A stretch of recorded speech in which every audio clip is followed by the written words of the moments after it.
We have to start supporting ourselves. We have to add value to our content and our voices. Hey, hey, haters gone, hate supporters done it.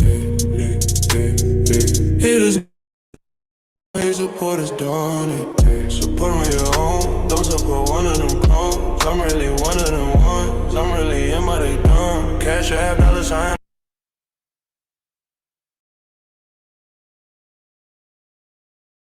Numbers round. Haters gone, hate supporters done it. Haters gone, hate supporters done it. Support me at home, don't support one of them clones. I'm really one of them ones. I'm really in my they dumb. Cash app, $sign, numbers round. I'm really real one of them. I'm really him, I'm really out here standing on 10. Like and subscribe, thumbs up the video. I'm really real one of them. I'm really him, I'm really out here standing on 10. Like and subscribe, thumbs up the video. Haters gone, hate supporters done it. Haters gone, hate supporters done it. Support me at home, don't support one of them clones. I'm really one of them ones. I'm really in my they dumb. Cash app, $sign, on by his rhyme.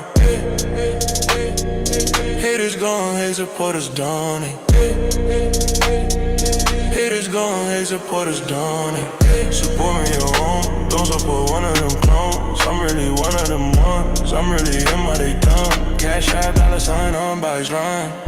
I'm really real one of them. I'm really him, I'm really out here standing on 10. Like and subscribe, thumbs up the video. I'm really real one of them. I'm really him, I'm really out here standing on 10. Like and subscribe, thumbs up the video. Haters gone, hate supporters done it. Haters gone, hate supporters done it. Support me at home, don't support one of them clones. I'm really one of them ones. I'm really him, but they dumb. Cash app, $sign, on by his rhyme. Haters gone, hate supporters done it.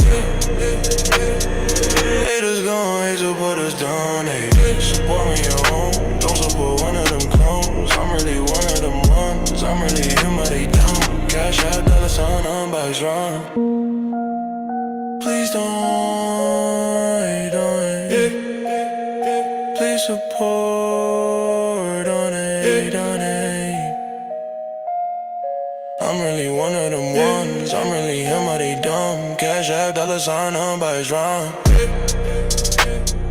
Cash app, $sign, on by his rhyme. Cash app, $sign, on by his rhyme.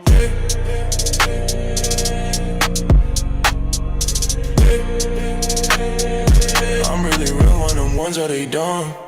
Thumbs up, subscribe, cash app, $sign, on by his rhyme.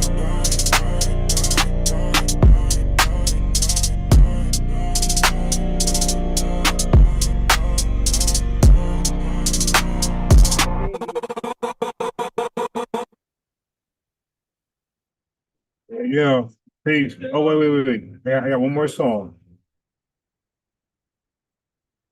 My fault, family. One more song. One more song. My fault. I gotta play They Not Like Us, you dig? I'm talking about Pan-Africans and tethers, you dig? This is for and the tethers up there like Dex.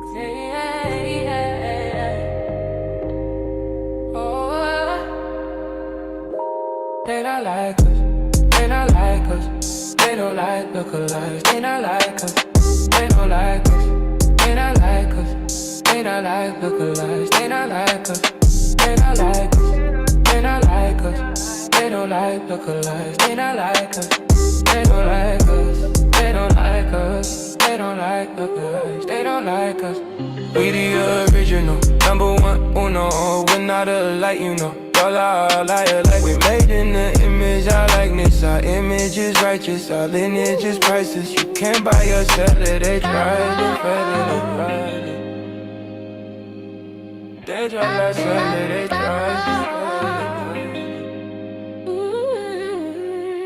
They not like us, they not like us. They don't like lookalikes, they not like us.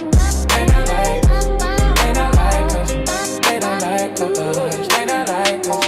They not like us, they not like us. They don't like lookalikes, they not like us. They don't like us, they don't like us. They don't like lookalikes, they not like us. They not like us, they not like us. They don't like lookalikes, they not like us.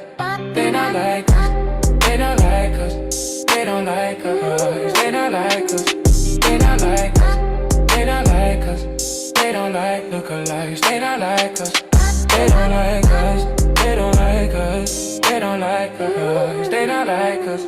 We the original, number one on the road. We're not out like you know. Y'all are all liars, like we're made in the image and likeness. Our image is righteous, our lineage is priceless. You can't buy or sell it. Can't ever sell it. It's right.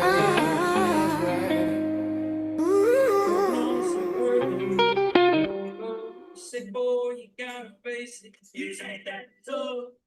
There's a house hopping on the edge of town. I'm ripped up, thirsty, and ready to go. I'll never give you up, I can never let you down. I'll never run from my homeland And desert you. I never lie to my people. I die for my people before I ever curve you. I'll never Make you cry. And you mad as hell. I'll never Give you up. I'll never let you down. I'll never run from my home like tethers and desert you. Never lie to my people. I die for my people before I ever curve you. Let's go, man. I'll never make you cry. What they talking about? Why would I ever hurt you? I'll never give you up. Goddamn tethers and Pan-African. Fuck all y'all, man. Y'all can't fuck with me. Oh. Hey, yo. Reminder, I was in a Pan-African panel and nobody called in to challenge me. I was on a super Pan-African channel and nobody really called in and challenged me. Yo, family, they know what it is. So we hear this dude drilling in chat talking about FBA down bad. I can't tell because ain't none of your Pan-African guys called in to challenge unbiased Ron. Not one of y'all. You dig? You gotta talk that shit in the chat, but that link was there in a pro Pan-African channel. And y'all didn't call in. So I know I'm the shit.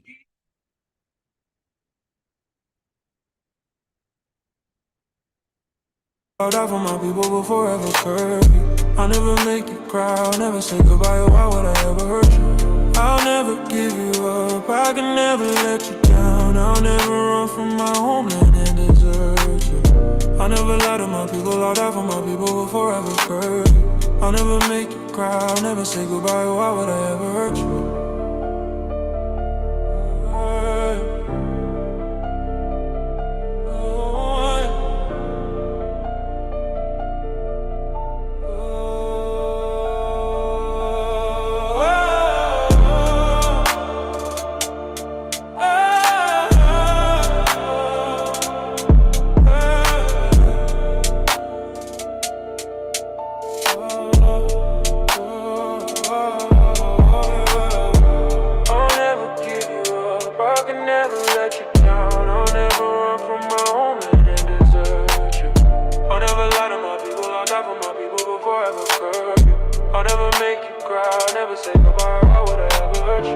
I'll never give you up, I can never let you down. I'll never run from my homeland and desert you. I'll never lie to my people, I'll die for my people before I ever curve you. I'll never make you cry, I'll never say goodbye, why would I ever hurt you? I'll never give you up, I can never let you down. I'll never run from my homeland and desert you. I'll never lie to my people, I'll die for my people before I ever curve you. I'll never make you cry, I'll never say goodbye, why would I ever hurt you?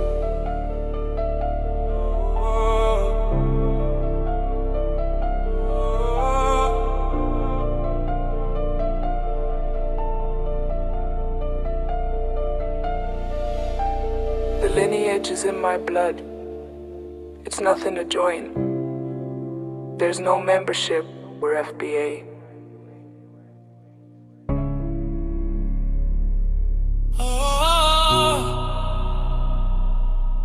Yo, listen, man. We're celebrating, yo. Straight victory last night on Saneter TV. A bunch of Pan-Africans afraid to call in and question and challenge an FBA. You dig? Them FBA, they're afraid, man. That's crazy. Visitors should be thankful. Don't come at all. Hey, yo, we celebrate right now, yo. Ain't no way in hell a Pan-African calling over here and we don't challenge him. Yo, they are afraid, family. They knew what I defend. Whoa, pause. Hey, family, they felt like I can defend all the talking points of FBA, Tariq Nasheed, Adolf, Yvette, Tone. These Pan-African, that Saneter TV is a Pan-African Hotep channel. These guys seen what I did with Unc and other folks who called in. None of them, Brother Reggie, I ain't gonna say no other names, but a lot of them did not call in, okay, to ask me questions or even challenge anything I said. They ran like cowards, family. I pulled up on a pro. Okay, I don't know if y'all know what happened last night. I pulled up on a pro Pan-African channel as an FBA. And it was Cook City. People were afraid to call in and challenge me. I made examples out of a few people, and other folks were afraid to call in. Okay, that's what happened last night. Ain't no way in hell I have a open channel for Pan-Africans, and they call in. They ain't gonna hang up without a challenge. Ain't gonna happen. You dig? So we know that. I mean, that's further confirmation as that what we're doing as far as delineating, self-identifying, and, you know, making a strong claim for reparations, family, that's further confirmation that we're winning. They're losing. Them, tethers, and white supremacists, all the ops are losing. We're winning. They cannot touch me. And I got the link right now. Pull up over here. Let's get it. Oh, don't come at all. Where was the xenophobia when we were fighting with Ethiopia?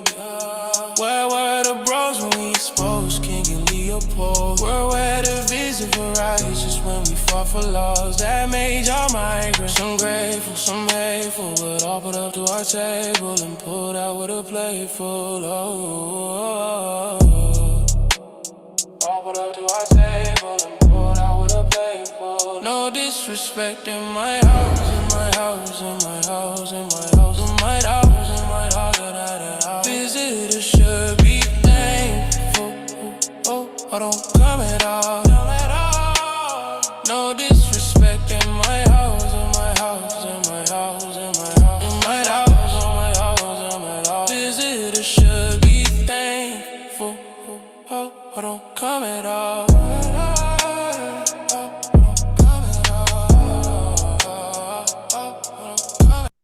Hey, family, on this topic, FBA, there's nobody on earth who's going to defeat me. You dig? So you can get the not Naeem, Laura Abbas, whoever. I got an open panel for anybody to call in. Okay, anybody. Now I would rather focus on Pan-Africans and tethers and white supremacists. I'm not trying to beat nobody from FBA ADOS or Freedmen descendants. I would rather not do that because that's just counterproductive. So really the link is for, as far as opposition, the link is for white supremacists, Pan-Africans, and tethers. If you don't fall into those three categories, don't even waste your time. Where was the xenophobia when we were fighting with Ethiopia? Where were the bros when we exposed King Leopold? Where were the visa for righteous when we fought for laws that made y'all migrants? Some grateful, some hateful, but all put up to our table and pulled out with a plate full.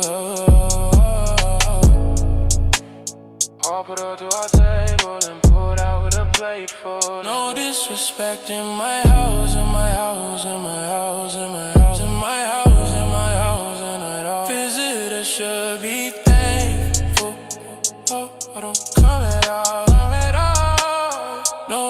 respect in my house, in my house, in my house, in my house, in my house, in my house, in my house. Visitors should be thankful, but don't come at all, come at all.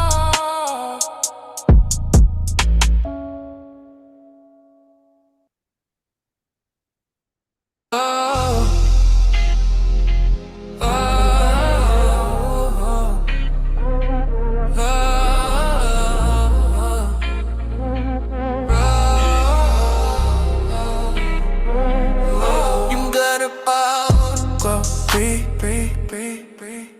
Kings and queens in it with the wing. FBA, kings and queens got the glow, glow, glow, glow, glow. We're glowing. When we walk and talk, it's so bright.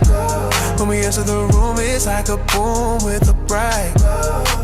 It's whoa, a full moon shine, glow like a lightning show. Glow, glow, glow, glow, glow, glow, glow, glow, glow, glow, glow.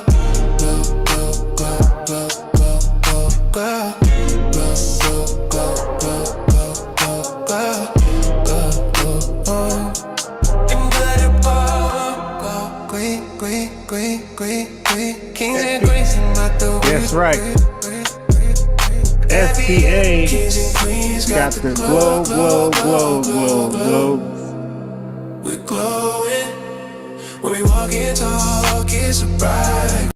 DJ Genesis, call in. Unc, call in. Reggie, brother Reggie, call in. You did. Q Butter, call in. When we enter the room. Chef, call in. Sosa, call in. You guys be watching on the low, but afraid to call in. But you want people to come to your channel where you're comfortable. You see me. I went, and I joined a panel. I joined Unc panel the other day. I joined JJ panel the other day, Pan-African panels, and I joined Saneter. Family, I joined 3 Pan-African panels. And these cowards are afraid to click my link one time. Wait. I gotta give respect to Pan-African word. He clicked it. All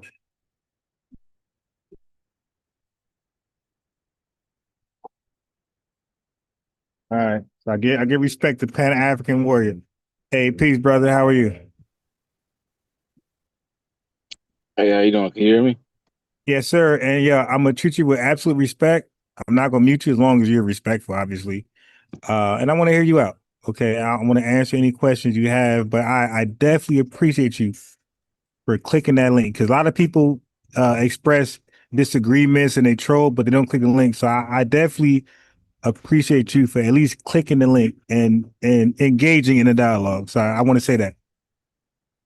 No problem, man. I was in the comments. My name Drill. Okay. Oh, all right. I respect you even more because we called you out and you clicked the link. And but I remember your name. Your name. I remember your name. Pan-African warrior. I don't know if it's in Saneter or Unc's channel. Which one? No, I just made that up on the spot right now.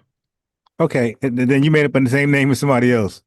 But okay, Yeah. so okay, I will express like I'm gonna go on mute because people say I mute too much, whatever, and I'm gonna prove a point. I'm gonna go on mute. I want you to go in, express whatever disagreements and whatever you like about us or disagree about us, and when you're done, just say, "All right, bro, I'm done." All right, you got it.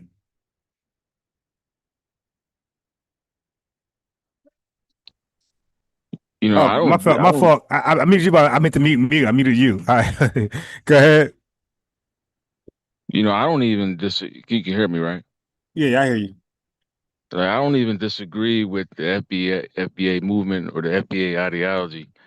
I just disagree with FBA's prioritizing going after Caribbeans and Africans over other nationalities or races that are more harmful, or they should prioritize, over Africans and Caribbeans.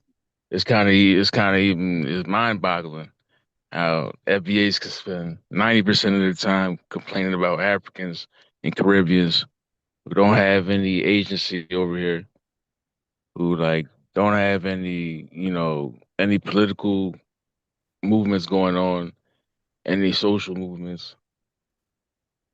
Yeah, you know what I mean? The Jews own all your exports from NFL, hip hop, R&B, uh, NBA, social media. But yeah, you prioritize Africans and Caribbeans. Yeah, I don't think we I don't think we prioritize African Caribbeans, but I wouldn't even mix the two. I wouldn't even mix Africans with Caribbeans. So I want to first ask you this: have you ever talked to me before, like one on one, like we're doing right now?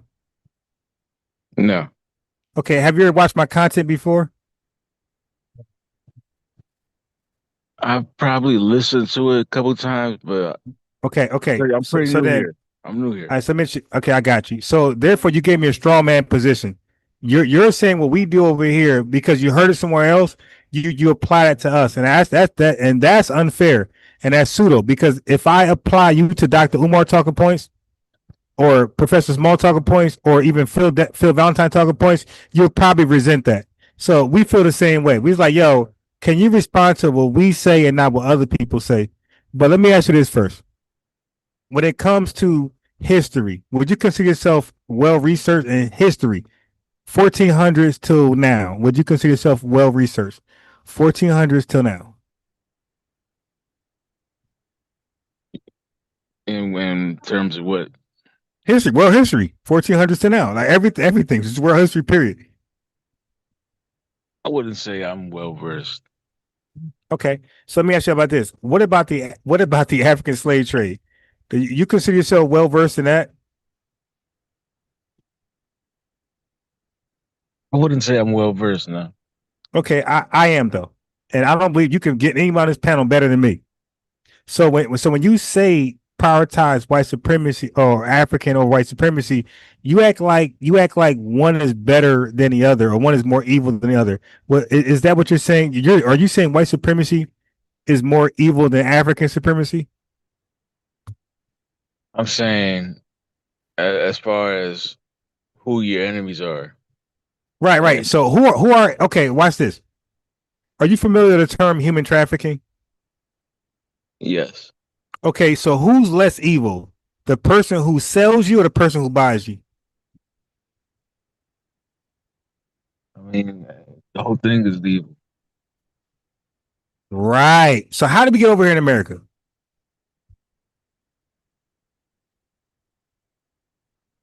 Well, I mean it was a two-man operation. Right. And who were the two men? It was the financier, No, no. and it was Okay, just right. I don't care about that. Who are the buyers and sellers? That's all I want to know. Just for the chat's sake. Who are the buyers and sellers that result to us being here in this diaspora? I'm talking about Black Americans and the Caribbean, the Brazilians, whoever else, the Haitians. Who are responsible of us? Who are the two men responsible for the entire diaspora? now, from my knowledge, most Africans that were captured without the help of any Africans, like any kings or whatever. They were just captured, By who? By who? by white slavers. Okay, so what source would you respect? You want me to wiki, Google AI, like okay, just Harvard. What source do you prefer right now that I could go? See, and family, this is the problem with Pan-Africanists. Now his name is Pan-African Warrior. This is why I say that there's no Pan-African on this earth that knows more about Pan-Africanism more than me, who's FBA, who's against Pan-Africanism. Hey, bro, who taught you that? Okay, so now that's why I asked you, what source do you high will you respect? Wiki, Google AI, Harvard, Princeton. You let me know where you want to go. And I will pull it up from whoever you respect. You want Dr. John Henry Clark? Who do you want to hear from that Africans were largely more responsible, clearly, not even close, selling us to white people? Bro, if white people kidnap is not a slave trade, who are they selling us to? Themselves? It's over. They're gonna take us and bring us to Europe. It's not a slave trade. It's called the African slave trade. Now, brother, are you aware of the country Ghana? I don't know what this got to do with with my original statement, though, man. Okay. Well, you just said that You white never people. Wait, hold on. We're dealing with history. That's why I asked you about history.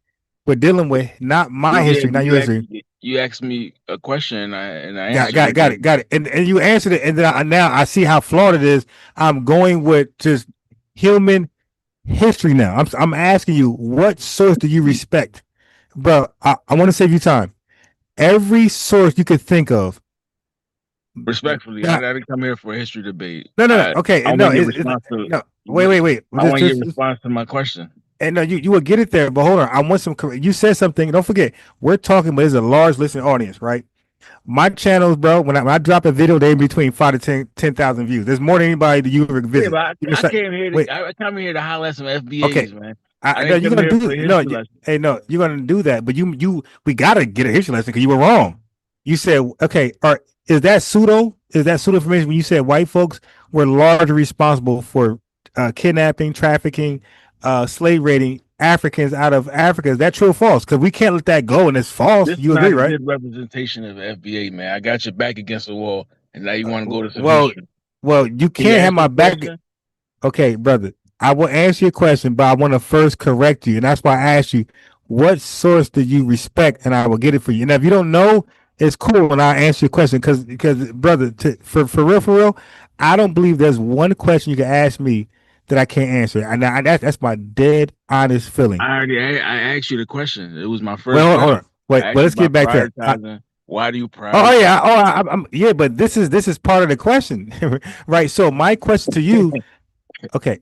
Now, but you going to the selling slaves? Yeah. Because okay, that's right. So okay, so you asked the question. Connect, my brother. Okay, so family, he's doing the 4 T's. He asked the question. Now let me connect the dots while you sit in silence. Is that okay? I mean, damn, the way you connected that dot, man, like yeah. Oh, well, you can leave then. You can leave then. But the show will could prop, man. How you connected that dot? All right. Man, okay. Well, Mary. I don't know how you did it. I got you. So listen, I'm gonna send you back to the chat, right? And family, this dude name is what's his dude name? Family. Oh, Drill Will. If he says one thing in the chat, family, block him. Don't time him out. Block Drill Will if he says one thing in the chat. Okay, he should be listening, not typing. If Drill Will says one thing in the chat, block his ass. I got 1,000 mods here. That should be easy work. If Drill Will says one thing in the chat, block him. You feel me, family? These Pan-Africans don't deal with truthhood. They want to he asked a question, and part of the answer was, what do you know about history? Because if you got a thorough knowledge of history, you would never ask that question. So you start off by saying, and this was Unk's problem. Unk said the same thing. Unk is just as dumb as him.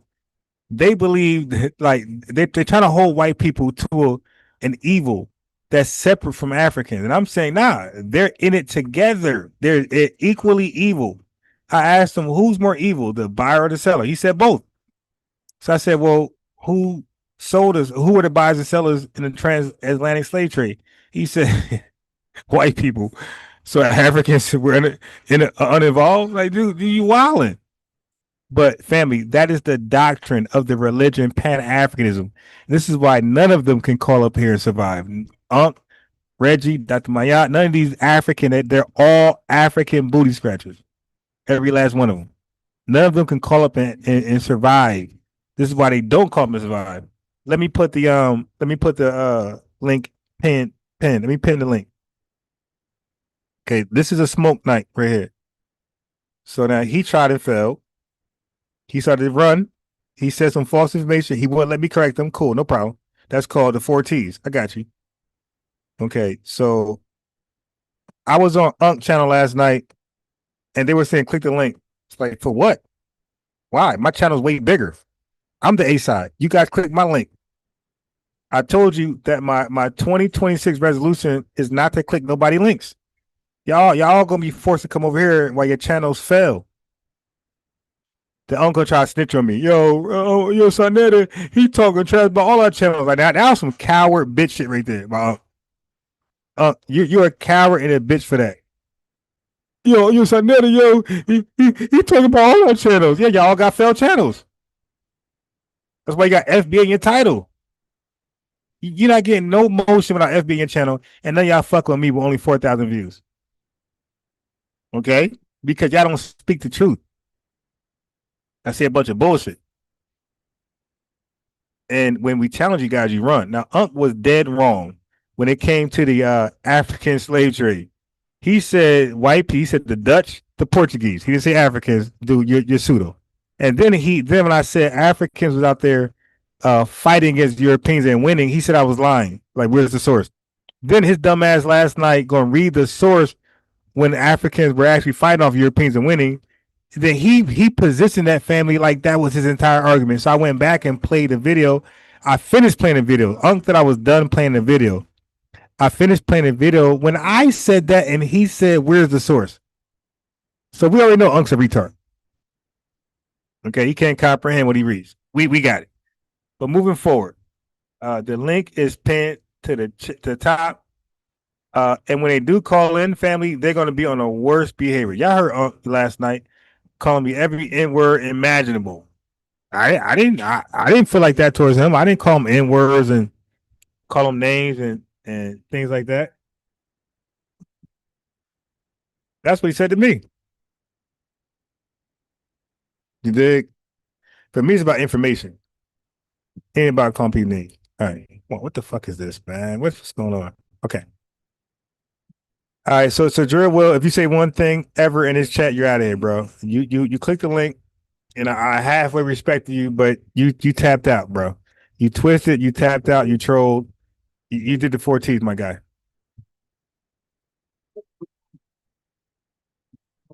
Okay. Hey. And now look. Now I appreciate you guys calling in. I mean, clicking in, but you got to call in now. Don't ask me no questions from the chat when you see a link. Hey, Peace 369. And when you there's no need to ask me a question from the chat when you see a link to click. Okay. So now in a flash, family, 1027. If in a flash don't click this link to ask this question directly to me, he's out of it. We gotta just block him. Like we don't care about your reviews, bro. We don't give a fuck about Pan-African reviews.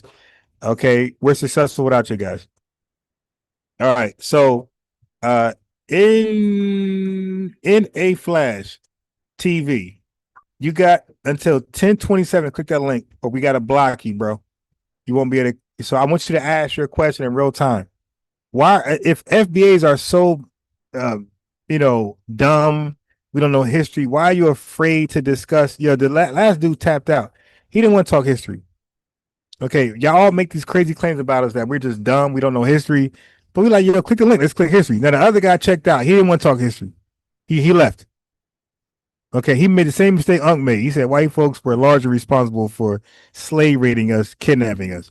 And family, that's a lie that, as you can see, that's circulating amongst Pan-Africans.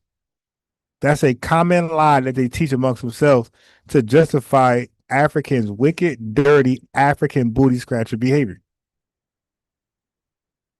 Okay, and we ain't accepting that shit. So in a flash, if you don't, you got 1 more minute, my guy, and you're out of here. So family, get to his name. Get to his name. Don't let his name disappear. By 1027, I want to see that name gone if you don't click that link. Okay? Gone. Because I got a link there for a reason. Talk to me directly. Now, the other guy called in. I let him go in. I didn't cut him off. He went in. When he was done, I had a question for him. He answered, and I was going to debunk him, and he crashed out. He 4T tapped out. That's what they do. All right. So now, I was on Saneter. Yeah, so it's 1027. Somebody get him out of here, please. Somebody get the guy out of here. Because most likely he is probably Brother Reggie or on their catfish account. So can somebody scroll up real fast and block in a flash? Can somebody do that real fast? Yeah, we don't accept cowards over here, bro. You got a question? Click the link. And I was on Unc channel last night real late, and it was talking real greasy in that chat. Now I'm live. Click that link.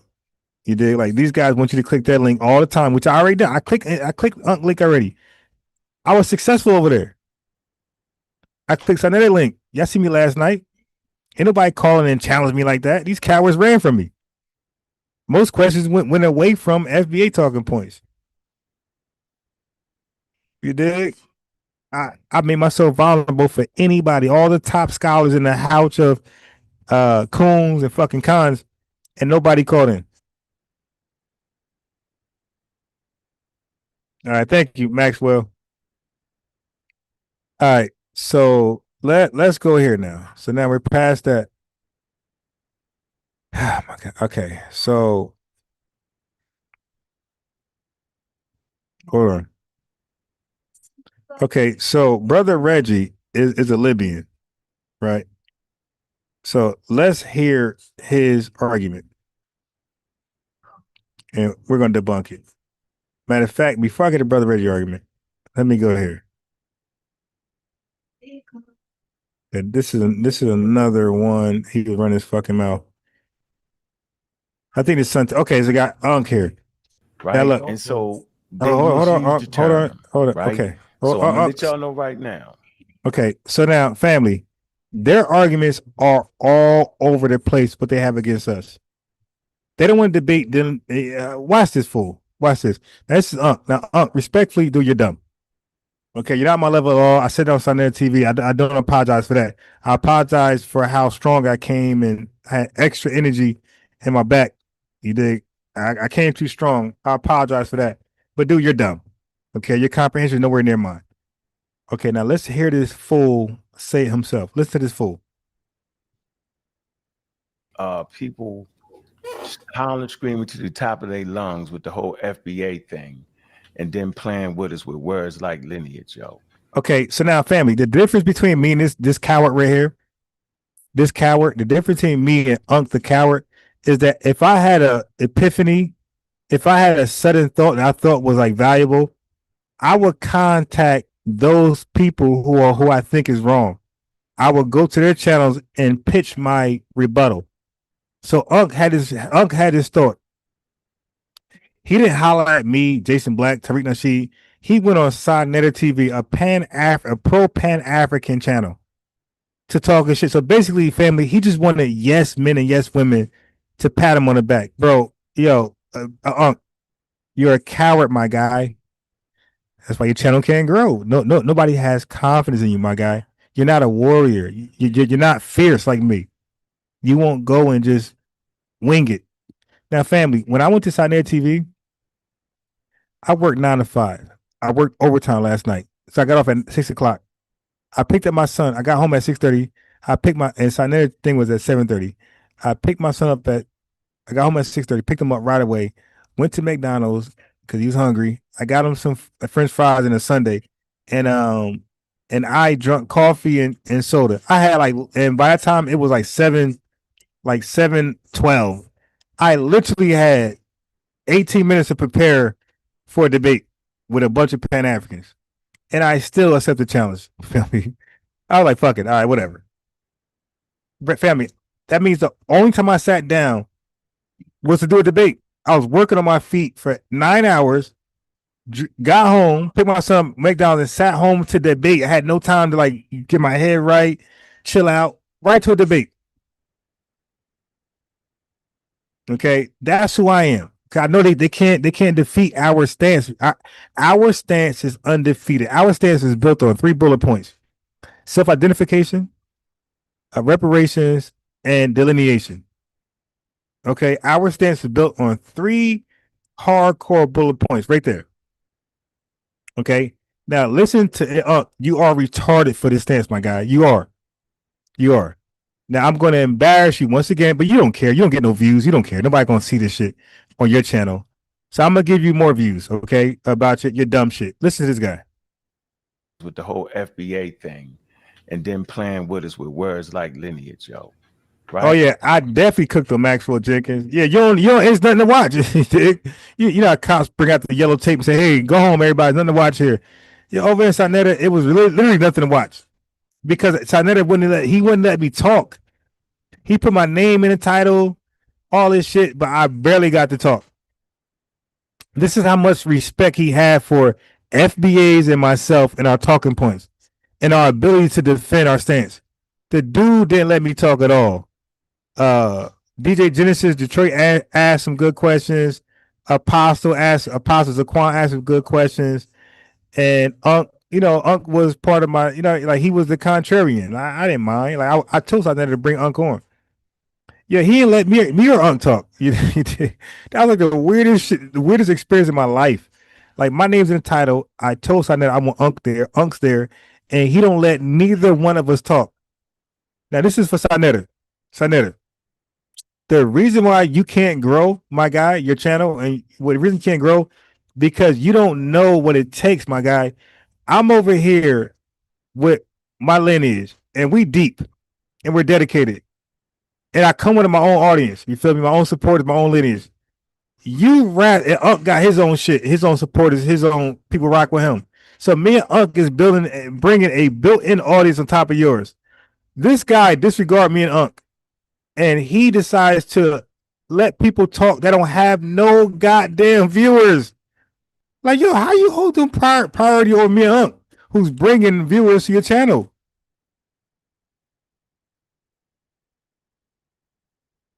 Yo, Saneter he gave priority to people who's always on his channel who don't add to his viewership at all.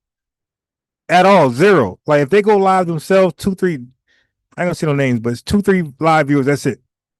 Unc be having 100 something. I'll be having 200, 300.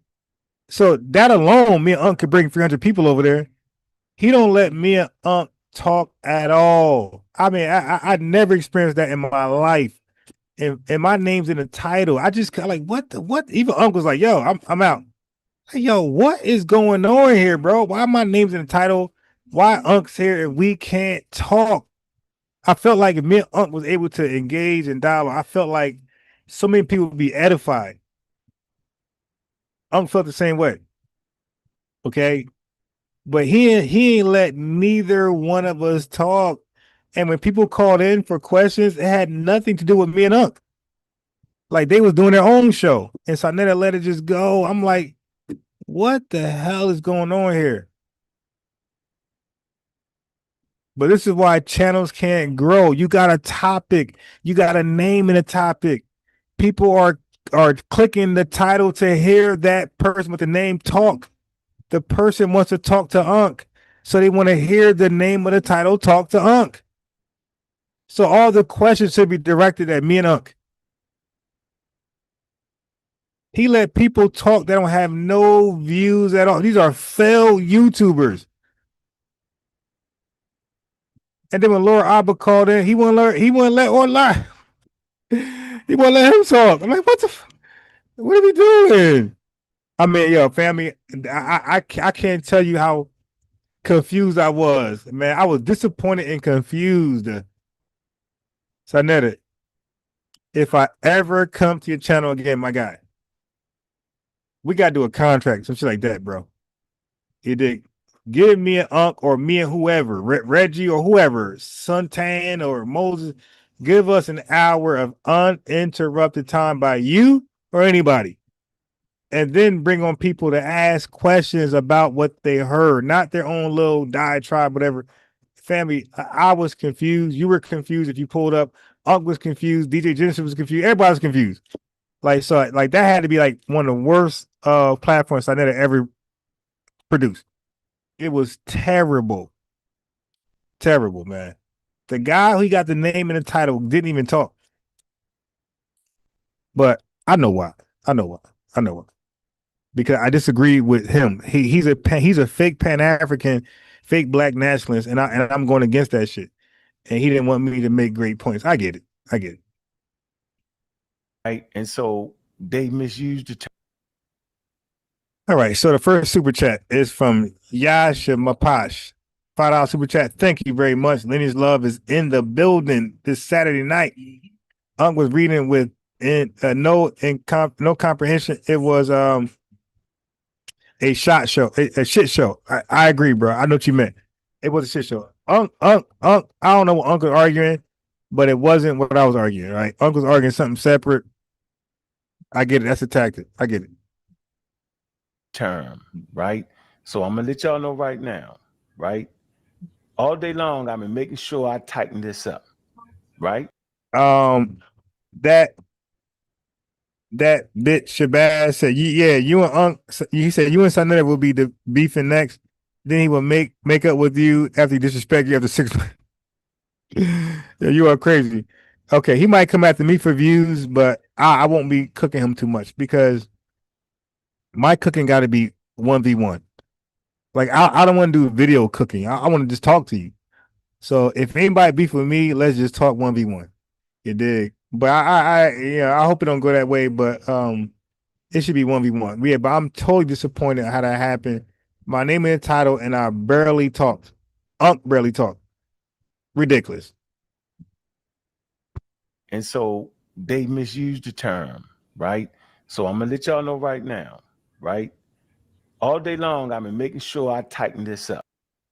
Okay, so all day long, he's been making sure he tighten it up.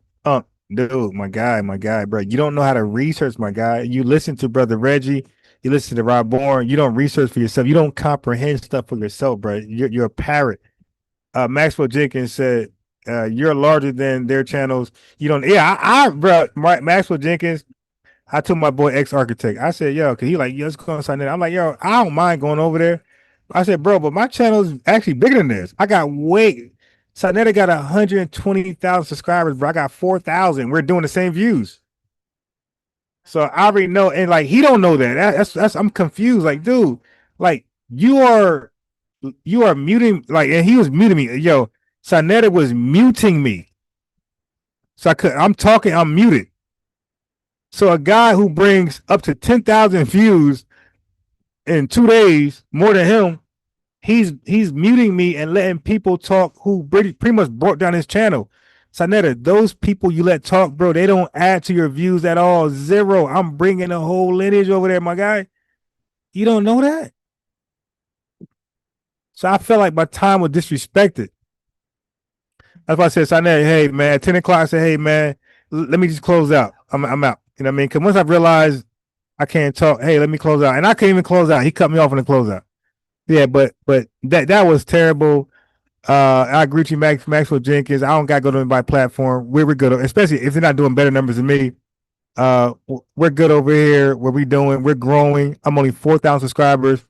By August next year, family, I could almost guarantee you I'll be at 10K live viewers. You did, because I got some stuff set up. You did. I'm shooting for Alpha. What's his name? Alpha Network. He had 60K last night. Family, that's my goal, is to catch up with his ass. So I'm looking past these small guys. I seen 60K. I want 60K. I want something close, 20K, 10K. But yeah, that's my goal that's my New Year's resolution for next year, is to get to at least 20K live viewers. You dig? And I got some shit in the background that's gonna help me get to that. And I don't need these other platforms to help me. We can do it. The lineage can do it ourselves. We don't need nobody. Right? All right. Been reading, had some people I corresponded with, right? And I'm gonna tell you right now, yo, when the FBA used the term lineage, yo, they're not talking about it from a biological, scientific sense, yo. So you heard his argument, right? So that he want to give us a standpoint. He don't want to ask unbiased Ron. He don't want to ask FBA-Ron. He don't want to ask Dan or Saneter. I'm sorry, not Saneter. Tariq Nasheed. He don't want to ask an FBA who can represent our points. He don't ask Jason Black. He come up with a straw man. He just makes this shit up. One more time.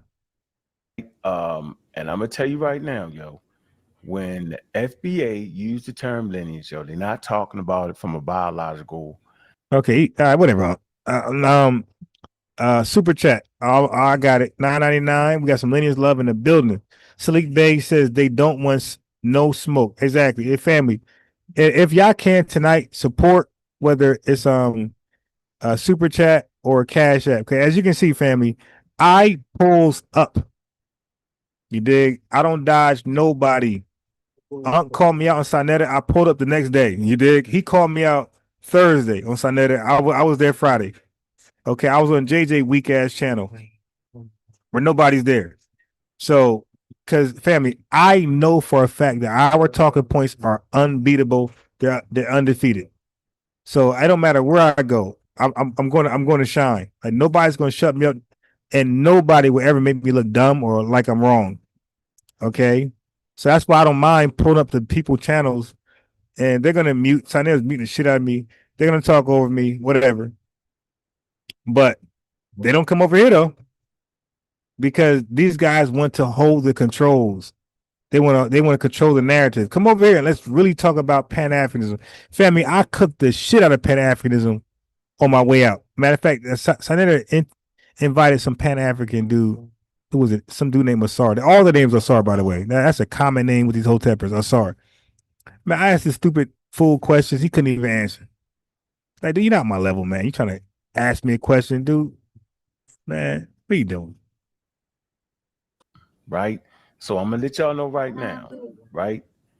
All day long, I've been making sure I tighten this up, right? All right, been reading, had some people I corresponded with, right? And I'm gonna tell you right now, yo, when the FBA used the term lineage, yo, they're not talking about it from a biological, scientific sense, yo. All right, so now, family, he's clearly reading something. Using the term. Look at family. He's reading.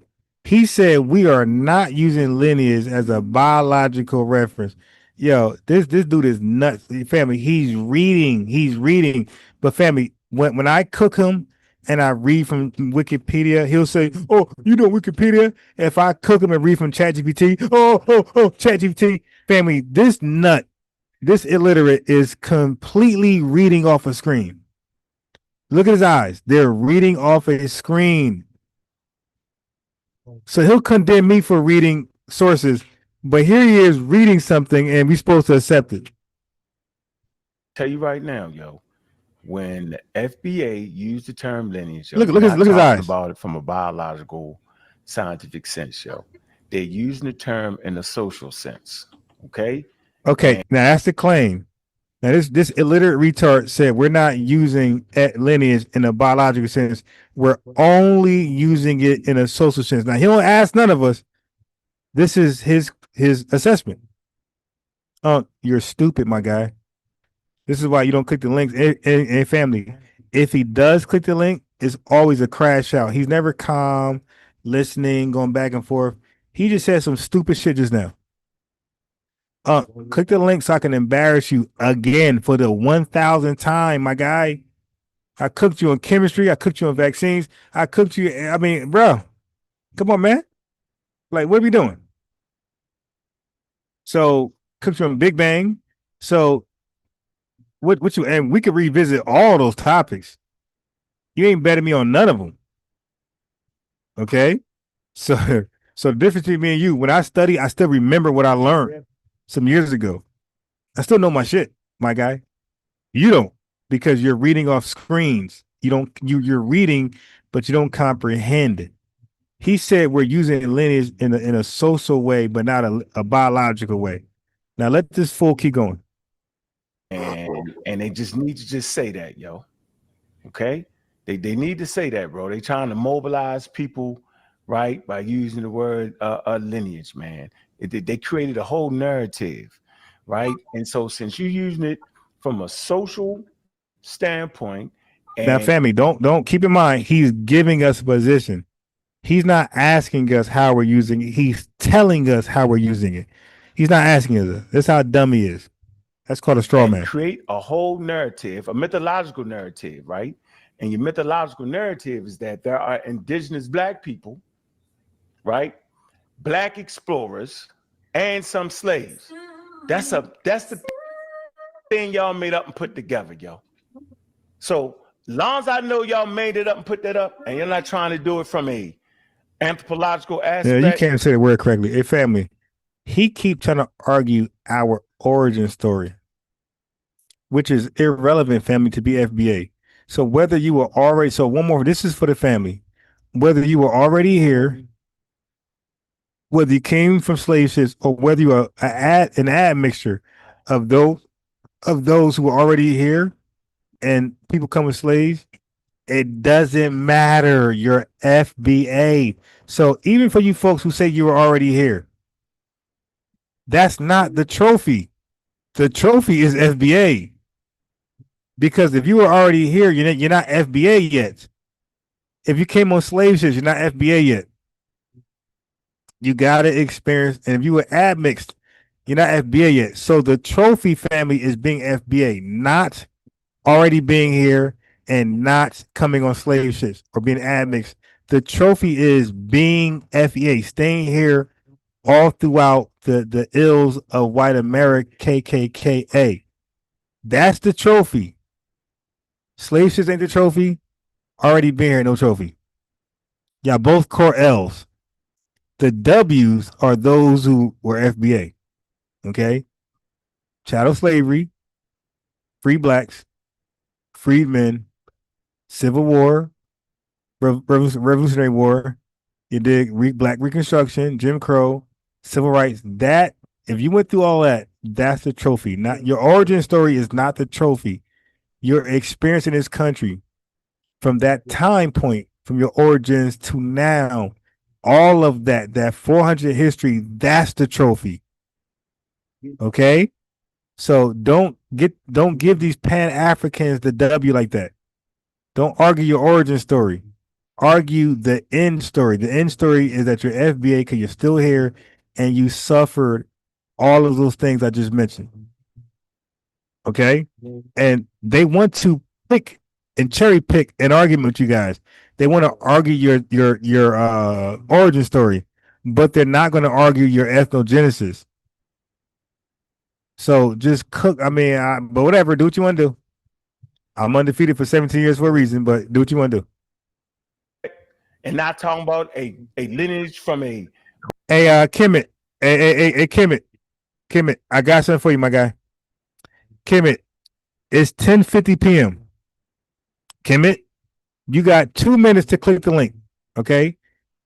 When 10:52 strikes, if you don't click this link to talk to me, somebody's gonna block you. You'll never be able to use that name Kemet ever again.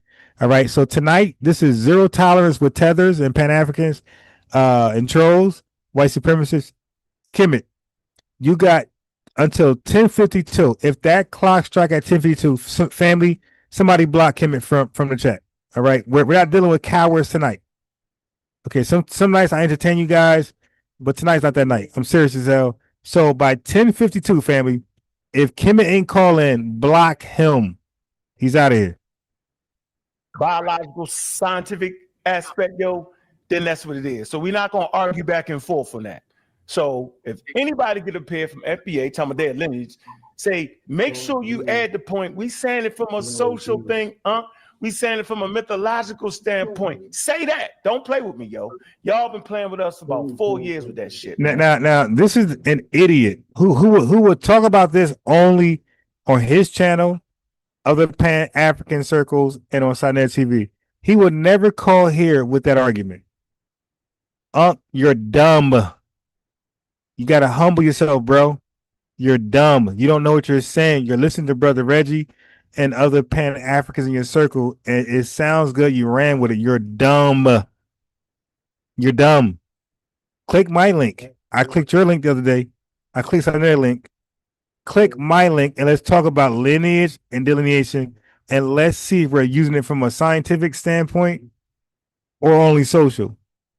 Okay, you're an idiot, my guy. You're dumb. Right? Mixing and matching. I'm not doing that, yo. I refuse. All right, let me say something to you. You got it a little wrong, bro. No, I don't. No, well, let me give you my spin on it. All right.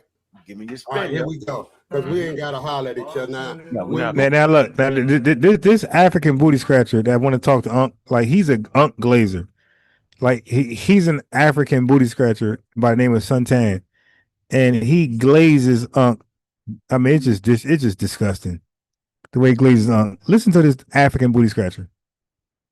Now here we go, Unc. When we go to the social construct of lineage, yes, they doing it scientifically, far as an individual person, right? So it goes back individually, scientifically, But here's the problem that they have. In the court of law, a lineage won't match up unless it's a group. Now look, you heard this stupid African. He said a lineage won't match up if it's not a group. Family, we use lineage in context as a group. This guy is stupid. I mean, this guy Suntan. When I came on Saneter TV last night, family, I asked Saneter. I said, bring on 2 people specifically on your channel. I said, bring Unc and bring Suntan. I called these 2 guys out by name. Only one guy showed up. It was Unc. This African booty scratcher, Suntan, ain't bothered to show up. Okay, he is saying some stupid shit right now. Listen to it. It's stupid tether. Class action effect that you're trying to get across. The scientific lineage is if my mother was back, and that's scientific. That's what they talking about. My mother was back on the Charleston plantation, then I deserve reparations for them being there. However, if your mother was on the Charleston Jim plantation, you can't go into court with me talking about it's a lineage. Because then the judge gonna say they're gonna look at jurisprudence, and the jurisprudence is a theory of the law. And how you heard this dude? He said they're gonna look at jurisprudence. Family, this is plebiscite babble from a disgusting African, a gorilla African. Can you and him be lineage when he's just a lineage is a singular thing? It's not. You heard him? He said a lineage is a singular thing. Suntan, you're dead. And this is why I said invite Unc. I said Saneter, invite Unc and invite Suntan. Invite both of them. Okay, because they both been talking spicy by themselves, massaging themselves, right? Beating their own chest, but they don't talk to FBAs. So a lineage is an individual thing, is singular. It's a stupid African. Like most of them are. Just a lineage is a singular thing. It's not for a group of people to say that we're lineage together. Okay, you heard him? Because he listened to slow Reggie, retarded Reggie. He said lineage is a singular thing. It's not a group thing. This is a dusty, dirty African that be trying to lie. Says FBA, bro. We know you're not FBA, my guy. You're a disgusting, dirty African, man. I'll rest there. I'm just trying to make. Okay, you rest there? So let's cook. A family. Lineage. He said a lineage is only individual, so you can't bring it as a group. That's what this disgusting tether said. He said lineage doesn't represent the broad, multiple people. Lineage only represents one person. It's singular. Hold on. I'm missing. I did something dumb. Oh, fucking God. Hold on, family. I can't stand this laptop, man. That's why, family, the only laptop should be bought should be Macs.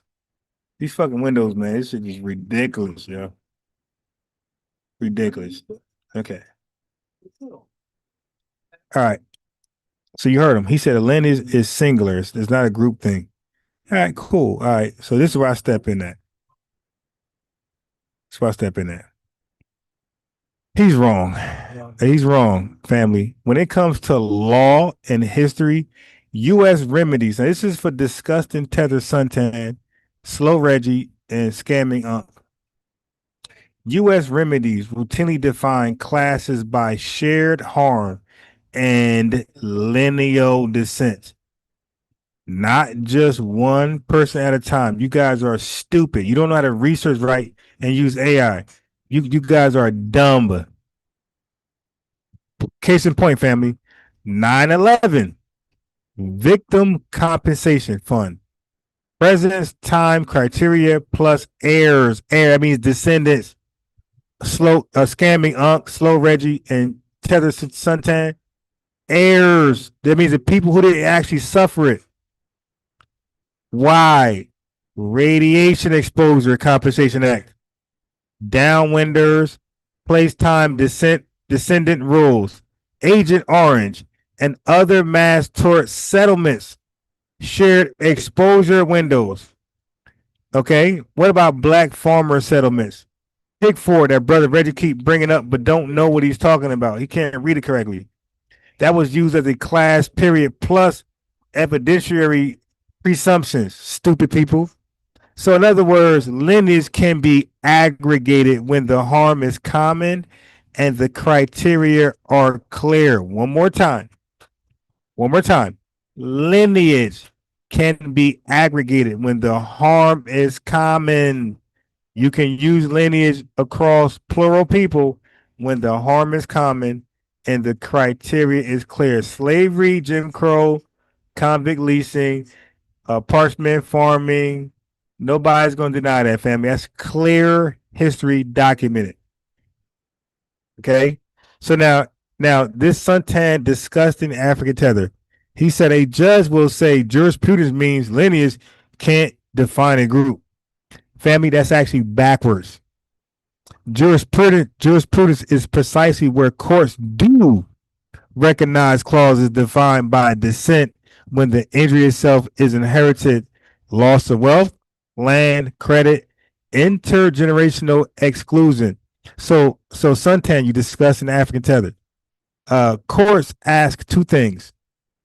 A, is the government entity remedying its own well-documented violations or the badges, incidents of slavery?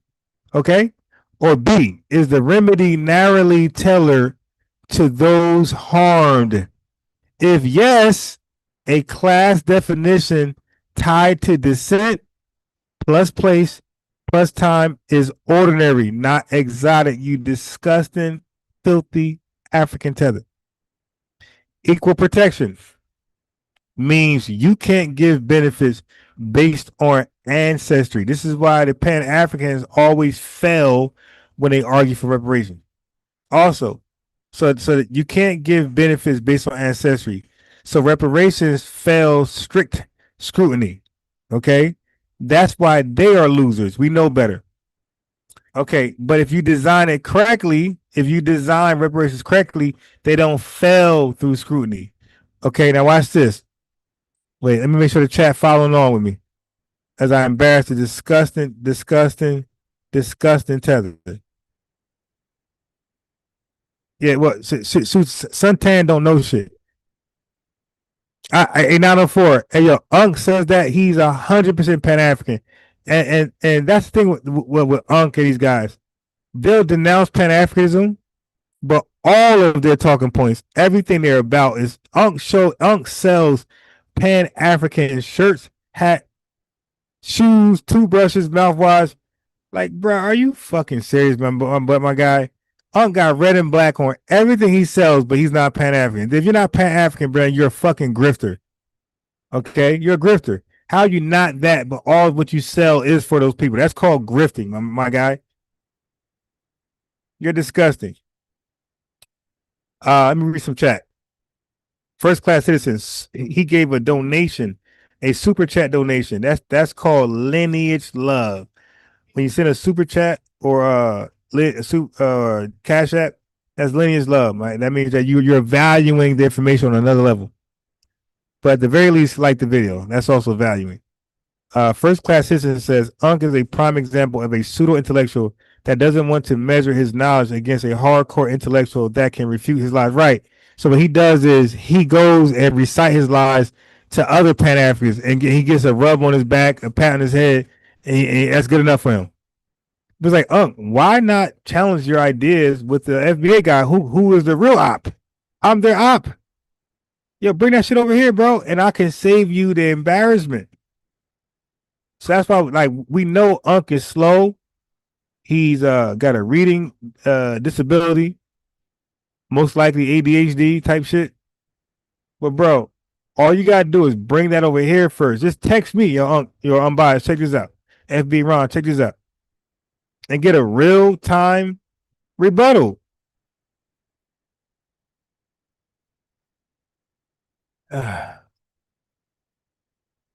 So Thy Me Cat says don't use AI, it's biased as hell and you get different answers on different apps. Time Cat, I don't agree. Click the link, let's talk about it. And like I got AI, so we can do it in real time. So AI. So thigh me cat. Click the link and we could use AI right now. We could use AI, Google, ChatGPT, and whatever else, Grok. We could use all three right now. Let's see if we got different answers. I don't believe you. You made that shit up.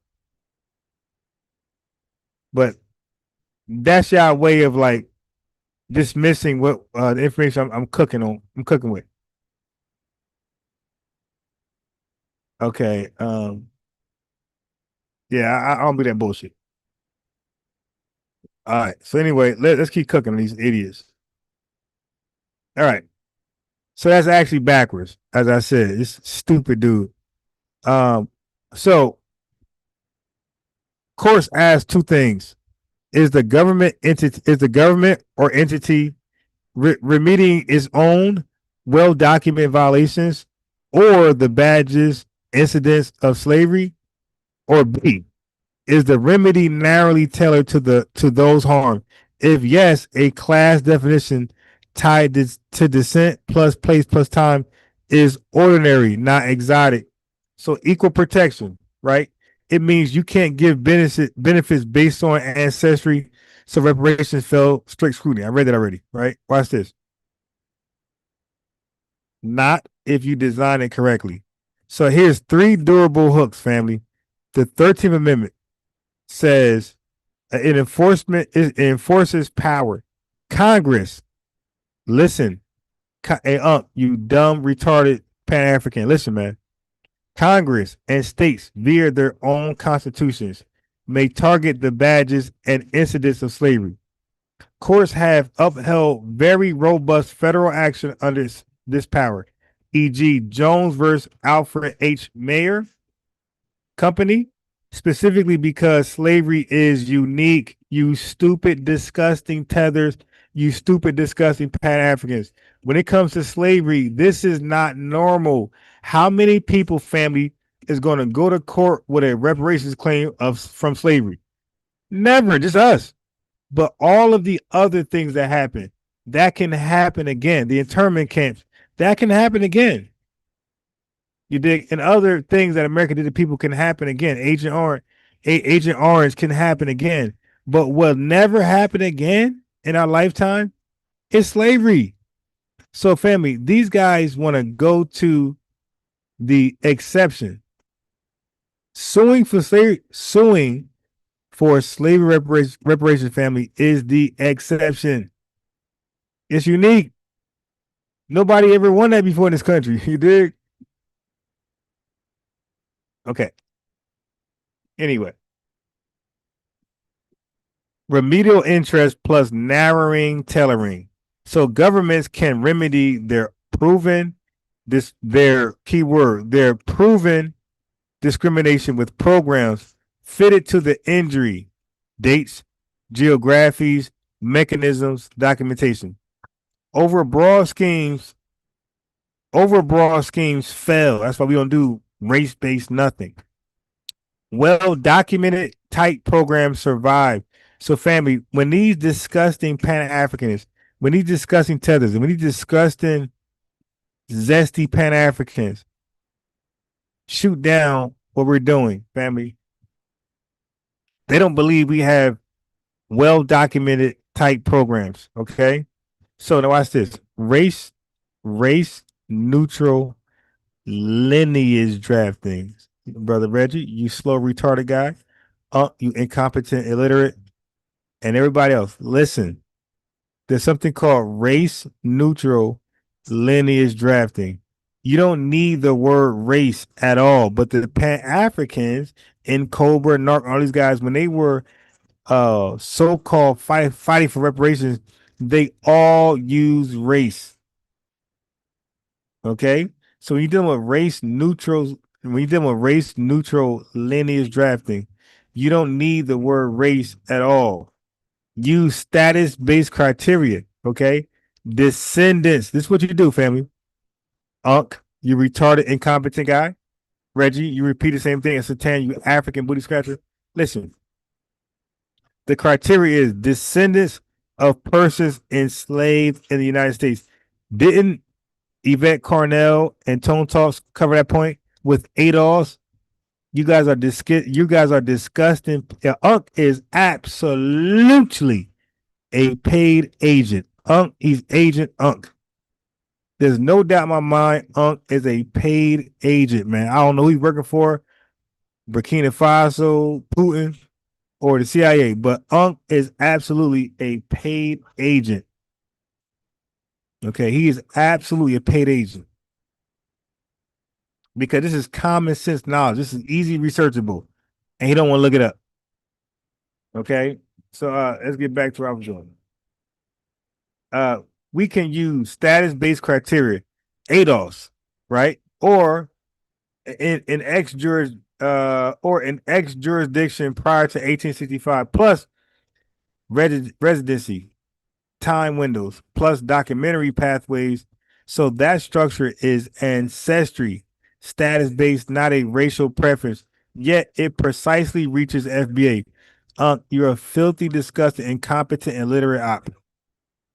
Suntan, you're a disgusting, filthy tether. And Reggie, we just know you're retarded, so we don't really blame you too much. You slow bust, my guy. Only family, only a class action could work. FBA family, we have no plan. Decentralized equals doomed. If they want to say that, they say that family. I'm quoting them. This is their quote. Their quote is only a class action will work. This is their quote. This is not our quote. They're saying only a class action work. FBA, they say we don't have no plan. Decentralized equals doomed. That's what they say, family. But watch this. That is a false dilemma. Okay, hold on.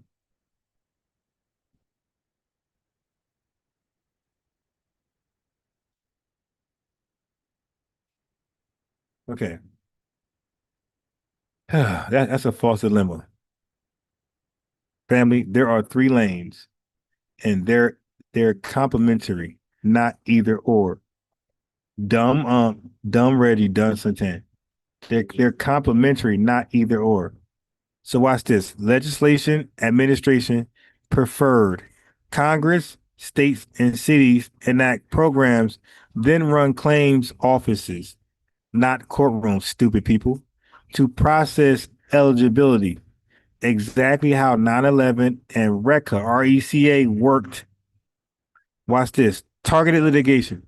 Sue specific agencies or institutions with strong records of discrimination, harm, records, retention, or archival proof to force consent decrees, settlements. How about institutional restitution? Okay. Countries, cities, universities, banks, railroads, insurers, churches, etc. create restitution funds when local archives show direct culpability, deeds, redlining maps, claims, files. Movements don't have to be hierarchical, okay, to win. They need clear demands plus lawful text plus variable demonstration. What about HR 40? What about it? HR 40 stalled. Therefore, reparations can't pass.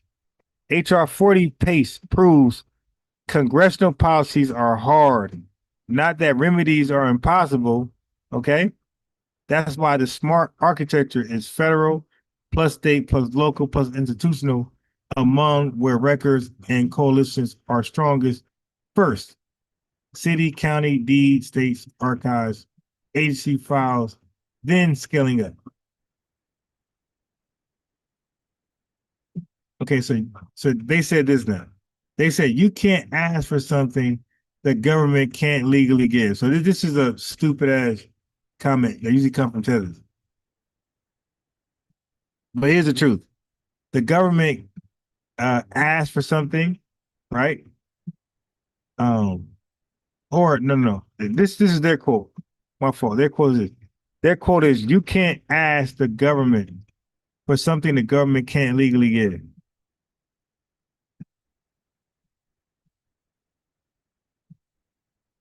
Okay. Um,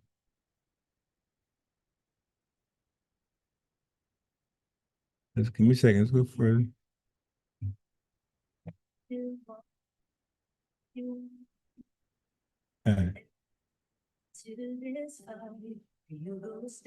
Anyway, back to HR 40. I skipped one part. It said that's why the smart architecture, a federal plus state plus local institutional moving where records and coalitions are strongest first. City, country, state archives. Agency files, then scaling up. Okay, cool. You know that. It says you can't ask. Now here's the thing. You can't ask for something the government can't legally give. That's what they said, right? The government can't give it if you ask in the way courts is set, tightly. Documented purpose. The government is own royal in slavery, Jim Crow redlining. B1, but they fell on drafting, too broad, too fair, too finding, not on the concept of reparations. It shouldn't.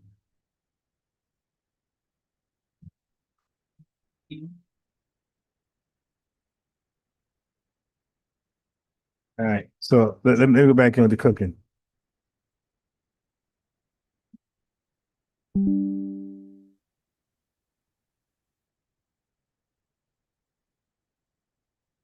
Make the point, bro. I get what you're coming from, and you're right. Yeah. But you off on the scientific part because I just explained it to you. No.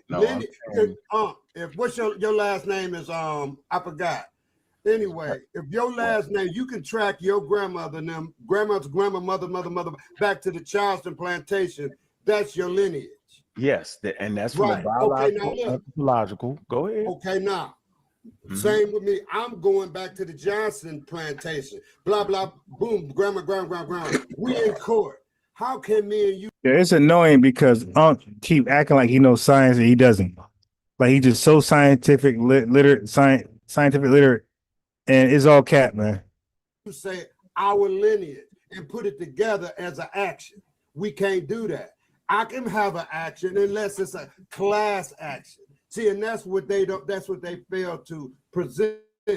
So they'll get messed up. That's why I don't know if they got any legal people. They have to be. No, they don't. Stop and look. I'm gonna say this. I'm gonna let you go. You got a lot of wild young guys who just took lineage, like you said, that got you pissed off and ran with it. It's the lineage, and you right about on that part. But if you look at it under microscope, then it has its prudence. It has jurisprudence. So they looking at it. Listen, they looking at it from a social and a symbolic definition, yo. Where family right now they are just talking over each other. Family, Santan, that Tether's talking about court proceedings. He's wrong, and Unc is developing a straw man through anthropology. They are literally talking over each other, but they're too dumb to understand that they're not even speaking to each other points. Fam, this is embarrassing. Lineage can be used metaphorically, bro, to mean a shared historical origin or shared cultural memory, yo, and descent from common experience, yo. But then, hold on, and that's so I'm with you with that, yo. But this is not a biological lineage. This is a social lineage, a symbolic ancestry and narrative, yo, that binds the group, bro. That's the point, yo. So I just want to make sure we know. So when FBA uses the term in the social sense and not a scientific one, I just want to make sure we got that clear, bro. Oh, we got, right? But one thing I don't want you to do, you would fail because these fools gonna argue you up and down. No, you just no. But inevitably at the end of the day, I know I said that wrong. At the end of the day, right? They're talking about putting us in a situation that is more favorable for us to get reparations. That is the real whole conversation, which is a wild one, right? And so at that point, you can create a symbolic idea, yo, based off of social things. So black is a social construct, right? Then you can't just say, well, you're giving black people reparations, then go ahead and include the people from West and Central Africa because they black. But that's a social constructed idea by colonial powers. That wouldn't work, bro. Right? So you're not going to play the metaphorical, social, symbolic creation of a people with all the rhetoric they got around. That's not going to work when they already know from an anthropological standpoint of view, bro. They understand that Africans coming from the continent had several lineages. Okay, and several lineages came together, okay, in America and formed the ethnogenesis. Okay, so we know what an ethnogenesis is. That's a different from, you're not going to have a 40 million lineage, yo. Right. Doesn't occur like that. You get it? You end up inbreeding. So they tripping. So I think we are in agreement. You're saying that even though they have created a symbolic social construct, right? Symbolically, right? Lineage. That's how they doing it. I don't mind. It's not going to work when it come down when the rubber meets the road, based off what they saying. That's what you saying. Right. Yeah, y'all both. Now, let's move on. Can I say this? That's what I'm saying. Earlier today, I mean, move on from what? Yo, we was talking about that, man. We moving on from what? Nothing. I mean, I'm making my turn. I'm trying to speak. Oh, okay. So the AI guy up here, Christopher Logos 8236 on the screen says AI says both Saneter and Apostle are right. AI messed up. Asked if Ruth was the kinswoman of Boaz. No, I asked a better question. I said if Ruth was a Moabite, she's the kinswoman of Boaz, the Hebrew, right? So then it went on and said, great question. And the answer becomes clear once we notice who the actual blood relatives were. Ruth was not a blood relative of Boaz. She was a Moabite by birth, and Hebrew source never called her a Hebrew by descent. The real kinsman was Naomi, not Ruth. So that's for Christopher with his super chat. Just wanted to give him that. All right. I want to say this too. That's where it's a family. You see that? Only inside that you could talk about one topic like FBA, and then all of a sudden talk about a Bible topic. That's crazy. That's crazy, family. Like that type of super chat should be like held off. Like, yo, please, man. Y'all send super chats, thank you, but please be on topic. Do not, especially when my guests are arguing about one thing and you come with that, don't do that. Because you're like, at that point, you're disrespecting like the the platform, like what it's trying to do.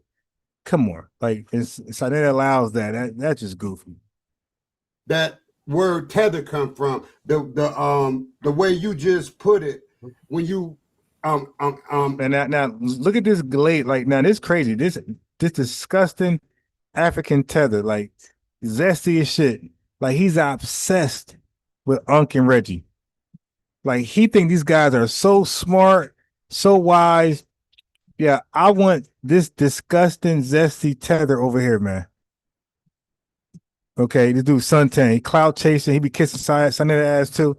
Hey, bro, Suntan, please come over and click this fucking link, man.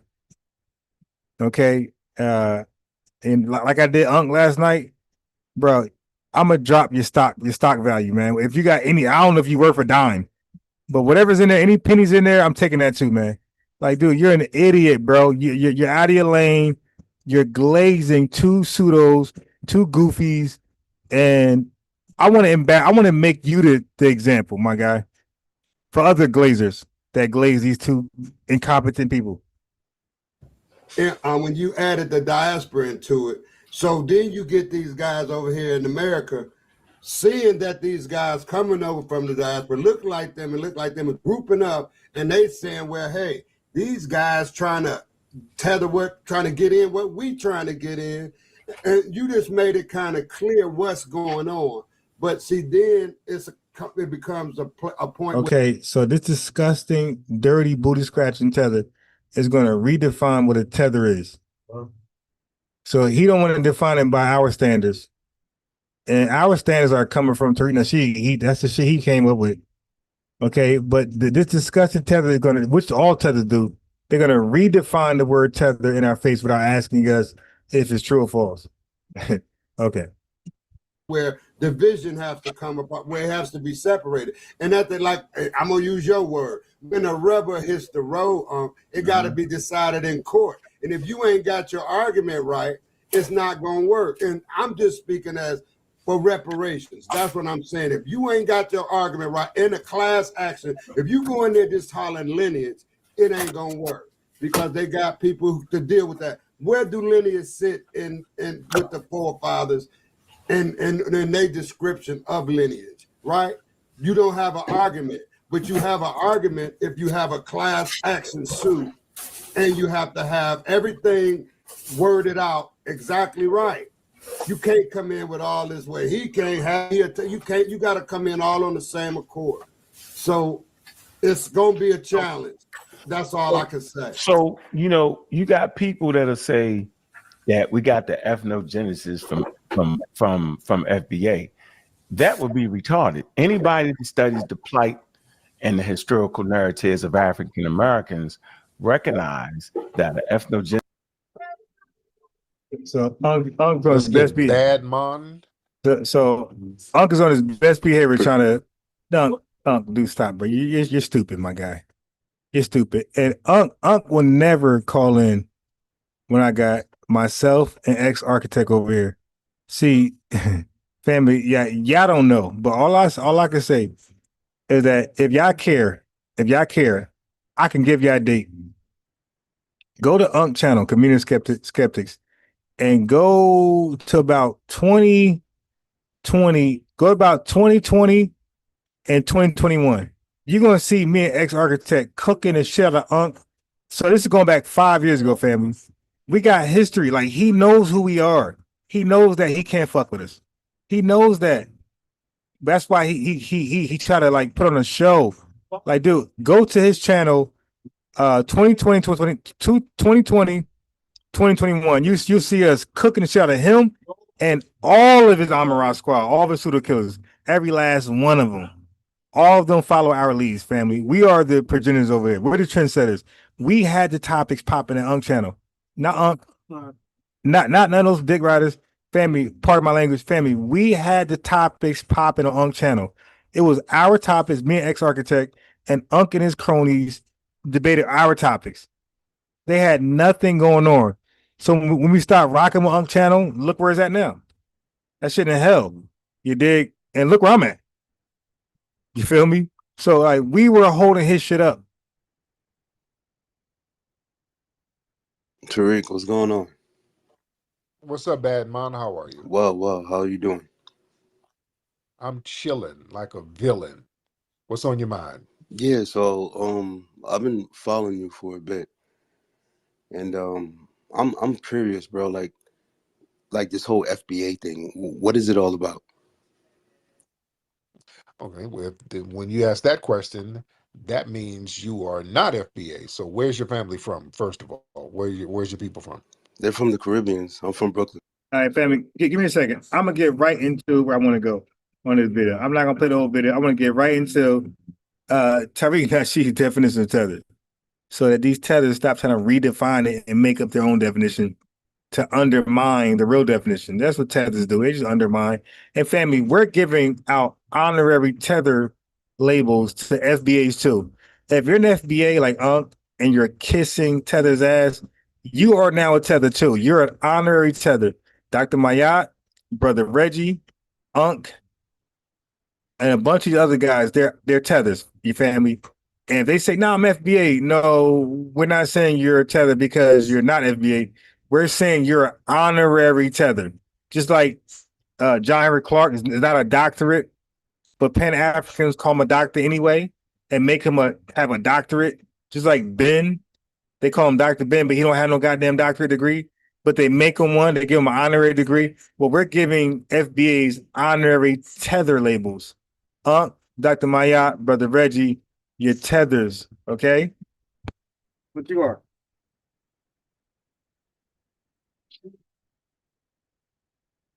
Okay. So hold on. Let me read super chat. Got super chat coming in. So family, don't let nobody shame you. Don't let nobody shame you from supporting channels. You feel me? Especially FBA channels. We got First Class Citizen back in the channel with a donation. This is in a super chat.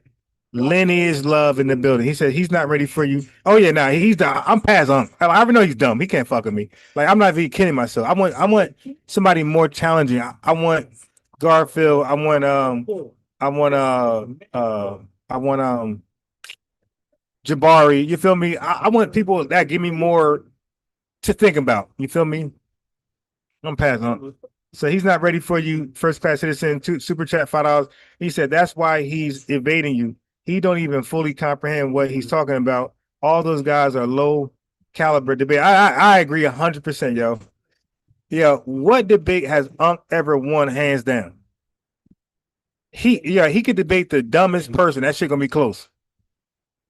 You feel me? Like nobody, yeah. Listen, family. I got over I got over 1,000 debates publicly. But in 1 year, I had about 300. I had about 300 debates in 1 year, family. I went 300 when I was debating the Bible. 300, and they were all hands down debates. The only close one I had, so called, was Captain Zaria, and I won that one. But AI said it should have been a landslide. So that means people who voted for him were just his supporters. You feel me? Because I was like relatively unknown on Saneter panel because we debated on Saneter panel.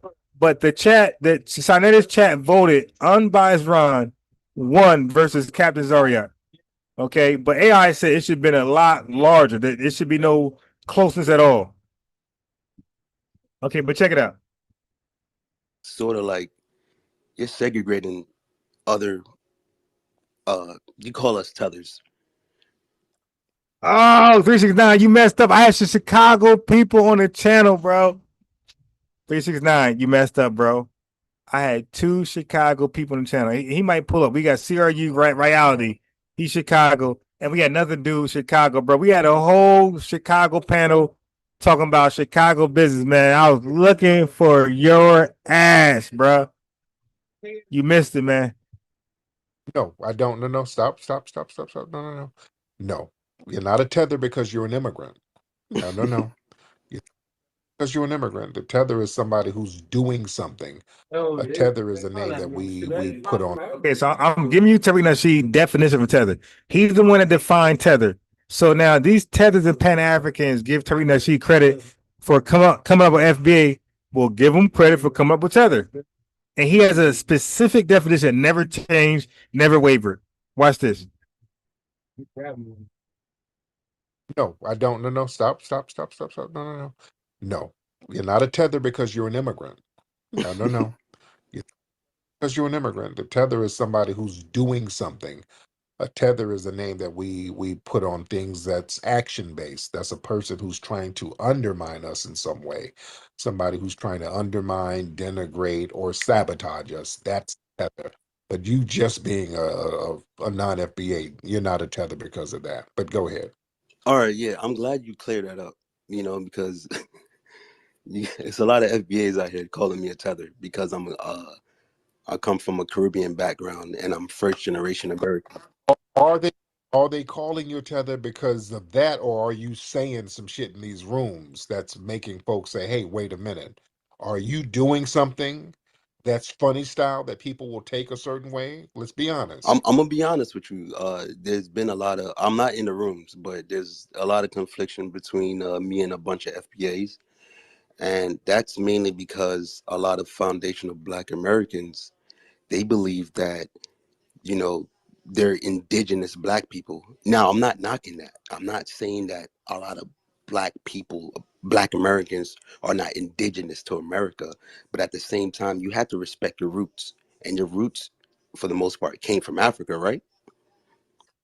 Everybody's roots came from True. Africa. Everybody's roots came from Africa. If you want to go back to Pangea, but we're talking about slavery days, right? The that triangle trade from the Caribbeans to America, right? But here's the thing. Only about 5 or 6%, or even less, came to North America. Most of the people who were brought from Africa went either to the Caribbean or South America. Only a very small percentage of Africans were brought to the continental United States.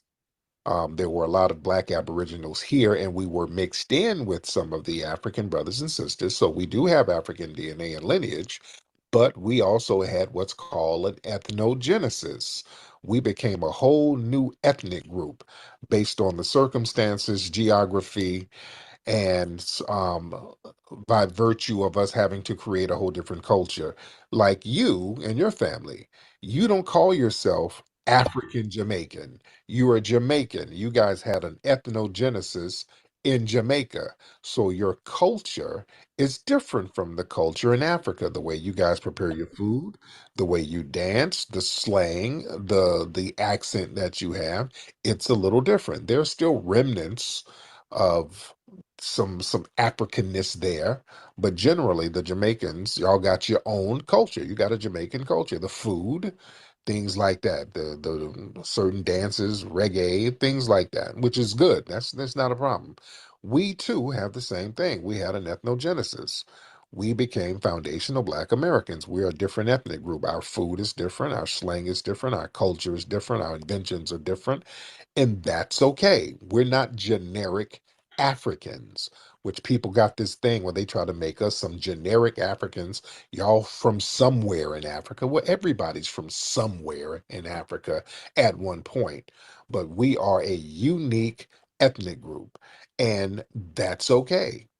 Just because we're acknowledging our unique lineage, that doesn't mean that we're denigrating other people.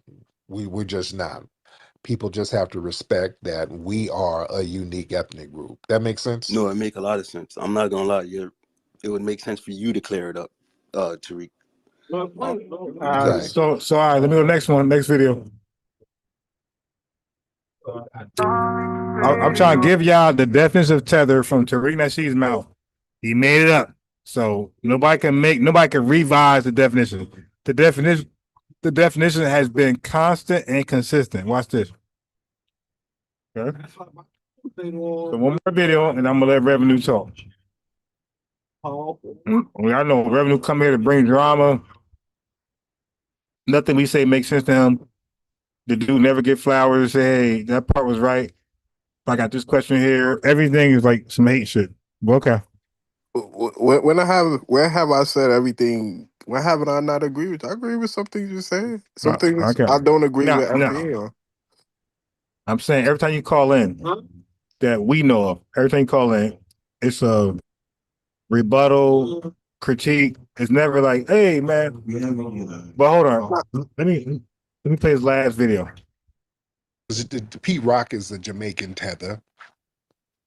So little old Pete Rock's ass, he's been trying to take shots. Pete Rock, you've been trying to get my attention. Pete Rock, you need to get some hits under your belt, Pete Rock. I have to go in a time machine and go back to 1996 to give a damn about you, brother. And Pete Rock and Common, they got a new album out. I think it got Grammy nominated. The album didn't sell worth a damn, but it got Grammy nominated. So the album didn't even chart in the US, but it got Grammy nominated. I have to go in a time machine and go back to 1996. I wish you the best, but yeah, Pete Rock, come on, man. Well, you been fell off. Come on, brother. Don't even try that. You dig? Let's get Davinsky. Is this Dr. Davinsky, the Australian white supremacist? Dr. Davinsky. What's up, Dr. Davinsky? Then we're gonna get African Pride in here. All right, so felon family. Let me get it. I said I had it back then. Hold on. Okay, I got it. I found it. I got it, family. I got it. If you got it, there it is. African Pride, hop on. Yo, Tariq. What's going on, Mr. Pride? Not much.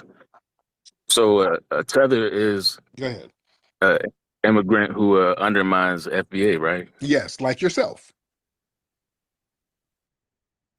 Nah, not really. Yeah, but you're a tether. So all right, so he gave so these folks know what a tether is, family. He called in and recited the definition exactly the way Tariq Nasheed defines it. So for this disgusting African British guy, Suntan, to come on Sunday TV 5 years later to act like he don't know what tether is like is crazy. I say that because he's always represented himself as the FBA guy, and we know he's the African tether.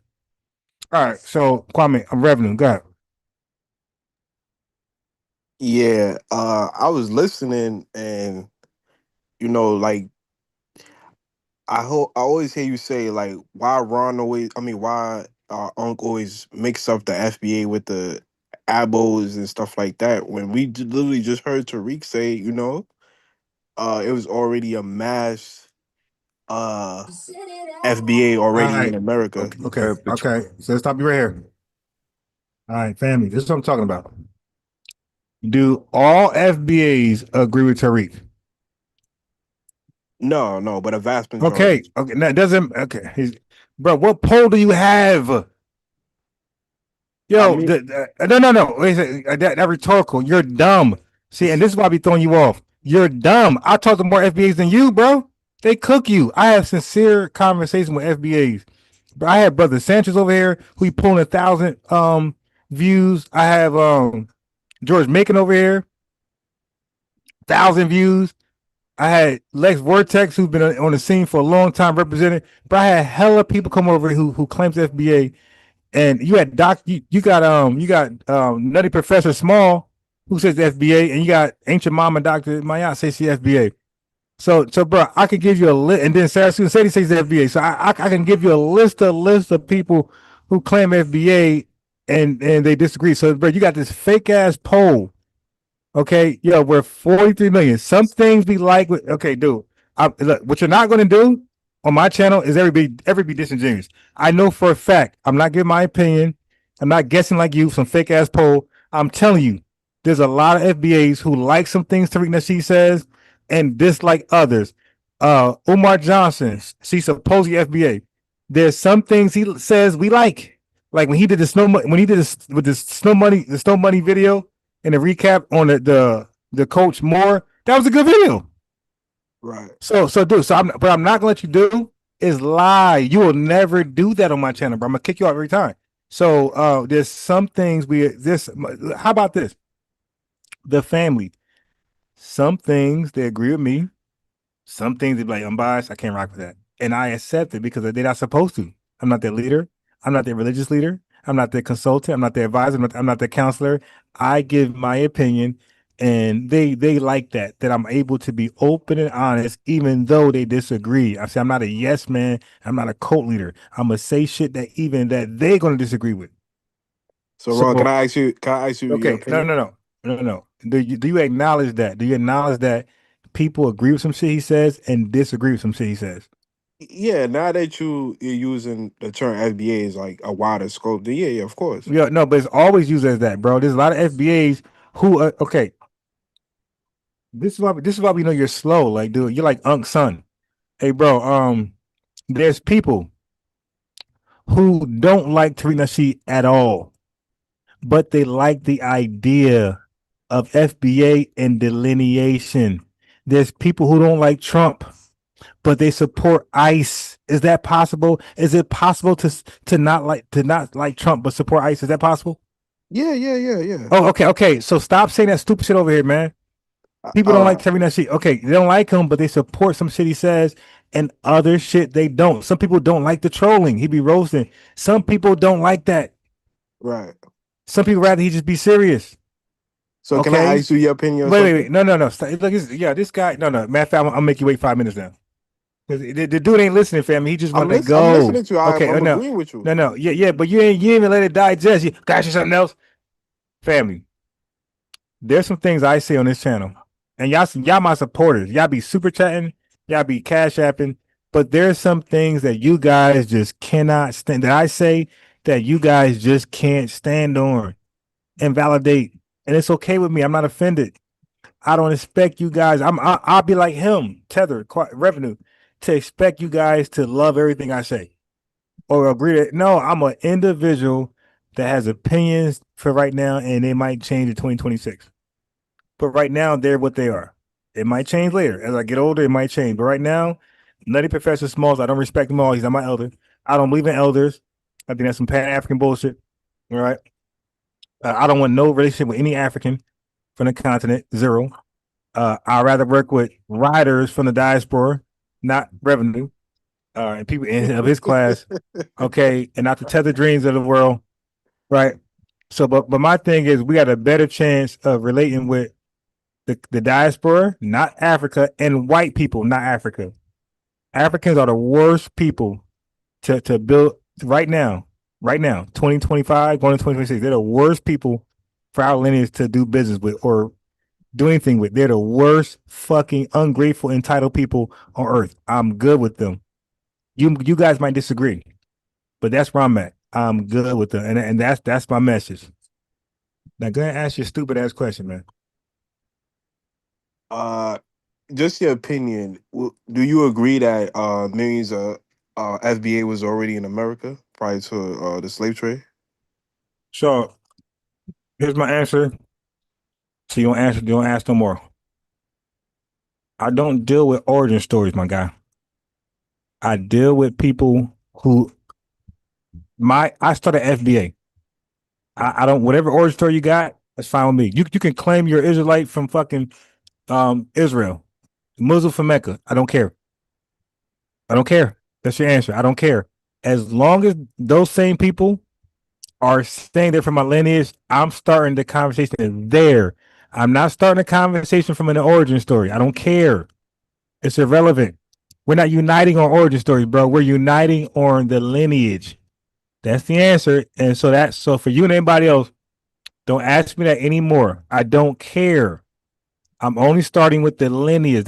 For me, that's the starting point. Are you FBA or not? Once you say yes, let's talk from there. If you're not, go fix your homeland. Okay, I respect that. I respect that. You know, you don't really care if people's promoting pseudoscience ideology. I respect that. But I didn't get a chance to watch you and Unc back and forth yesterday. Don't worry, it was nothing to watch. Saneter fucked the whole shit up. It was nothing to watch. Yo, he ain't let me talk. He ain't let Unc talk. Okay. Are fucked the whole show up. Are y'all redoing it, or that just like a one-off thing? Well, we're doing our own channels. I go Unc, he come over here, but Saneter, it's over, bro. It's over. Like this guy. If you go watch it, bro, Unc threatened to hop off so many times, and I couldn't even blame him, bro. I didn't even talk him out of it because it was a shit show. It was sloppy. We're having a good dialogue. People are learning from our dialogue. It was serious. It was based on scholarship. We're reading sources. We're citing. We're showing videos. It was dope. He started to pull people in so early. Like we didn't even get far in the conversation. Like nobody learned nothing from his side. Nobody learned nothing from my side. And look, Reverend, let me say this. Unc is on the show. He has an audience. He has a channel. He's going to bring a couple hundred over there. You dig? I got a show. I got an audience. I got my lineage. They supporters. I got a couple hundred. We're going to help Saneter channel grow. Right? He don't want to talk to us, bro. He wants to talk to people that's on the channel who have no fucking audience, bro. Oh, you talking like Apostle and yeah. And whoever else. No audience, bro. Zero. They got no followers. Zero. Nothing. The most valuable people on this channel, he not letting us talk. I was like, yo, everybody I think sometimes with certain conversations, you gotta leave like Apostle and them out if it's not pertaining to the Bible or something. Hey, bro. Hey, look, I didn't even mind Apostle. I'm not gonna blame him on Apostle. I didn't even mind him. It's the other people he allowed to just ramble for 5-10 minutes who had no question for me or Unc. They're just rambling. Lord Arbor called in. We're all confused. Like, yo, the chat was like, yo, what the fuck going on? The chat was like, everybody was asking, like, what shit show is this? My name's in the title. It says I'm calling out Unc by name, Brother Reggie, Cedric. So Unc's there. Brother Reggie probably busy. Cedric called in later, or he was on it, whatever he was doing. But Unc was definitely available. And bro, we're lit. We got 500 people in the chat, live chat, Sunday live chat. This is more than what we normally has, all right? Unless you have Jabari. But a normal Sunday live, me and Unc got it lit. She's like, yo, you don't even need nobody, bro. We got it lit, bro. Now I could see if the channel was like low in numbers. I get it. Invite folks on to spoof it up, bro. Me and Unc got it lit. The most views he had, you dig, and the dude is not letting us talk. To me, that shit was crazy, bro. Yeah, you creating some waves, man. I see Rob Bourne, Marcy Warrior, Clan, they kind of zero in on FBAs now. So I think you making some waves, bro. Well, nah. Well, first of all, Rob Bourne's our own boy, and Sean too. But if you go to my channel, Unbiased Ron, you'll see Sean and Rob Bourne there a plethora of times, bro. Like that's new to you guys, right? No. But Sean is focused on what he's focused on. Like I'm not on his radar at all. And Rob Bourne is trying to step into the space, but he's more neutral. Like Rob Bourne's not picking a side. Like he's like neutral. Like he's just giving information. He said, "Hey, if it's benefit you, take it." Like he's just throwing nuggets out there. Hey, check this out. If it works for you, works for you. But it's history. You feel me? So Rob Bourne is pretty neutral in this. Right. But I caught a live stream like 2 days ago with Sean going at FBA. So that's why I say probably making some no. shaking the table a bit. No. You already know what FBA is going at. All right, so dude, stop, bro. I've been over there. I know what particular FBA is going at. That got nothing to do with us over here. Okay, so that's not gonna work, my guy. What you mean particular FBA? I don't know what. I don't worry about that. I thought it was just one lineage. One lineage, yeah. Okay, one lineage. One lineage that have how many lineages within it? Tell me. I mean, a vast majority of African ethnic groups that came together. So yeah, it's probably over 200 different African ethnic groups. Are you serious? I didn't say ethnic groups. I said family. I'm talking about as part of the lineage. I'm talking about a part of the family. It's one ethnic group. Oh, let me help you out, bro. You're all over the place. It's one ethnic group, but it's a bunch of lineages within the ethnic group. Now, so I'm asking you, how many lineages are within the ethnic group? Probably a lot. Like what? Like what? Some people came from the Senegambia region. No, don't matter. How many lineages are within the ethnic group, bro? It's a simple answer, bro. It's not really hard at all. I'm not sure because people. 43 million, my guy. Is real simple, man. A lineage. Everybody has their own line. I got my line. Unc got his line. It's 43 million lineages within the goddamn ethnic group. Okay, I get what you're saying. I get. Okay, dude, listen. This is what I'm trying to say, bro. Hey, Revenue. If you check out the live, even though it was a shit show, Unc disappointed. I'm disappointed, and I think, and me and Unc will find a way to do it again, but it got to be more organized. It might be on Saneter, maybe not, but we're gonna make it where we get off information, and people gonna learn. You dig? They're gonna disagree and agree, but it's gonna be a great show. And it's gonna have hella views, but it can't not be the way it was last night. That was a shit show. Nobody was happy. Even the panelists were like, they want to talk. Never talked. They talk like they was on the damn panel for like 8 hours. They finally talked for like two. I mean, it was just a shit show. Listen, man. I don't know how hard it is, Revenue. I don't know how hard it is to have me and Unc on there, spar a little bit, invite DJ Genesis Detroit. Have a look. No, she cool because she's neutral. She don't rock with me or Unc. So I like that. Like I like unbiased people. She don't rock with neither one of us. You dig? That's what I want. I want Apostle don't rock with neither one of us. So I love unbiased people because they're here to hear us both out, and they can lean back and rock with somebody. You dig? Why you going at Suntan though? Suntan, he identified himself as FBA. Do you know how Larry Elder is? Yeah. Okay. Do you agree with Larry Elder? Talking points. No, I don't agree with no. Okay, so do you think he's good for the lineage or bad for the lineage? I mean, that's not my place. Okay, no, you're okay. No.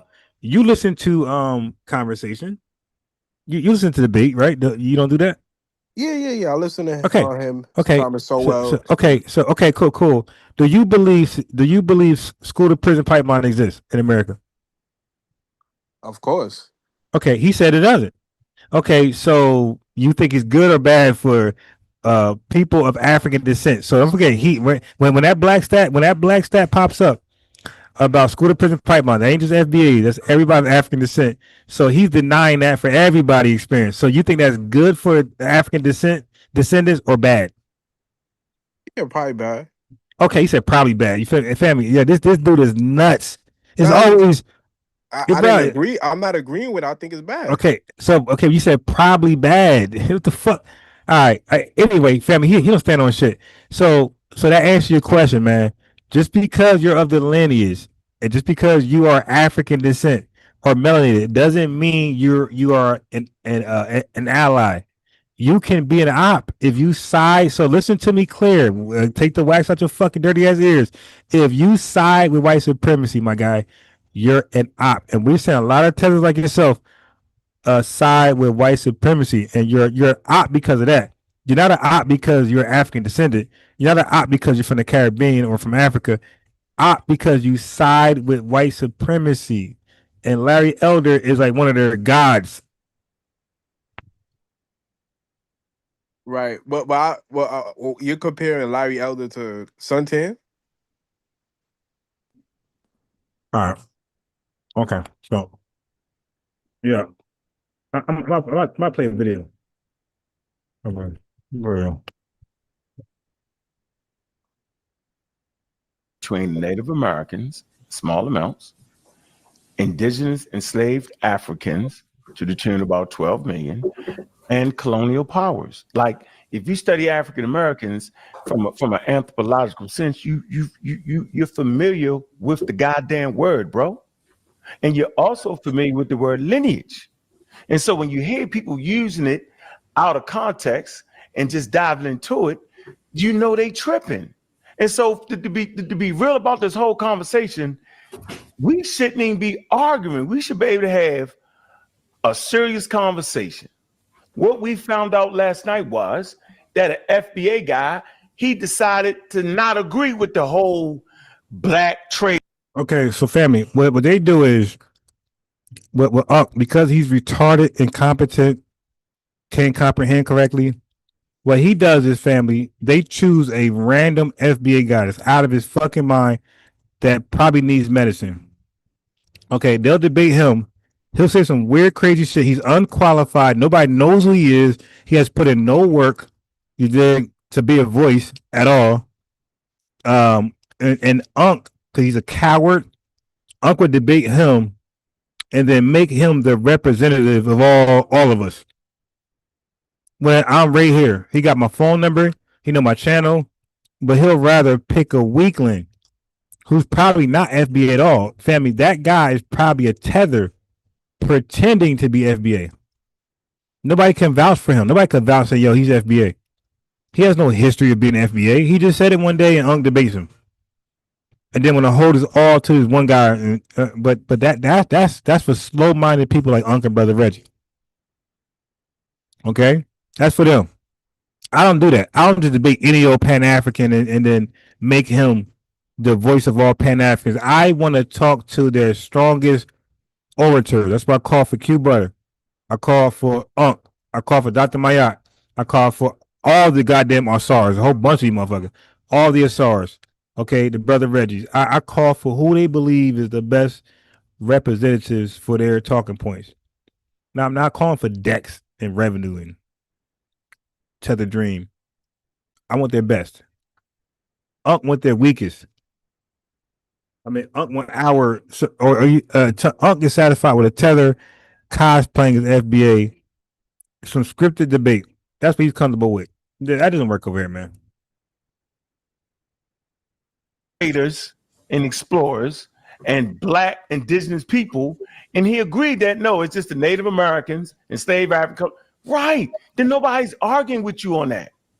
You know, nobody. There's no argument there, right? Because I am never saying that I am a continental African, right? I'm not. I'm never saying that. I'm never making that point, yo. I'm 25 years removed from that. I'm African American. No, I'm an African American, right? Which is the foundation of the global damn economy. See, nobody would actually argue that enslaved Africans, right, from the 1600s, 1600s onward, set the stage, right, of the global economy, that the immense wealth, okay, that has been produced amongst colonial powers, right, okay, came from free labor, enterprise systems. So there's no argument with that. Right. So we should not argue that. Right. We got people on the other side. I'm an African, but yet on their license, right, it say different. On their passports, it say different. You're no more different than a Moor. You're no more different than a Nuwapian. Because they don't like the name. I don't care if you never use the word. The issue for me is, right, is when we start to get groups of people, right, who have safe landing spots within y'all wild organization, like the Elbows, when they all deny the slave trade. Right. You feel me? That is their biggest beef that they would refuse to admit. Their beef is not with the FBA lineage, all of us, 43 million. Their beef is not really Tariq Nasheed. Their beef is who they call the Abels. They really hate Dan Calloway. They won't say it. So, an extension through Dan Calloway, they'll argue with all of us. But they really got Dan Calloway in mind. But these cowards are too afraid to debate Dan Calloway. They're in our spaces where we don't, you know what I mean? Like, we're doing our own thing. They want to come here and bring up those arguments, hoping that they can get y'all to argue that. Okay? Family. If you were here already, okay, and you didn't come on slave ships, you don't got to prove shit to Unc, Slow Reggie, Saneter, or nobody. Okay? Now, if you want to debate, go ahead. If you're a debater, you want to have fun, go ahead, cook them.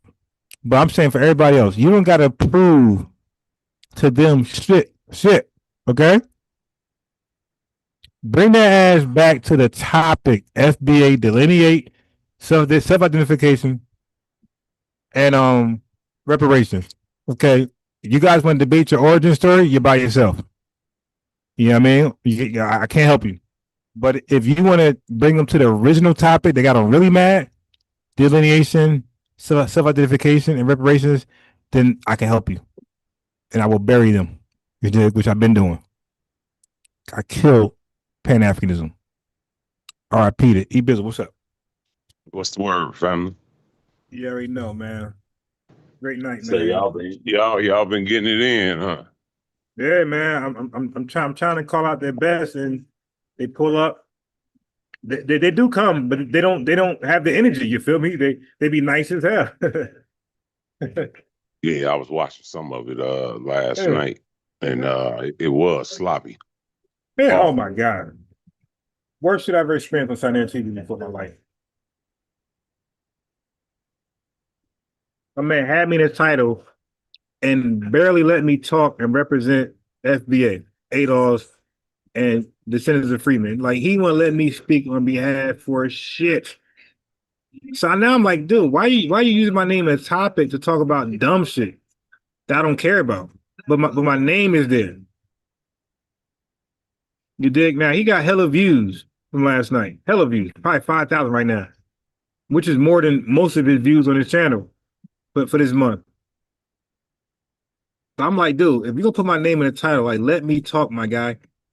Yo, he had brother Reggie pseudo ass on there, and he titled it some bullshit, and Reggie's come at us, and he let Reggie go in for hours uninterrupted.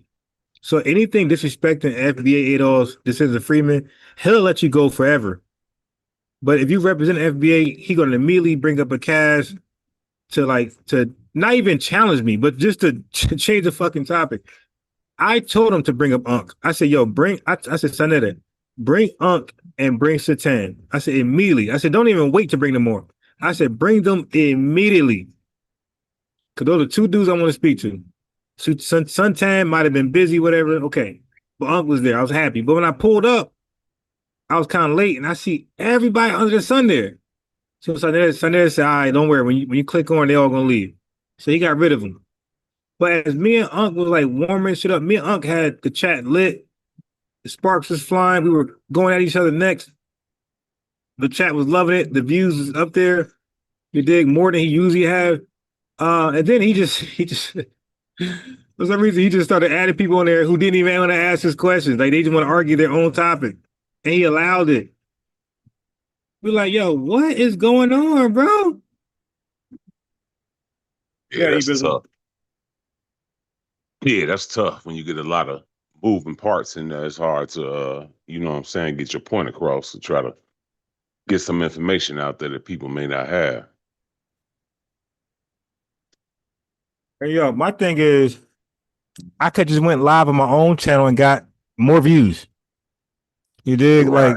I'm like, what the? Like, I'm like wasting my time there. I could just went live on my shit. Like, I don't. Unc called me out to come on Saneter. Saneter reached out to me on Facebook.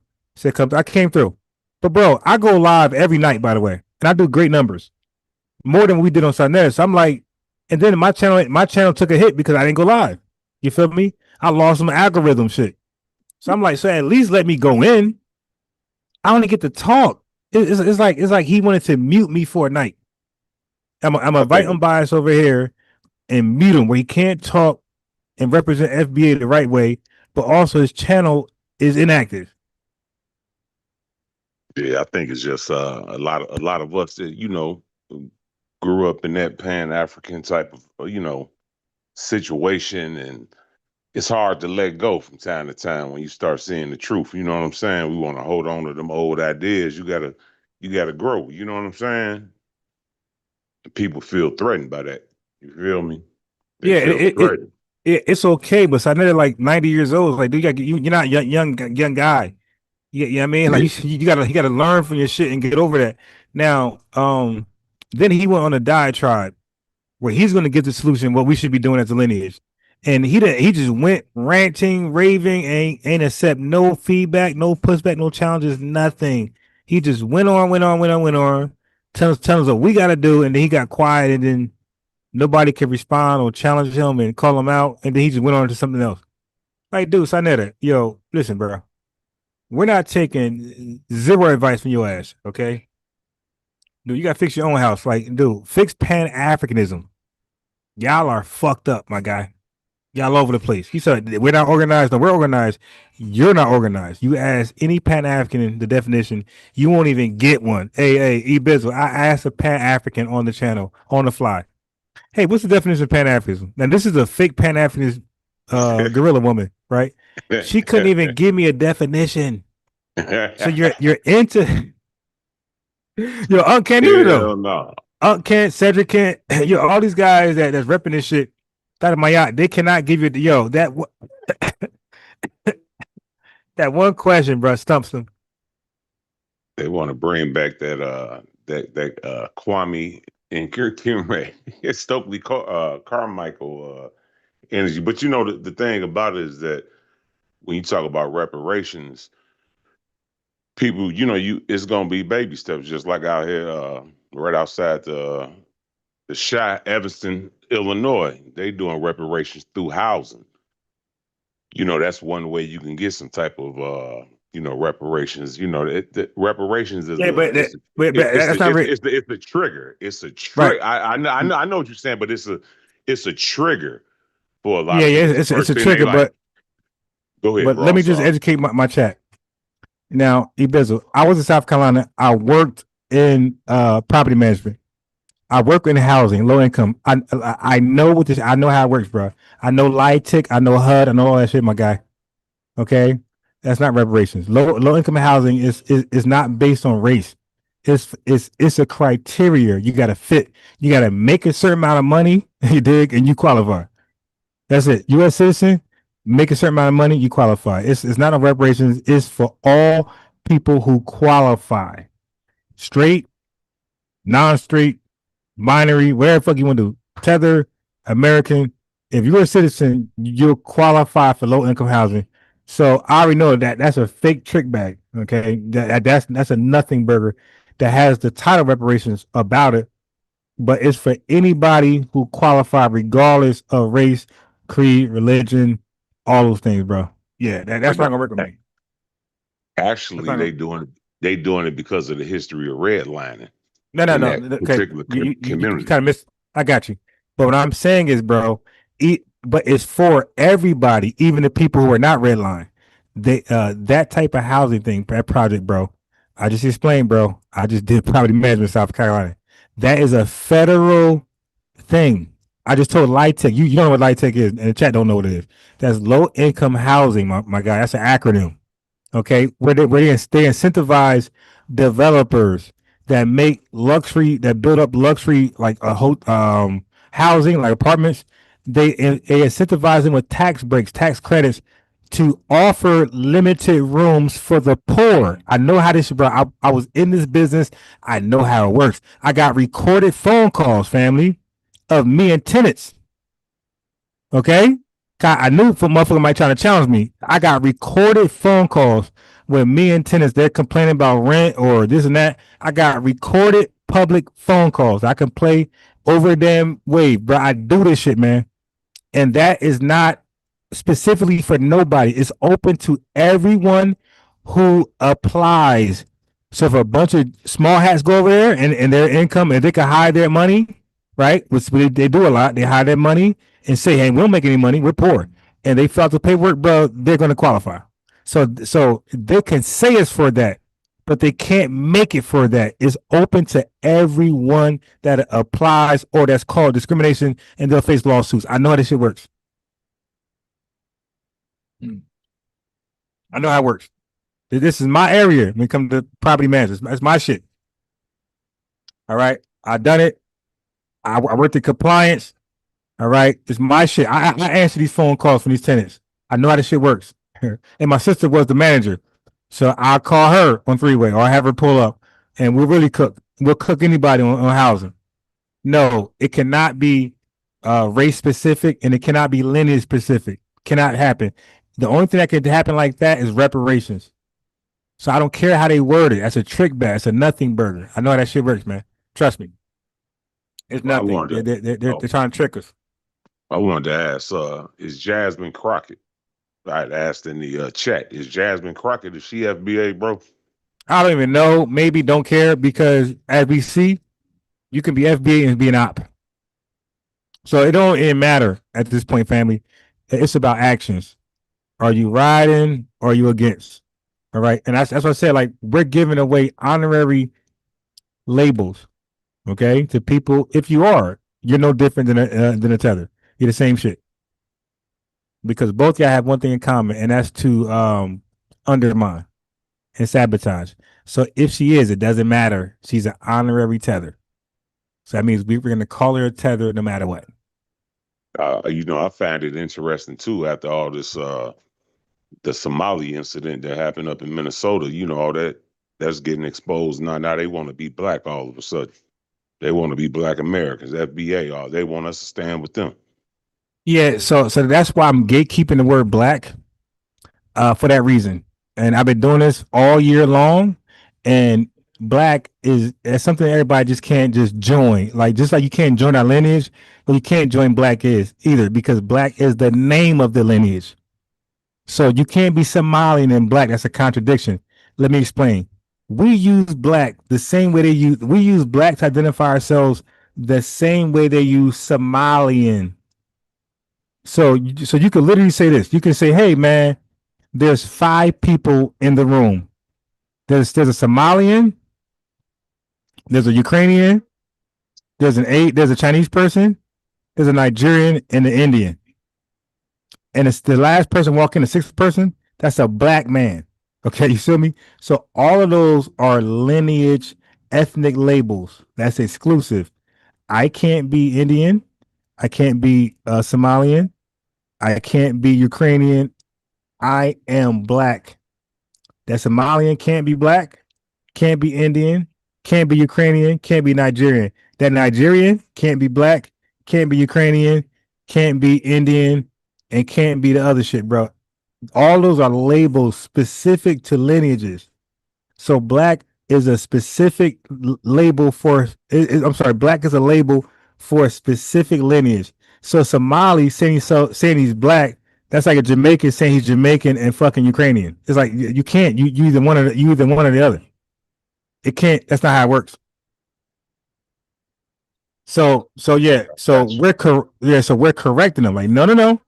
Right. No, you're not black. We're black. You're Somalian. Nice to meet you. We're gatekeeping and we're repoing black and putting it on the people who always said they were black and nothing else. There's no other term to go by with us. So Trinidadians say they're Trinidadian, and then they'll make up some shit so they black. So goddamn, which one is it? You're a black Trinidadian? Nah, no. But how that works though? Then what kind of okay? Look, listen, Ibizzle. If he's a black Trinidadian and he's a black Nigerian, what black are we? Right. Like, so we just black? like, and guess what? He's a black Nigerian American. He's a black Trinidadian American, which is black. So even with that, we're different black. There are three things under black: black Nigerian American when it comes to this country, black Trinidadian American when it comes to this country. What are we? Just black American. That's two. What about the third thing? You dig? The third thing. What is it? Yeah. So it's definitely interesting, man. I wish the conversation would have went a bit deeper as far as you educating the people, but like you said, it just kind of got out of hand. So yeah, because it went I would have. This is what I wanted for I wanted to give me, I wanted to respond to like maybe 5 arguments he had against us. So now when he talk about delineation, we don't use it right, and delineation and lineage. Come on, man. I'm gonna eat him up there. Pause. And then he might say some other stupid shit. I'm gonna cook him there. So 5 questions for me. Then we go back and forth. But then I got 5 questions for him. And family, the difference is I'm gonna answer all their questions very easily, but I guarantee you he can't answer one of mine. So that's my challenge for anybody, even Rob Bourne. You got questions for me? Cool, I'll answer. But I bet you can't answer mine. I know you can't. Okay? Because you guys do confirmation bias study. I don't do that, bro. Guys? Then you have a conversation with damn, I forget dude name, with what's the Morris dude name? A couple of years ago.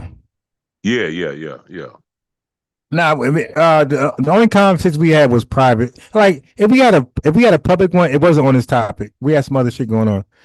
But we had this topic with Uncle and 3-way privately. It wasn't a public conversation, and it wasn't like it wasn't too deep. It wasn't too deep. We weren't really going to nothing specific. But he's I think I got his phone number. He gave it to me, but he's welcome to call in and talk his shit.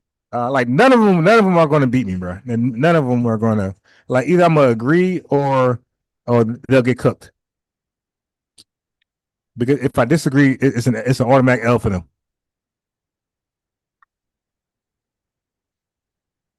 One thing I'm gonna tell you, a lot of them paradigms, a lot of them aspects that was real popular in the 90s and the early 21st century as well is it kind of going to the wayside, with more information being out there. People ain't trying to hear that. But Ibiza, here's the most embarrassing thing. I'm FBA and they're Pan-African, and I'm saying I know more Pan-African history than them. No, I hear you, fam. No, but that's deep though. You gotta let that digest. FBAs ain't supposed to know about Pan-Africanism and nowhere near them. I'm saying invite anyone over, invite any Pan-African over here, bro. I'm saying I know more than them. So if they're standing on something, you should know a lot about it, because FBA talking points, I know all of them and they don't know more than me. All right. But when it comes to Pan-African, so how do I know more FBA talking points than them and I know more Pan-African history than them? That's crazy. I think you was one of the first one going at Garvey Shit, a couple I'm of years Papa. ago. Oh yeah, I'm definitely the first one to attack him. I'm the first one to attack Professor Smalls, Nutty Professor Smalls. I'm the first person to attack a lot of these Pan Africans, bro. You're right, but I'm definitely the first person to cook Garvey and fillet him. I'm the first person, man. And look, not just him, Henry Clark, John Henry Clark cooked his dumb ass, got him too. You dig? So nah, it's a bunch of the elders I went after and got him out of here. Look, Lord Jamar, I'm the first person to cook him to expose he's not FBA. So people catching up 5 years later, Right. and then I'm getting my flowers now. I'm just like, no, like pay attention when I say it. No, I remember when you said it. I remember when you said it. Yeah, about 4-5 years ago. Yeah, I was the first person to say Lord Jamar ain't FBA. And I had FBA's debating me like, nah, he is. Look, his mom, like his mom ain't no fucking FBA. Where you get that from? You dig? All right, show me that clip where he says mom FBA. Nobody can do it. But that don't mean he's not a rider. Like he's still a good guy. You dig? I still rock with him. He's just not FBA. That's all. But he was pretending to be, and that part I didn't like. But now he's a good guy. Godfrey, you know, Godfrey, I got problems with him here and there, but overall, he's a good guy. You dig? So I'm telling you, people who are non FBA, I'm saying like they're overall, yeah, they got some questions mark. They got some question marks, but overall, they so far solid, but they're not FBA.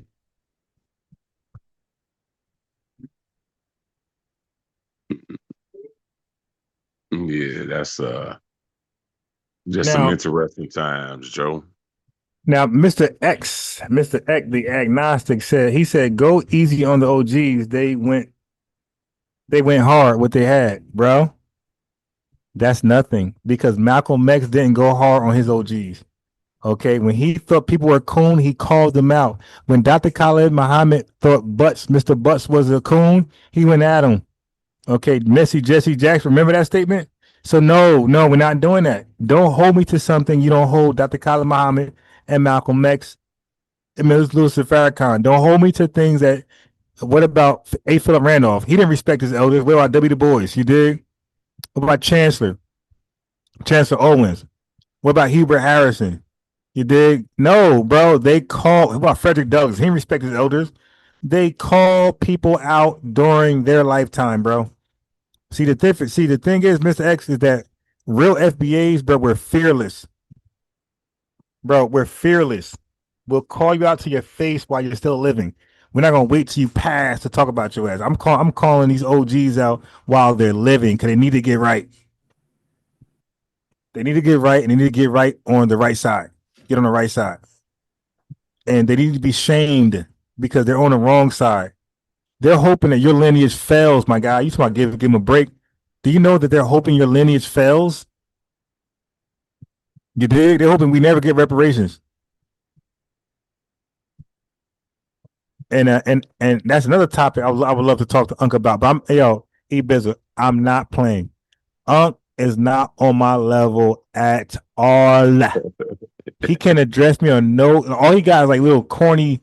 What about this lineage? Like stupid shit. I got to debate. But real topic like reparations. We already had this conversation on my channel. E-Bizzle, he was stupid on the topic. So like real important topics, he does not know, bro. That's why he does like the whole yelling and the hoopla. He doesn't know, man. We already had a reparations topic on my channel, bro. He was dumb. He don't know. Prove me wrong. Click that link. I got some questions about reparations. Okay. This is for you. You're listening. Prove me wrong. Click the link. See, E-Bizzle, the one thing they don't like to do is be on a hot seat. Now, E-Bizzle, I called the channel about 4 days ago. I called in, bro. E-Bizzle, there was a bunch of Pan-Africans on that fucking panel. I smoked them all, bro. All of them against me. All of them in the chat. Take a look at it. I think I was at work. Bro, I smoked them all. Okay? So now I'm saying I went into the Lions then and came out victorious. I'm saying come to my channel, Unc, and let me just ask you questions. You just don't ask me nothing. Let me ask you questions, my guy, about reparations. You dig in Pan-Africanism. He does not know. I already asked my Garby. He doesn't know. He said he don't know.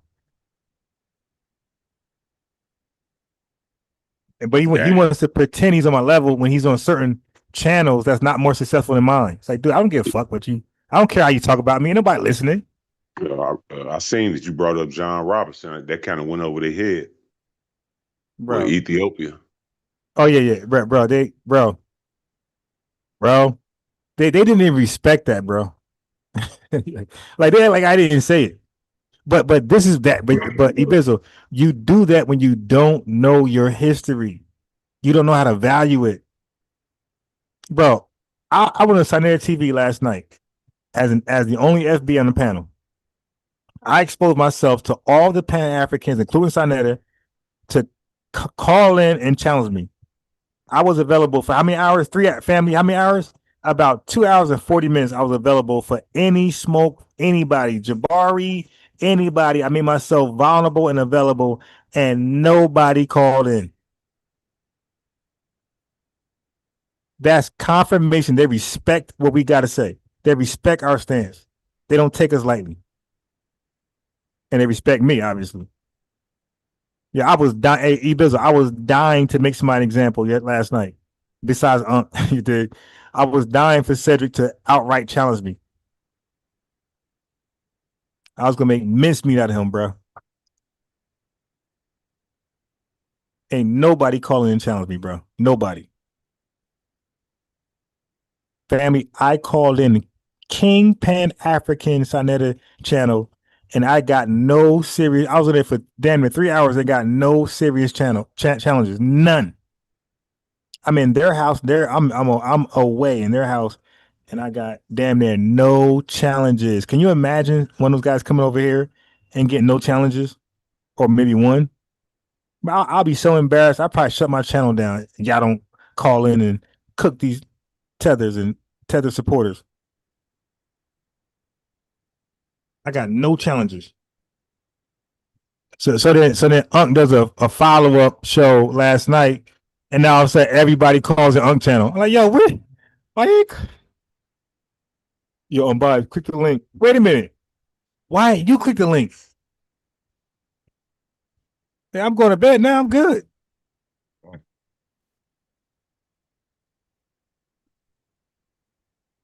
Yeah. So Tiger said, I'm gonna read some chat real fast, you Bizzle. All right, go ahead, fam.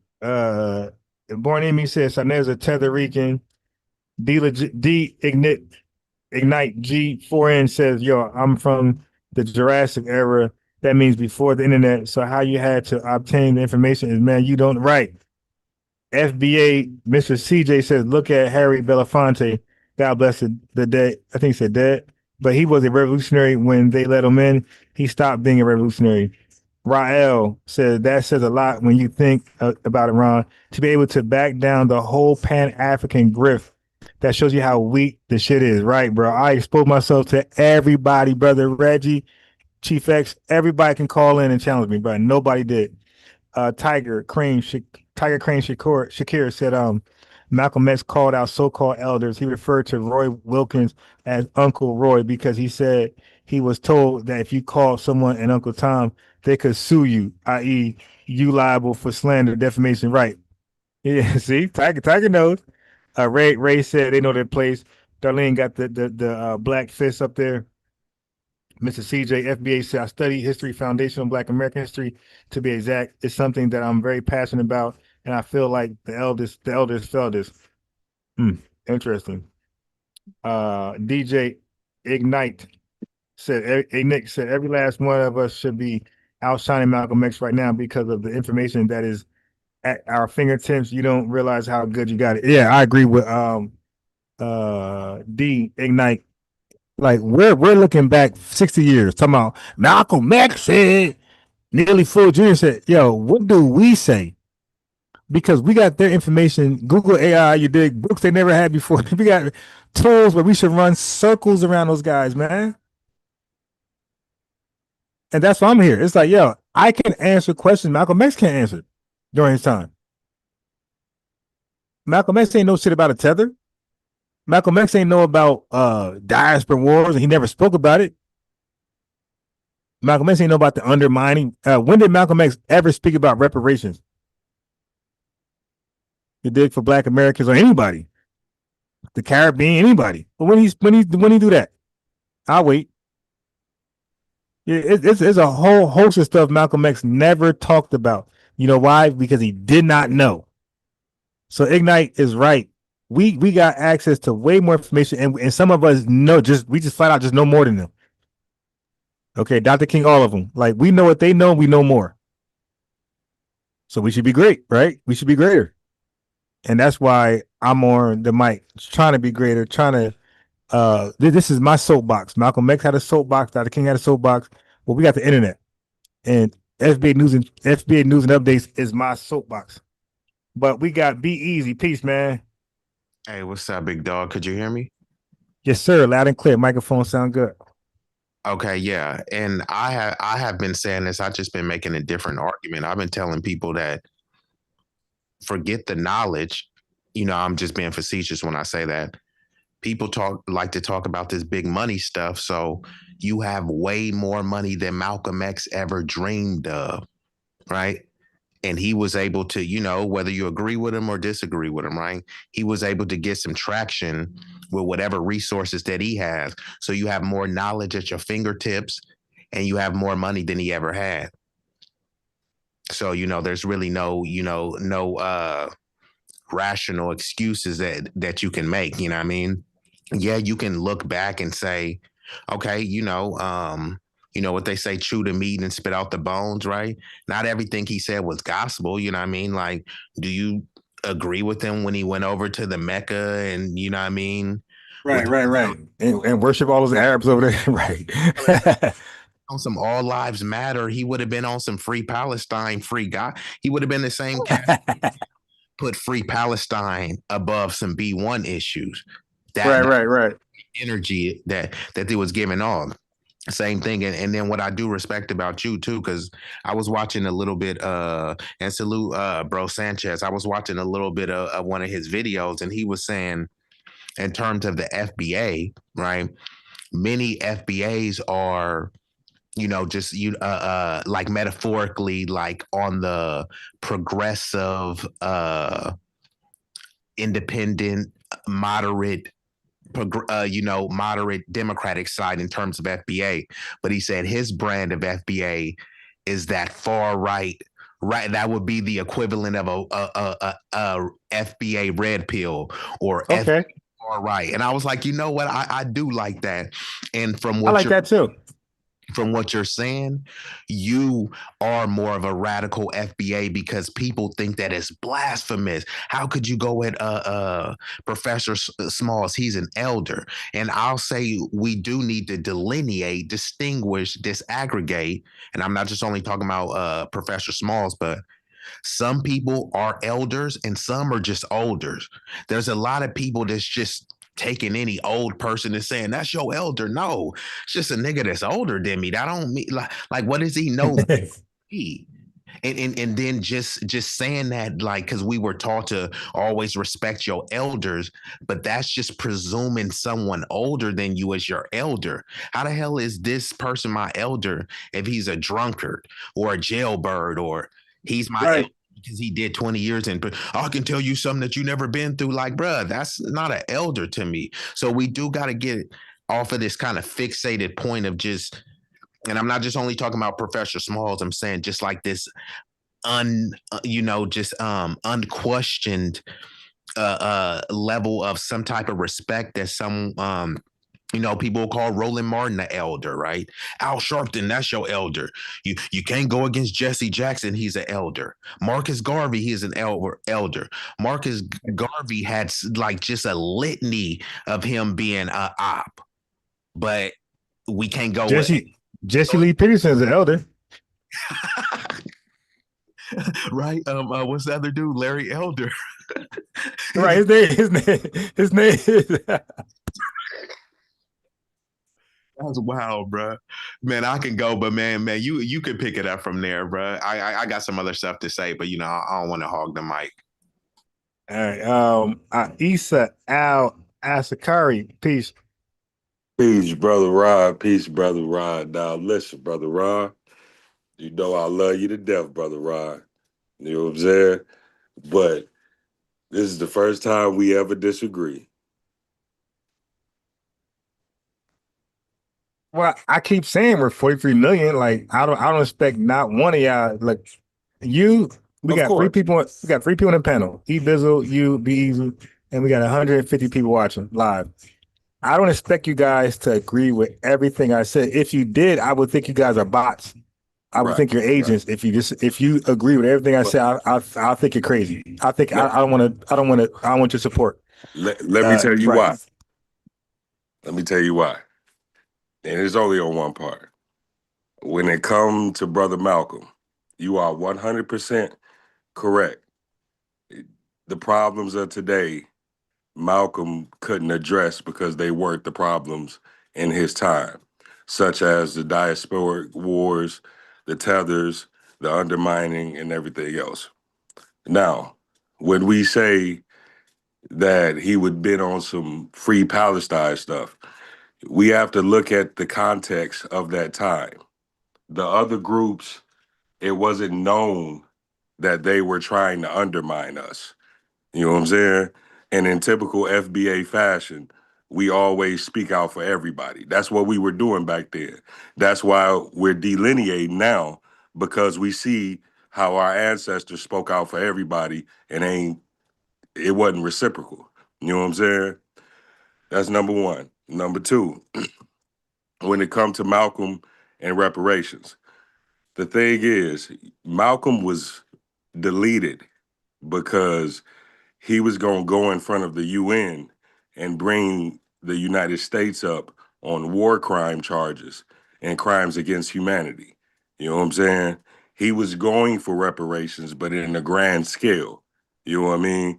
That's one of the reasons why, even if you watch the series in New York that stars Forrest Whitaker, you know what I'm saying, about Bumpy Johnson.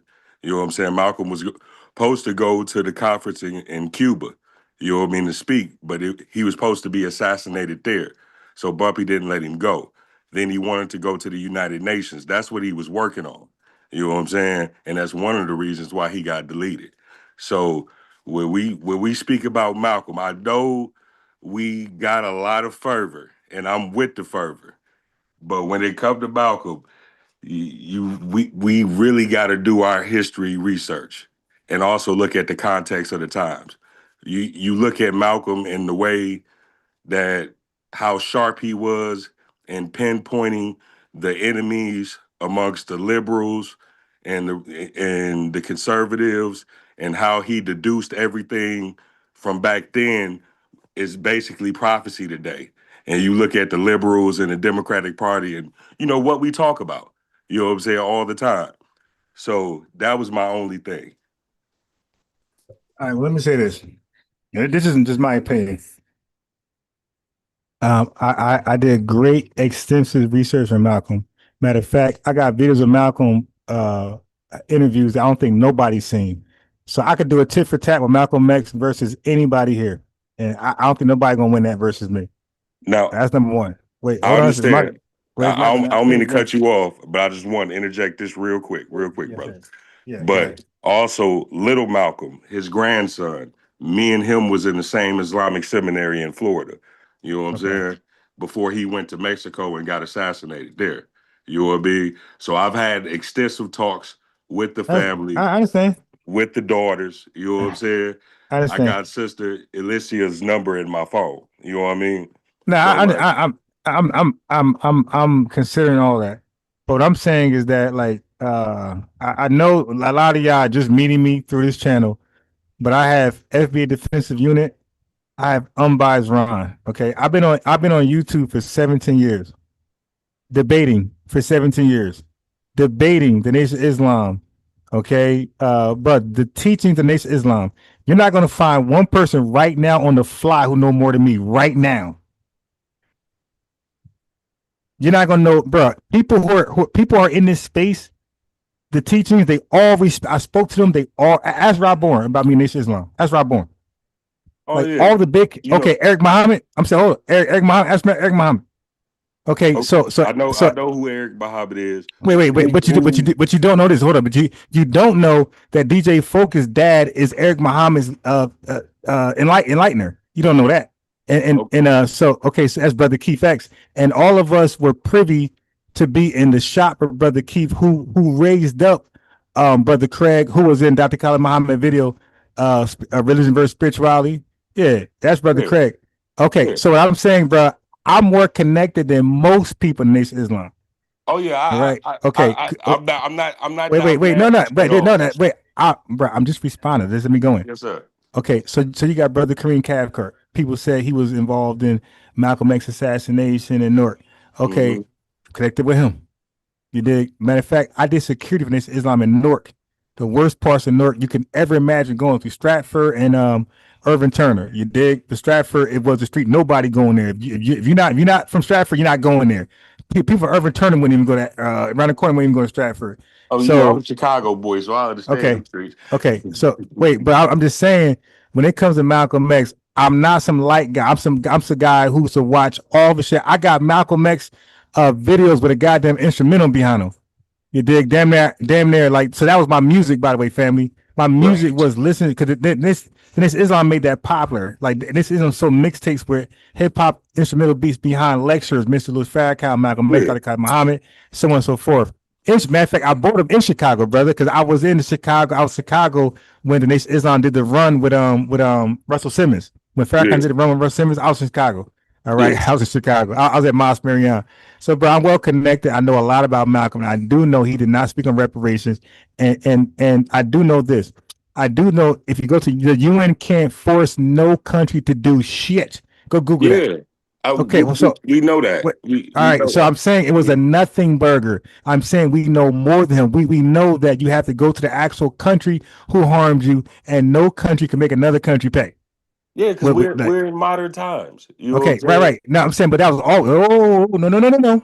Israel, the Holocaust happened before Malcolm X, so Malcolm X lived through after the Holocaust. So there was, and then the Japanese internment camps, and so no, he lived, and then the Italians who got paid 50 grand for what happened over there in Boston. No, so Malcolm X was around when all those histories already happened. So yeah, but who was really speaking on all of that? Wait, dude, you're cutting in. When you talk, I was very quiet. I'm responding now, and you're cutting me in. Okay, Go ahead. And we call that splaining. I'm giving you the facts. Malcolm X did not. Go ahead. Okay, cool. It's a fact. Malcolm X, all those atrocities I just named and those payouts happened on before Malcolm X watched, so he should have been privy to those things. I'm saying he was focused on what he was focused on, and he did not know about reparations. And that was my point. Case and B.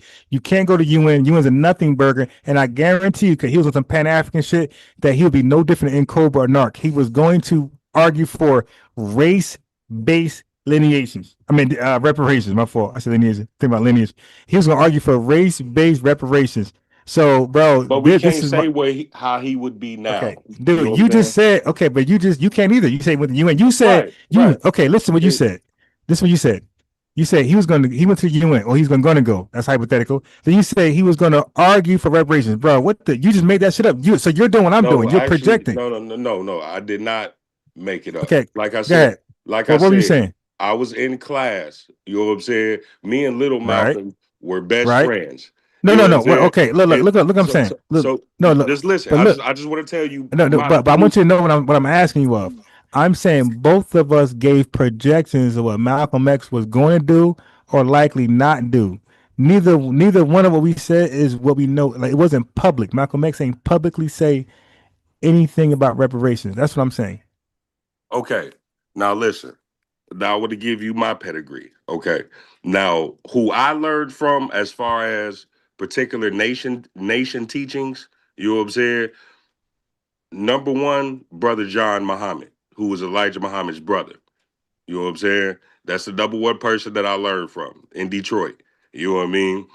Number 2, the brother Melchizedek, who was in Mosque number 7. You know what I'm saying? Underneath Malcolm, also with brother Clarence 13X. Those are my 2 main teachers. You know what I'm saying? As far as when it comes to that, you know what I mean? So I go deep into this nation stuff too. You know what I'm saying? Because John Muhammad was around in the beginning. You know what I mean? John Muhammad was around Master Farad Muhammad. Elijah Muhammad is his brother. He is split an image of him. You know what I'm saying? Melchizedek joined the nation in the 50s. You know what I mean? So like, and he's 90 years old today. Look like he in the 70s. You know what I mean? So like, I understand what you said that, we both, throwing projections. Yeah. Like I said, that's the only thing I even slightly All right. disagree with you on, All brother. right, cool. You know what I'm saying? All right, but let me finish responding. Okay, because I know what I'm saying, because you said this, you ended it with this. I'm only coming hard because you said we need to be careful and know history before we. Okay, so that was a shot at me, and I'm saying I know exactly what I'm saying, and I know more than most people. As a matter of fact, I know the Nation of Islam doctrine better than most people. So you're saying these John Muhammads and these Malcolm Lewis. I'm saying that when it comes to the doctrine, with supreme lessons all the way down to the goddamn Al Has Arrived, Message of the Black Man, the Fall of America, and How Do You Live 1 and 2. I'm saying nobody could rock with me when it comes to that. On a freestyle tonight, nobody can touch me. Okay, because one thing I do, bro, when I study, I remember what I studied. It don't matter how long I ain't talking about it, I still know it because I study to understand and know shit. I don't understand it to know it for that one day, like I understand to know it forever. I just want to ask you one question. Who you talking about? Nobody. You said who, me, brother? Anybody. I got questions right now for you. No, brother. Okay, cool. No, all right. So here's the challenge. Okay, I got you. So let me ask you a question.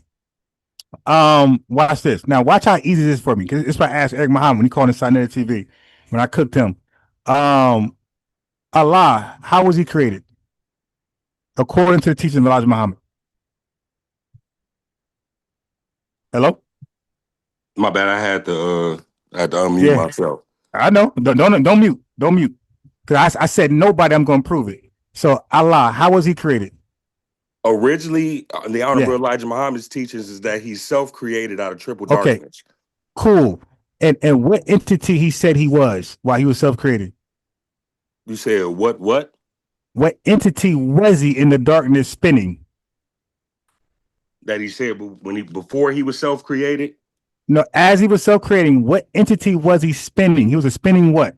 Like I said, nobody can touch me with the teachings. This is on the fly, by the way.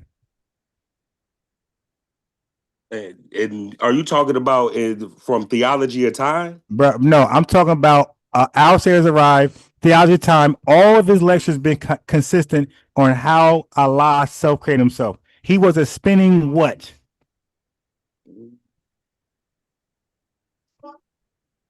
Exactly. Like I said, nobody on the fly, nobody knows more than me. Brother, okay. Listen, let me tell you this. Wait. So let me give the answer. Some questions that no, you can't. So, you can't. Wait. Hold on. Wait. Slow down. You're getting emotional. I'm asking you. Emotional, brother. Okay, cool. But I'm just saying. Okay, so let me talk. Because you. Okay, no. I can ask you some questions you don't know. Sure, you could. Sure, you could. But is that a challenge? Wait. Yes, it is. But hold on. Oh, okay. Oh, okay. Hold on. Yes, it is. Family, I'm asking him about their God. Okay. What is more? Okay, dude, you got to relax. You're getting emotional. I'm not getting emotional. I just said okay, cool. Okay, if you got a question, cool, you can ask it. But I'm asking the most important question. E-Bills, you there? Sure, you could. E-Bills, you there? Bees, you there? I'm here. I need a witness. You in a religion. No, I'm just saying you got to turn it off in the background so it can stop repeating. That ain't me. Okay, E-Bills, you there too? Yeah, go ahead, family. Yep. Okay, yep. In a religion, isn't it the most important to know about your God more than anything else? In religion, yeah, I would say. Okay, what about you, Be Easy? In religion, don't you think the knowledge of God is more important than anything else? Yeah, don't they say all the glory? So I asked the brother about their God. He gonna ask me some rinky-dink question about something relevant. I asked you the I didn't even ask you no question. Okay, don't say that, bro. Dude. I ain't asked you no question. I got you. I got you. But what I'm saying is, I didn't come up with some random questions from gotcha shit. Okay, wait, dude, you gotta let me talk and stop, man. I'm gonna put you in the back chat. I gotta talk. It's my shit. I'm gonna talk.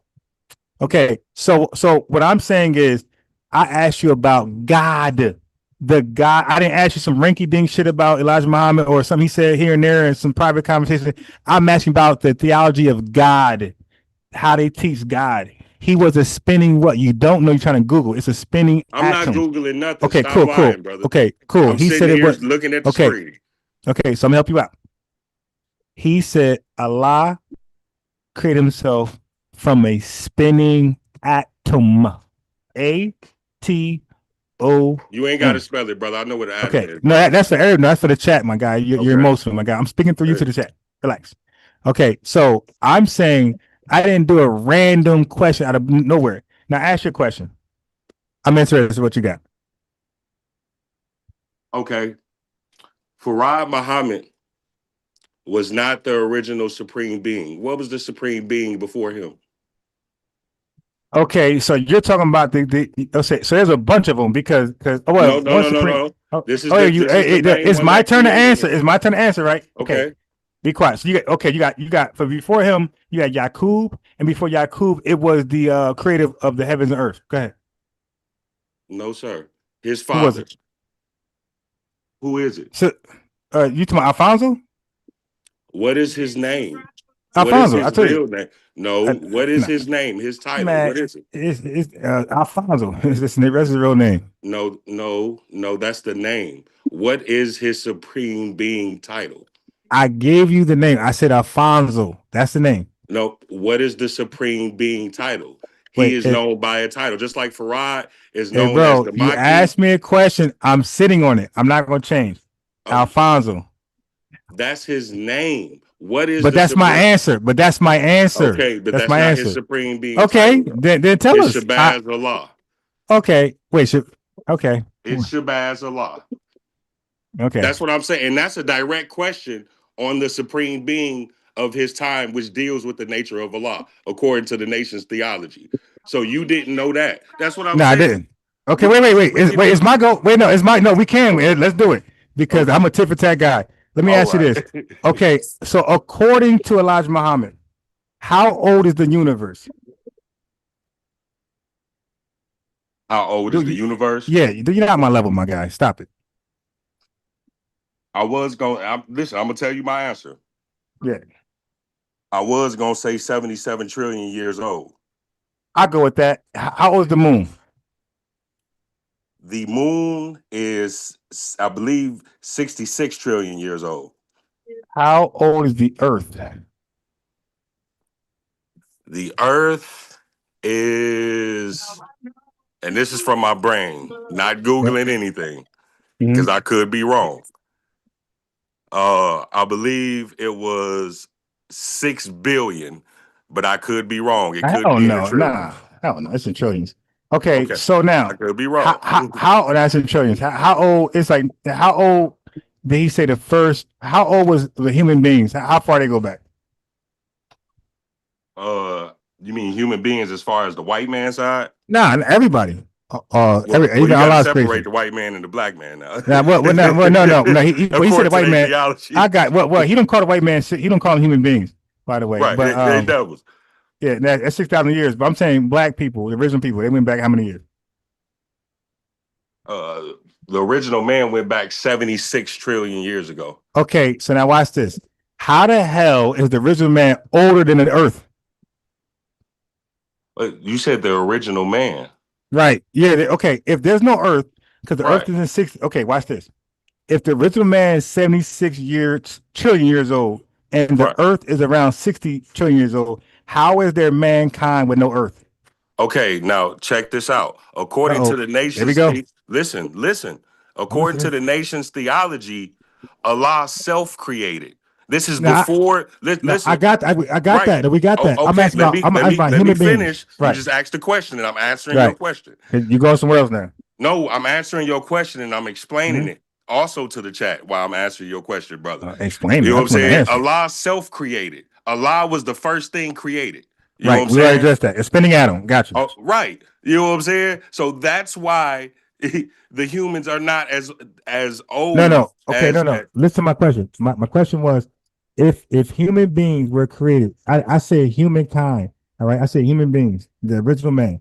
Right. 76, because that is the years. Because actually, the universe is it's not 77, but you're close enough. It's 78 trillion. Okay. And human beings was 76. Okay, I'm saying the Earth came after the moon was blown up, right, by the scientists. It was split. Right. Okay, right. Okay. So how the hell are human beings existing 10 trillion years before there's an Earth? You said before? No, they're not existing before the Earth. There's a Hey, bro. trillion years in between. One bro, is listen. Hey, bro, one, listen to the question. one is 78, one is 76. Yeah, but yeah, trillion, right? I'm Right. saying Earth didn't happen until the moon exploded into two. So that's after 66 trillion. So that means that human beings were already here. So, bro, where were they living on if there's no Earth?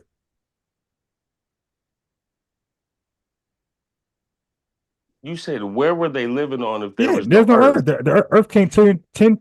The Earth ain't happened to the moon blew up, and the moon ain't happened to 66 trillion years. That's 10 trillion years after human beings were created. So where the hell were human beings living at if there's no Earth? No, bro, that's before. Oh, If listen, Allah created the God. heavens and the earth, right? Listen. Wait. No. According to Stop. theology, Wait, dude, Allah was hold on. self-created Dude, 78 trillion years ago, you're right? causing confusion right now, bro. It's real No, simple. I'm Look, not. hold on. Okay, I got you. What's older, 76 trillion or 66 trillion? 76 trillion is older. Right. And you just said the human beings, original man, not Allah. Human beings, the black man was created in 76 trillion years ago. And then the moon was created 10 trillion years later. That means earlier. And then the earth was after the moon. So I'm saying if human beings were here 10 trillion years before the moon and earth, where were they living? No, they weren't here before the moon and the earth. Okay, They weren't. They weren't. I'm moving on.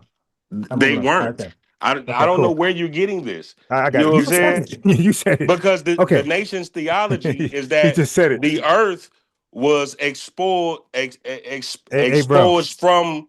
I mean, the moon was exposed from the earth. Right. In an explosion. No, You know it blew what I'm up. Right. Oh, hold on. Let's go back. So Allah self-created 70 trillion years. Allah created black, the original black man. What time again? How many years ago? It was 76 trillion years ago. So now Ibizu, easy. He said it again. 76 trillion ago, he created black people. Okay. Right. What the Earth? Listen. Earth was already here. According to their theology, yes, it was. Hey, no. Hold on. I just asked you earlier. I said, when was the moon created? You said 66 trillion years ago. Yes or no? Yes, it was created. It was created by hold on. According to their theology, how was it created? Slow down. Hey, dude, slow down. No, it's not about create. It's about when, not how. It's about when. Because I'm saying the times doesn't match up. 76 trillion years, they're here. So that means they're here somewhere, but they're not on moon or earth because at that time, you're saying they're not on the moon or the earth. According to the nation's theology, the moon and the earth were one. Yeah, but it didn't come about until 10 trillion years later. No, the explosion that separated everything came about. I'm gonna ask you again. According to their theology. I'm gonna ask you again. I'm gonna move on without you. When was the moon created? According to the teaching of Elijah Muhammad.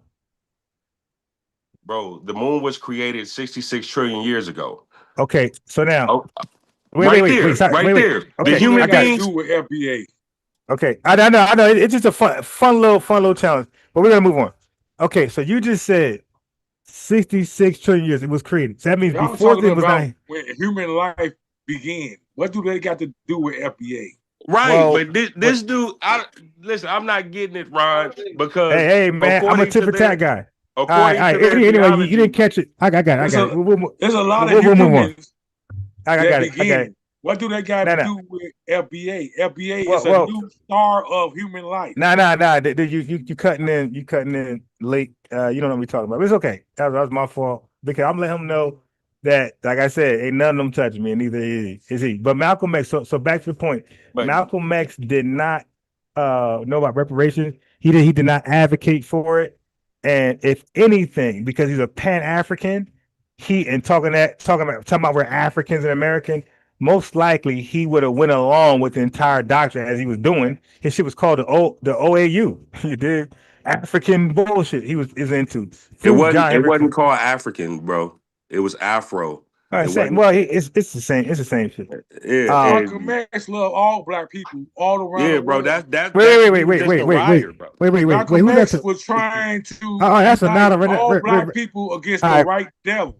Ronaldo he been drinking. Wait, Ronaldo, hold on. People Ronaldo combined it with. Okay, yeah, I forgot. He be drinking a lot. Yeah, he going on. Ain't no such thing as all black people, bro. There's only one black people. Yeah, we understand that, bro. But back then in them times, a lot of people was looking at people that was melanated. That's why we was trying to get them over here. No. What are you talking about? No, we were not. No, listen. I'm saying when we spoke up and opened up immigration, bro. No. That's not what happened, bro. Let me stop you, bro. I'm somebody who studied the immigration in United States history. We never done that. Okay, you made that shit up. But bro, I'm not making stuff up, bro. You just cutting me off, bro. Because because you made that. Yeah, we ain't never invite. Matter of fact, Frederick Douglass was an immigration restrictionist. Booker T. Washington, A. Philip Randolph, bro. All of our leaders seen all immigrants as competition and undermining what America owes us. You made that shit up. Ain't none of our leaders advocate for immigration, bro. You made that shit up. Ain't nobody making nothing up. Okay, name one leader. Name one leader. Name one leader advocated for immigration. Name one. Bro, I'm not saying just advocated for immigration. No. Okay. But I'm saying when we fought for civil or the whole No. Bro, you won't even let a motherfucker speak, dog. I'll just drop back down, bro. Yeah, all right, go ahead. Bro. I'll just drop back down. All right, go ahead, because you're wrong. You're wrong. No, bro. You come on, bro. Like you a little bit arrogant, bro. You know what I'm saying? No. I still got love for you, bro, but you arrogant. I got you. You a little arrogant, bro. Okay, you know what I'm saying? I got you. And I understand, bro. You asked me a question I couldn't answer.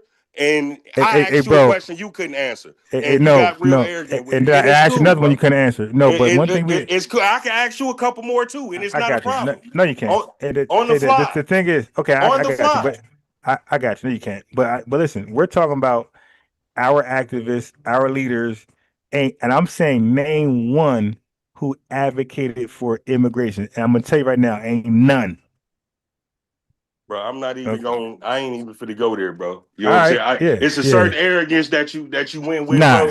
And you know what I'm saying?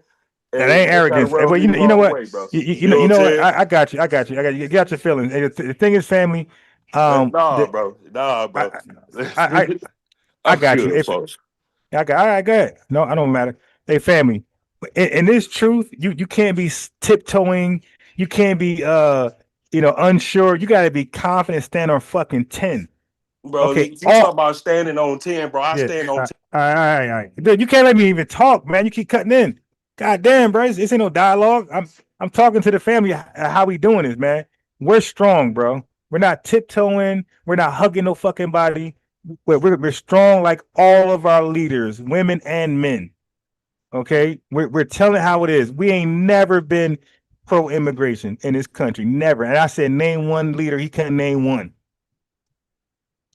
Let me ask you this. You're very arrogant, bro. I got it. Well, and this truth you got to be, bro. You can't let nobody step on you. We got you, Bizzle. I don't go good with. All right. So you're gonna just talk. All right. Go back in the chat, man. I'll holler at you. But you don't keep interrupting the show. Go ahead, Bizzle. Yeah. I had a question then. So, what's your thoughts on as far as the immigration? So, your stance is do you support ICE? Yes. Okay. Yes. Now let's come back to you. Who is ICE targeting in America? Right now? Always been. No, I'm talking about historically, not just right now. I'm saying not just race. I'm saying status. No, it's not all Hispanics. I support ICE. It's certain Hispanics, right? Right Isn't now it they got to illegals? push. No, listen. Yeah, illegals. Right, right. Yeah, They're so yeah. primarily from No, Mexico. no, not. Oh, right. I'm saying no, Jamaican, African. If you're illegal and you're illegal, they after you. Yeah, anybody who's illegal here, their visa expired, their refugee status was revoked or rejected or expired. If you are illegally here, ICE is on your ass. They all gotta hide until a Democrat president come into office. They all gotta hide, bro. Yes, I'm pro ICE because I'm pro American citizenship. Get it the right way. Don't sneak into my goddamn country to undermine job wages, unions. I know what illegal immigration does for the country. It undermines all of our activisms. Everything we fought against, we fought for child labor laws, bro. We fought for OSHA, OSHA. We fought for that shit, man.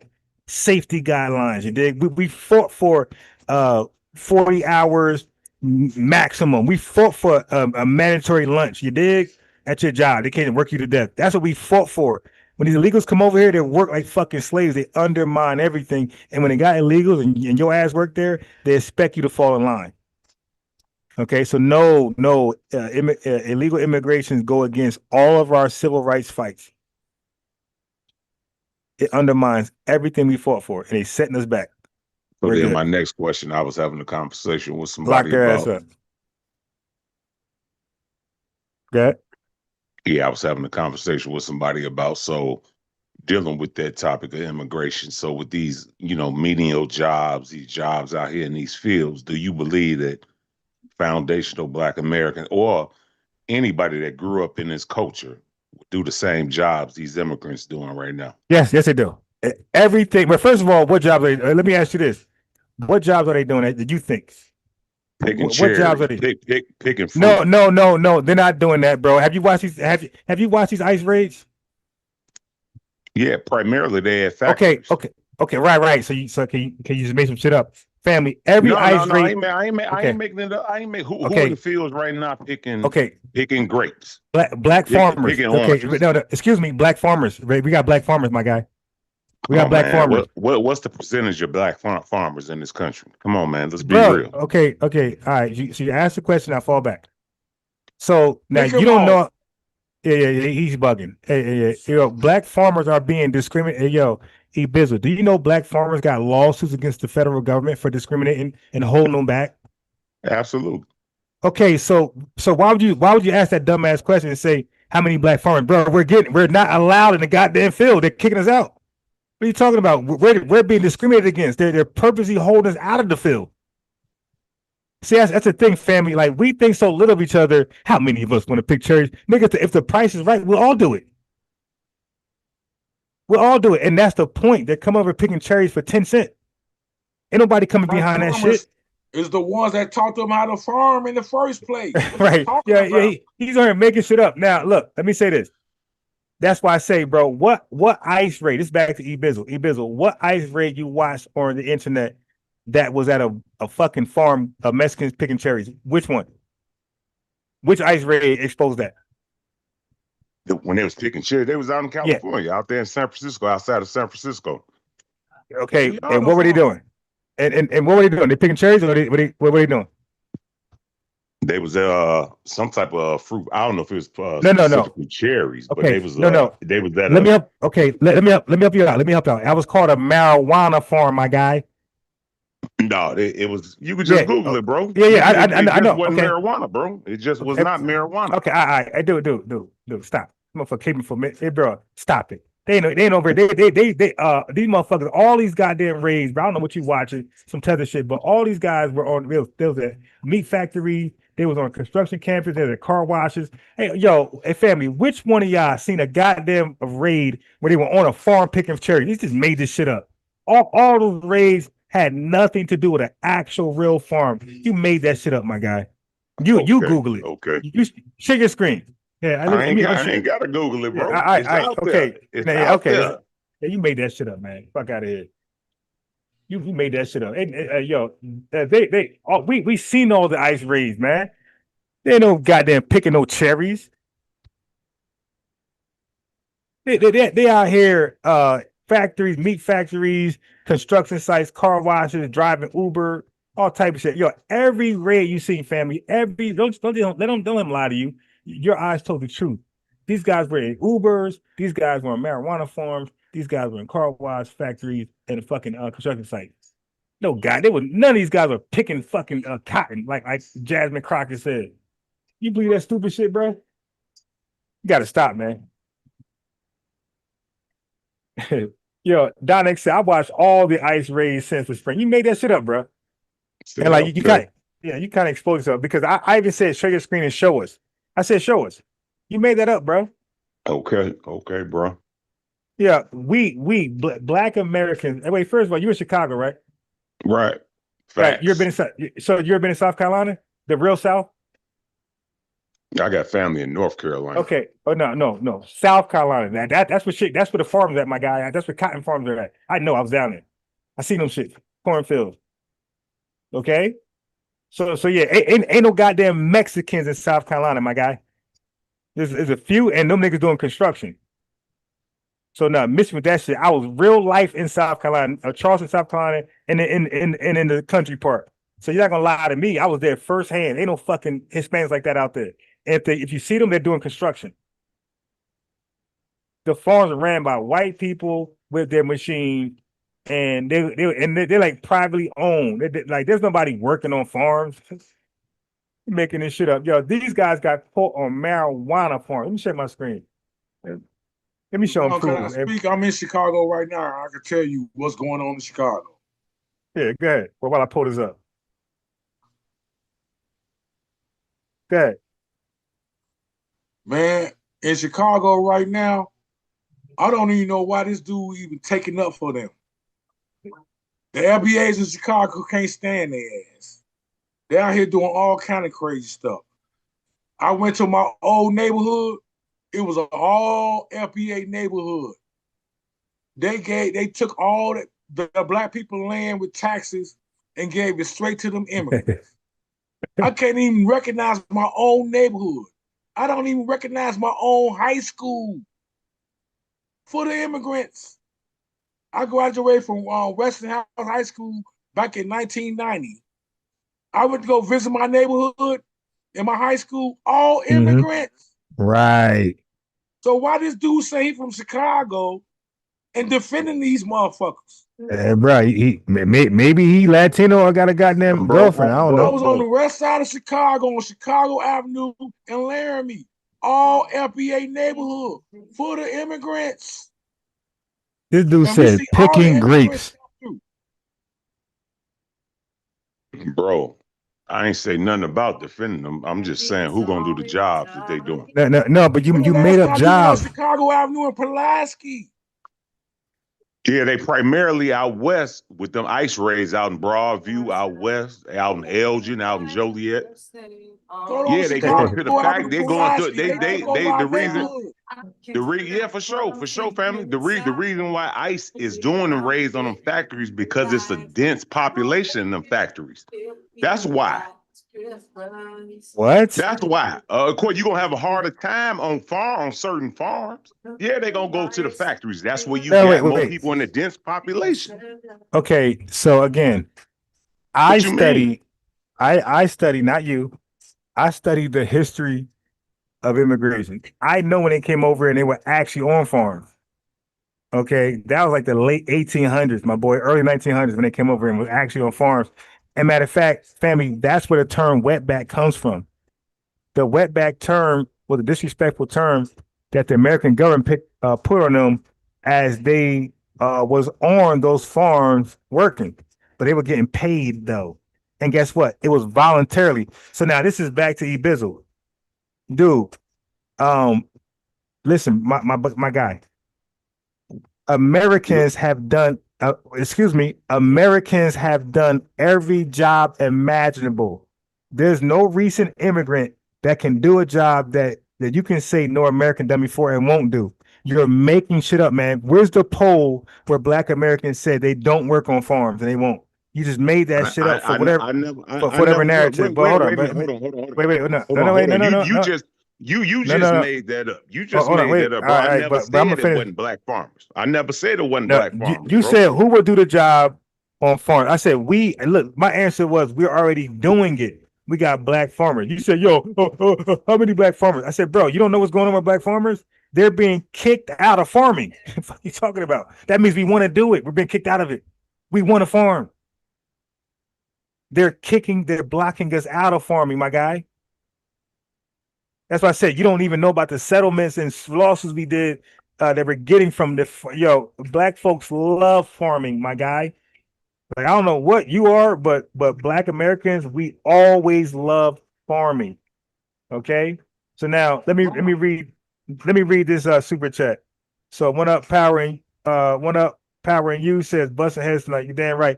And somebody said unbiased cutting people off. Sometimes you got to when you hear misinformation. I cannot let people miseducate the chat. So when I sense misinformation coming out, I will stop it. I don't want your ears to be infected by tainted by misinformation. Yes, I'm going to protect your ears. I'm sorry, I'm gonna do it, and everybody else does it too. Terry Nasheed does it. Yvette Carnell does it. Everybody, Jason Black. Nobody lets misinformation goes across their airway because then I'm responsible for it. Oh, where you get that from? I got that from FBA News Updates. No, you did not. I paused his ass. You didn't hear that from over here. But let me read this. In July 2025, U.S. Immigration and Customs Enforcement (ICE) and Customs and Border Protection (CBP) conducted major immigration raids at large-scale state licensed marijuana farms in Southern California. Now you go find me a grape farm in Southern California. Now I proved my point, family. Now you go show me a grape. I showed you the marijuana farm they got caught at. Now you go and show me this mystery fake ass grape farm. Show your screen. You made that shit up.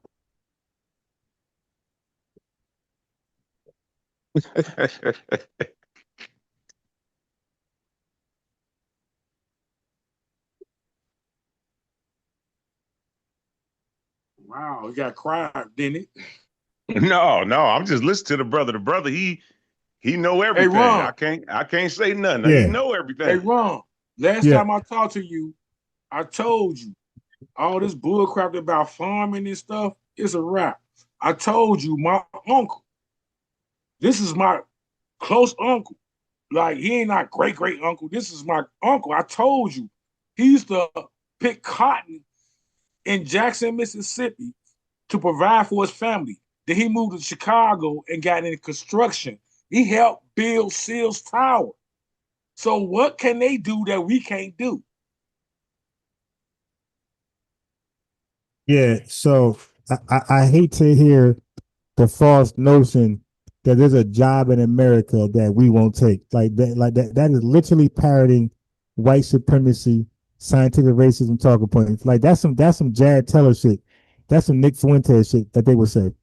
That's some Pierce Morgan type of or Candace Owens. Not I don't think even Candace Owens would say that. Like that is some deep self-hatred shit if he is FBA to say some shit like that we won't work on farms. My boy, we did every job imaginable and we're good at it. Who said that we wouldn't do it? I'm You saying said that. I didn't. I said who I said primarily who's doing it. And do you think that the culture, not just blacks, but people in general that grew up right now, just say the last 25 years, do you think that they going into agriculture or farming like that? Yes, sir. You Especially you think that's a priority in our communities yeah, right now? yeah. You know why? Because we own Man, come on, man. Come on, Okay, man. You can't be serious. All right. So you ask the question, I go to answer. So, bro, why ask a question if you think the answer is there's no answer? It's just what you say. Now, family. Wait, What I'm wait, gonna wait, say wait. is this. Wait a minute. I'm doing that. Just play back the Yeah. video, bro. Okay. I'm doing that or you doing it? Yeah. You are. Because first Come of on, all, man. you Really didn't ask the prove. check. Okay, you didn't prove no point about no goddamn farms being raided and Mexicans there. And let me ask you these, Bizzle. Bizzle, do you support illegals in this country working? Do I support illegals working? Yeah, in this country, right? Illegal? No. Okay, so So what was the point about the farms then? They shouldn't even be here working the farms, right? Right, right. But I'm just Okay. saying, if they open the doors right now and say, we get 500,000 jobs right now on these Right. farms, do you think that Right. us Yeah. as black folks Yeah. would go Yeah. into that Yeah. Yeah. field? Yeah. Yeah. We will. We I will. ain't saying that we haven't done it. We know No, no. we I'm done saying farm, I'm bro. and yeah, but that's why I asked you, have you been to South Carolina? See, family, I did. I seen the condition of South Carolina. That shit is poor. That shit damn near look like slavery. White folks are dirt poor, and so are black I Americans. mean, brother, you can go to Southern Illinois and see. I'm talking, my guy. You asked me a question, and I'm giving you an answer. Family, black and white people will go there in a heartbeat to work. But what they're not going to do is work for fucking 10 cents an hour like a goddamn illegal Mexican would. Okay, Gotta that's what they're pay not us. going to do. And they're not doing that, my guy. And just like your ass, you ain't going to work nowhere for fucking 30 cents a day. No, You sir. ain't no starving Ethiopian. So stop, man. Like it's a bad faith question that's like I can't take I can't answer seriously. Like, dude, what are you talking about, man? Can I back Yeah, you up, Ron? yeah. Go ahead, Ryan. Okay, so every time there's been illegal and even legal migration in the United States, the purpose has always been to undermine black men's labor capacity and its power. That's what it's always been used for. Okay. So obviously, when you have a party like the Democrats who were supporting illegal immigrants coming here and jumping to the front of the line, it it undermines your capacity to use those low-level jobs that people have historically used to springboard ultimately into the middle and sometimes even the upper class. Okay. Now, this is the AI saying this. Okay. This is the AI saying this. I put in there what immigrant groups were used to undermine black farmers. AI went right to it. Historically, several immigrant groups were strategically used, keyword strategically, often by landowners, corporations, and political systems, so political parties, to undermine black farmers and sharecroppers, particularly during the late 19th and early 20th century. Here's a breakdown. Number one, European immigrants, late 1800s, early 1900s. German, Irish, Italians, Poles, and other Europeans. Role. Many were recruited as tenant farmers or sharecroppers in the South and Midwest. They were often given slightly better terms than black farmers, creating racial divisions and reducing solidarity among laborers. The impact, this undercut black farmers' bargaining power and reinforced racial hierarchies in agriculture. Remember, at the year 1900, black people had over 757,000 farms in the United States. Okay. Two, Mexican immigrants, early 1900s onwards. Context: after the Mexican Revolution, large number of Mexican laborers migrated in the U.S. Role: Southern planters and Western agribusinesses hired Mexican workers for lower wages, often displacing black farm laborers. There you go, E-Bizzle. Often. So black people were willing to do the work. They just wasn't going to do it for a menial wage. Okay? Impact: this provided a cheap labor alternative, weakening black farmers' economic position and political leverage. Notice So E-Bizzle, they were pushed out, my guy. You see? Well, who gonna do it? We will do it. We got pushed out. But go ahead, continue, Ryan. 3, Asian immigrants, Chinese, Japanese, Filipino. Chinese labor initially used in the West for railroad and farm work. Later, some were brought into Southern agriculture. Japanese and Filipino labor in California and other Western states, they became key agricultural workers competing with black farmers for land and contracts. Impact: Their presence was exploited to maintain a racialized labor hierarchy and prevent Black farmers from gaining footholds in certain regions. 4. Great Migration Factor. As Black farmers left the South during the Great Migration from 1916 to 1970, due to racial violence and lack of opportunity, immigrant labor was increasingly used to fill the gap, further entrenching system exclusion. The He's underlying dusty. Wait, hold on. He's dusty as Tethers. Nah, we trying to make the South starve and go broke. I'll do it. Go ahead. The underlying strategy. The landowners and agribusinesses' interests deliberately play groups against each other to prevent collective bargaining, use racial stereotypes to justify differential treatment, leverage immigration policy to ensure a steady supply of cheap labor. Okay? So when they say, oh, Black people or Black men, because they was really talking about Black men. Black men don't want to work. Yeah, Black men don't want to work for a slave wage because we already went through slavery. We already earned our stripes. We don't want to work for that kind of wage. We don't want to do that. So of course we're not going to do it. God damn. Right. That was part of the civil. I mean, like you can tell he's lost. That was part of the civil rights movement. Like, and I'm talking about before the civil rights movement didn't start with Dr. King and ended with him. It started with Frederick Douglass. It continued through Booker T and A. Philip Randolph and those boys, and it ended with Dr. King and them. You did remember, Booker T. Washington had what was called the Negro Farmers Conference. And what this was, Booker T. Washington with other men at Tuskegee would go throughout the South teaching classes on how to improve your farming techniques with people like George Washington Carver, because he was a wizard at knowing how to grow certain crops, but also using other crops to replenish the soil nutrients so you don't deplete the nutrients of the soil. So he knew how to actually manipulate the soil to make it productive for growing. And so they had this particular setup to where they would go in. They had white farmers participating in the Negro Farmers Conference to help them improve their farming techniques. Okay, so we were always in farming. We was always doing that kind of work. But they did a lot of stuff politically to undermine specifically Black farmers, which is what the AI was saying, to undermine Black farmers and get a lot of that acreage of land that we had. You know what I'm saying? I remember coming up when, if you've been around long enough, if you're Gen X, you might have had people who used to say, "Oh yeah, man, they going to the country to get some vegetables or something. They going to the country."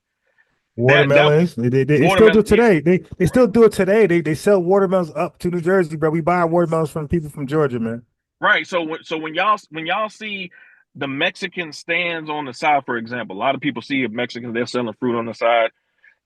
Most people don't understand the first people who actually started doing that was Black people. Black people were the ones that was doing that. They came in and filled the void when they were undermining Black people, displacing Black people, doing certain things.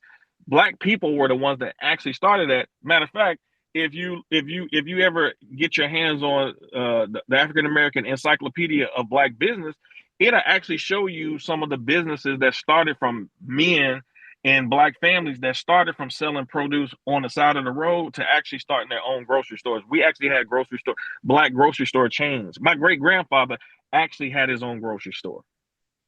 Hey, let me read more enemy comment. He said, E-Bizzle, he addressed you. He said, E-Bizzle primitive as believe that there are no Black people in the South, I guess, to do the farming. All right, but go ahead, brother. I'm done. I just wanted to back you up on what you were saying. E-Bizzle, you want to respond to that, bro? Can I speak on what you just said, brother? Okay, yeah, go ahead. And then I want E-Bizzle to come back. About the farmers and stuff. What I learned recently, I didn't notice the reason why they like to tease us about we watermelon people, because we used to have millionaires selling watermelons. That's why they say we love watermelons, because we had ancestors that had businesses that was making millions of dollars selling watermelon.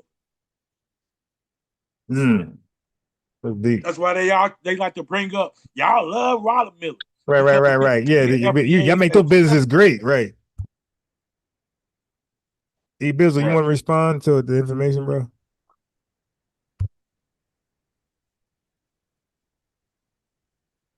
My man Stomp is hard for fucking illegal. Down with that. They deserve it.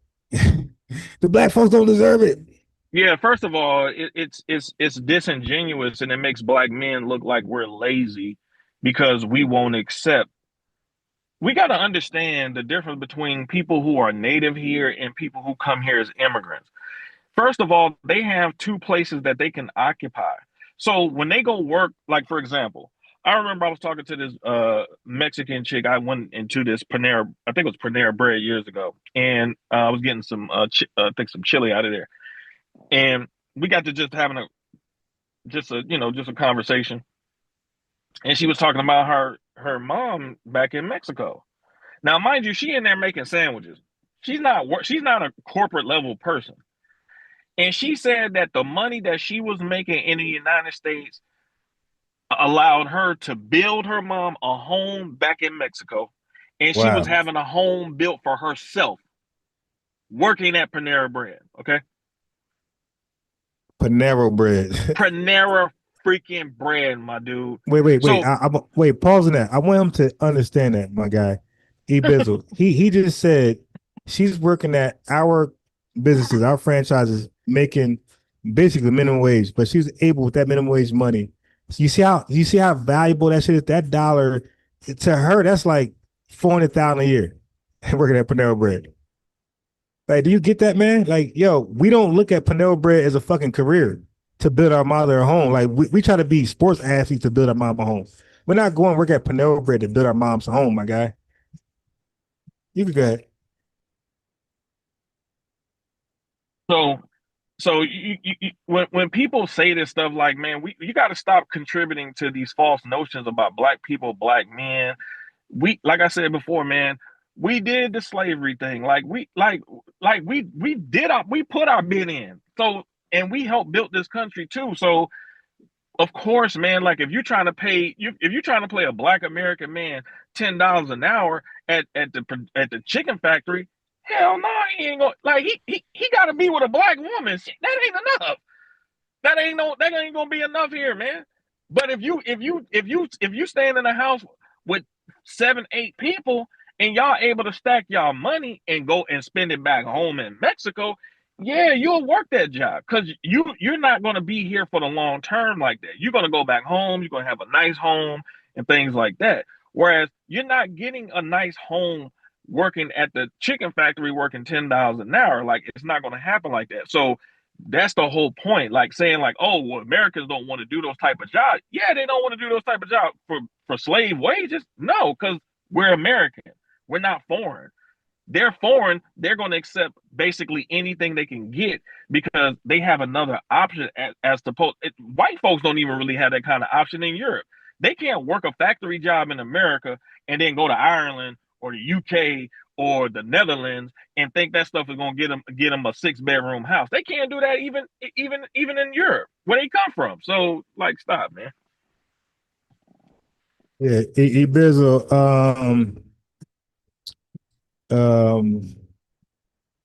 yeah, you want to respond, bro?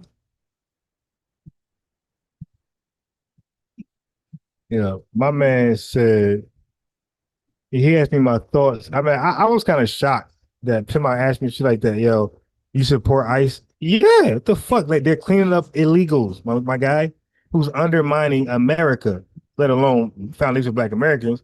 Yeah, they got to go. Dropping, like, people supposed to make a certain amount of money hourly or salary, and that shit is dropping. Yeah, and then they all get a car. You feel me? So if they're in your neighborhood, y'all know there's no parking. Y'all already know that. They can't fucking drive. As you see, they're giving them drive license. They can't read no fucking English. All y'all gotta do is come to the East Coast and come to Jersey, New York, and you'll see for yourself. You motherfuckers, and I'm sure California and Arizona got it too. These motherfuckers be running stop signs on a regular basis. and then look all dumb. Like one guy was ran me over and then gonna look dumb. I'm like, yo, you shouldn't be. I'm looking at him like he's looking like sorry. I'm like, nah, you shouldn't be here, my guy. Shouldn't fucking be here. No, they gotta go, man. They gotta go. They gotta go. Do I support ICE? Hell yes. So I was trying to be an ICE agent before I got hired at this shit. So I was gonna personally block these motherfuckers up and get them going. Yeah, yo. But you know what? This is my theory. I be thinking that people be thinking of FBA and they go do a genealogy and they find out they're not FBA and they just be full tether and shit. Yo, you think you support ICE? Yeah. Well, who else is gonna what you mean? What the fuck what cherry farm what are you talking about, man? Like, yo, you don't even know. Like, we never heard of a cherry farm until fucking Jasmine Crockett. Like, bro, in our daily lives, we don't think of farms, man. Yo, and I was gonna say this to him before he went on mute. I ain't meet him. He's still here. He meet him himself. I was gonna say, yo, you know how many Black Americans own farms, like land, hella land in the South, Georgia, South Carolina, North Carolina, Auburn, Alabama, all fucking land. You think they're just doing nothing with it? They're farming. Hey, yo, people with small property are farming. Listen, people with small, not even an acre. You know what I mean? Damn it, every American is out here farming one way or another, planting a garden, whatever. Yes. If the money is right, my guy, we out there. But the money never gonna right. There's never gonna be right if they out here. That's what he's not getting. Oh no, who will farm? Well, shit, I would. How much you paying? And how many hours? You dig? Oh wait, you trying to tell me, E-Bizzle, you trying to tell me if they're trying to hire me for 180 grand a year, I'm gonna say no? I don't know what you would say. I don't know. What about you? 180 grand a year, would you go farm and pick grapes? It's just certain things I ain't doing. It's just like being an electrician. It's just certain jobs I ain't gonna do. Okay, but it's a question. 180 grand to pick grapes. You doing that for 5 hours a day? You doing that? For 5 hours? Yeah. Yeah, I do it. Hell yeah, All for right. 5 hours. Okay, cool. You answered your own question. Thank you. Yeah, for 5 hours. All right, cool. Okay, cool. But you did it though. You see, family. He just answered. Who will do it? You would do it.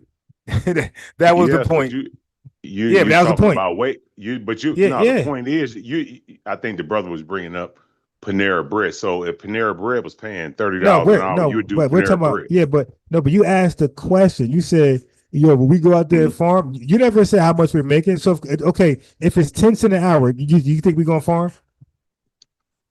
And I said, what did I say? What? Everybody that grew up over here specifically ain't gonna do it.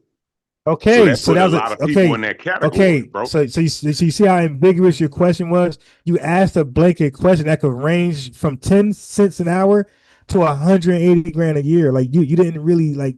It was a bad faith question because it had no serious range. I phrased it bad then. Okay, I got you. Yeah, but I got you. But it was disingenuous from the door. Like that's some Jasmine Crockett shit right there.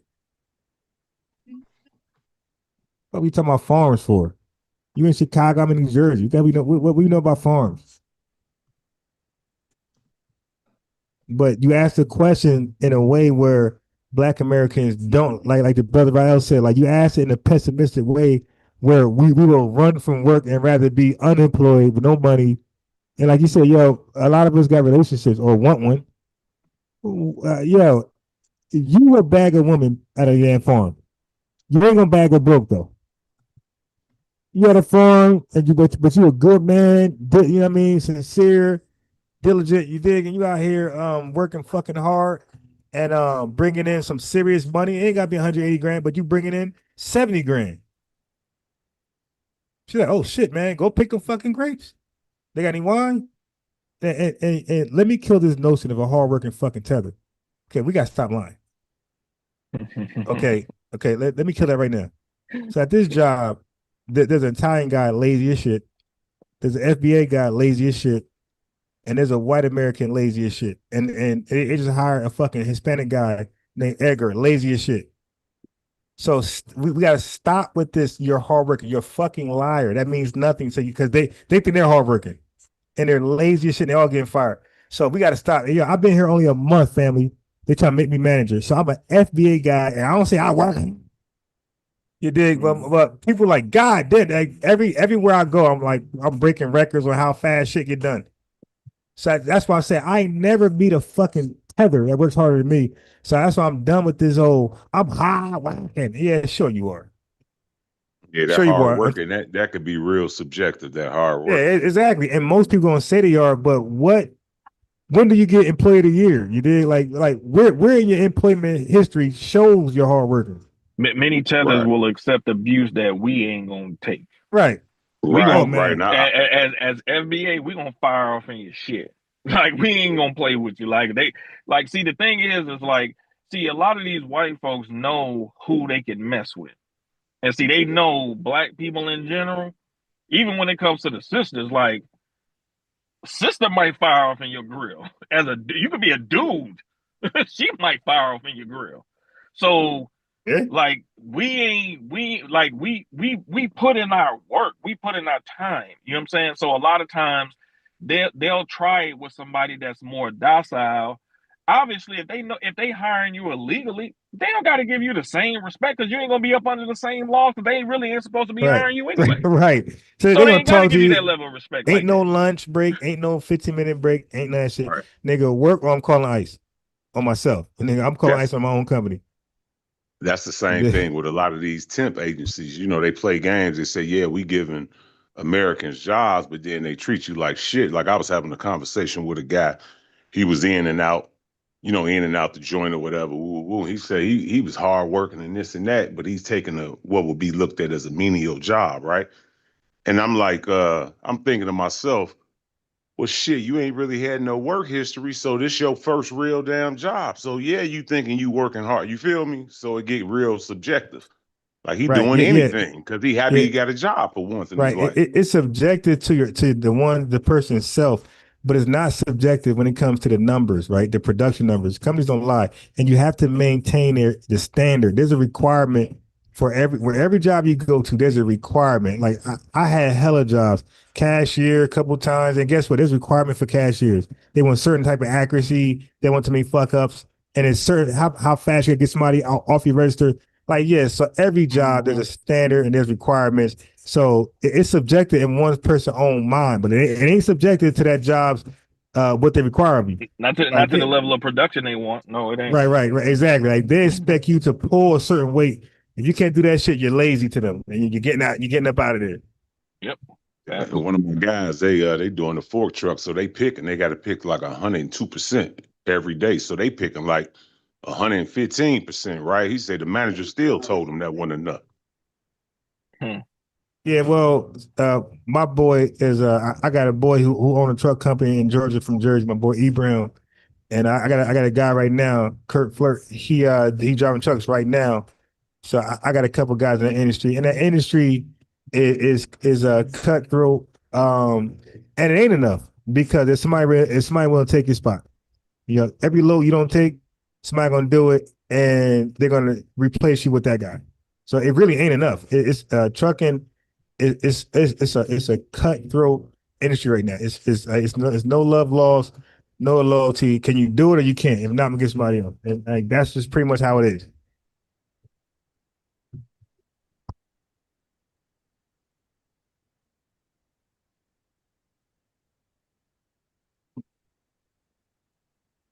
Yeah, but yeah. So and you gotta understand, like Michelle Alexander told you in her book, The New Jim Crow, color blindness in the age of what was colorblind in the age of racial something, right?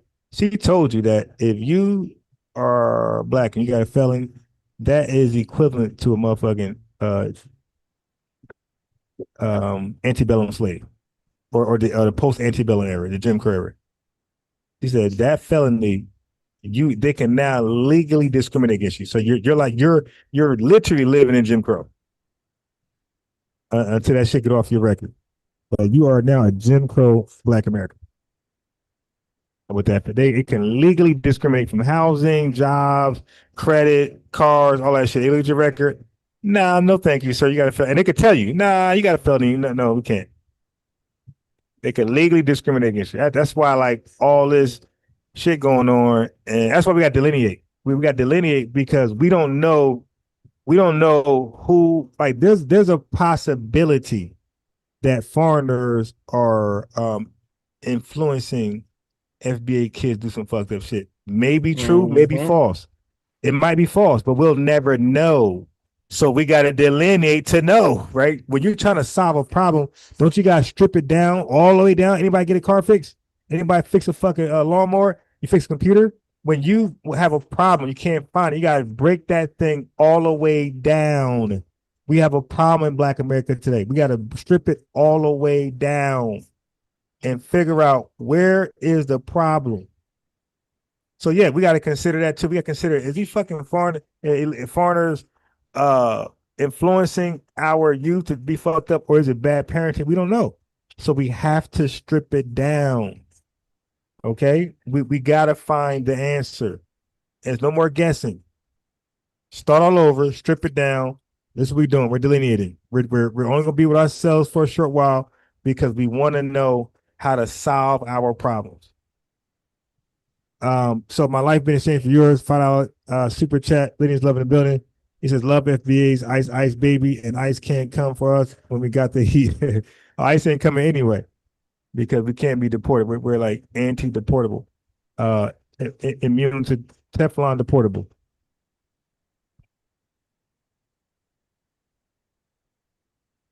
Just to give people a perspective, man, why this stuff is so critical. I was looking at an article where it said that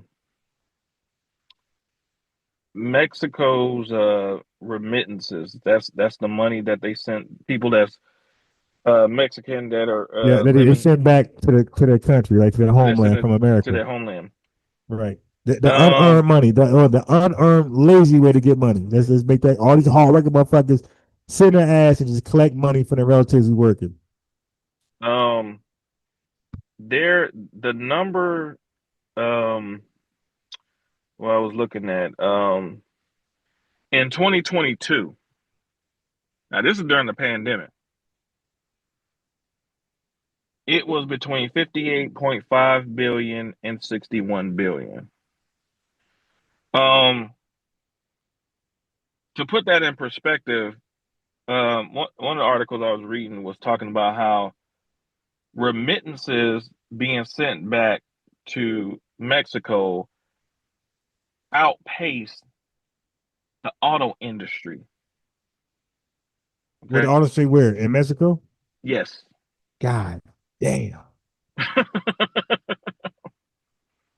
The main export to Mexico is money being sent from the United States. Hey, yo, family, no country could ever get right with that right there. That is a shithole country.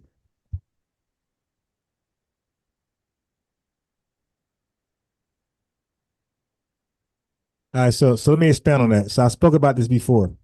So you have immigration, you have immigration, right? Immigration with the E is when people leave their country at a large rate where the country loses labor force. It loses some of their wealthy and some of their most skilled. That's called a brain drain. So countries hate immigration. They look at those folks as sellouts. They're selling out their country.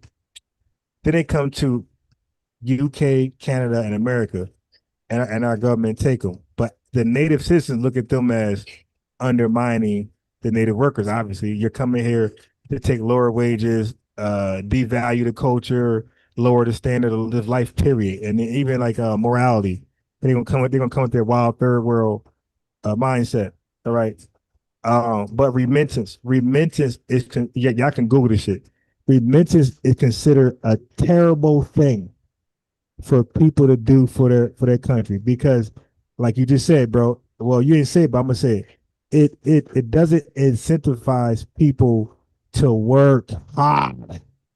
They can sit on their lazy, fat, stinking ass and get some money from a relative simply because they're an American.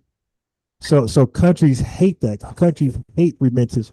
Like third world countries, they hate that shit because they know that it doesn't incentivize motherfuckers to work. So it created a culture of lazy fucking tethers, basically. Just to put this in perspective, let's say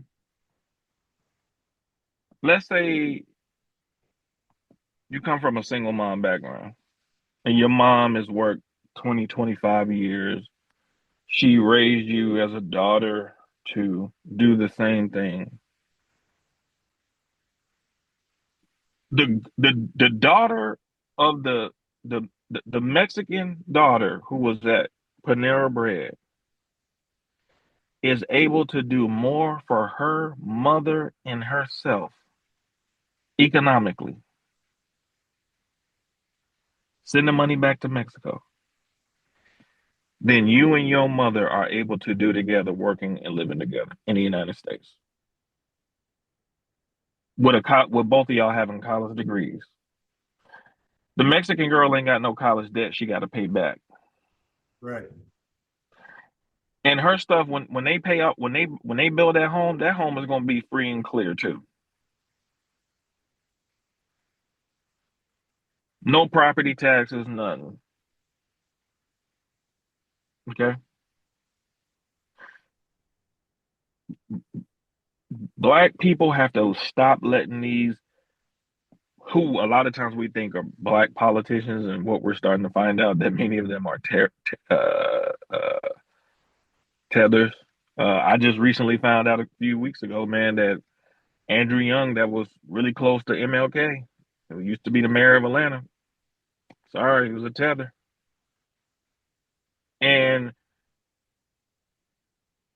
we got to understand, like, when we're talking about stuff like FBA, like, we got to understand the totality of stuff. When we're looking at the past and looking at people that we consider like elders and stuff like that, man, like, at the end of the day, man, like, it's about the money, man. Okay? If they're not putting us in an advantageous position economically, man, that shit is just talk, man. Like, we had resources that we were creating, banks, insurance companies.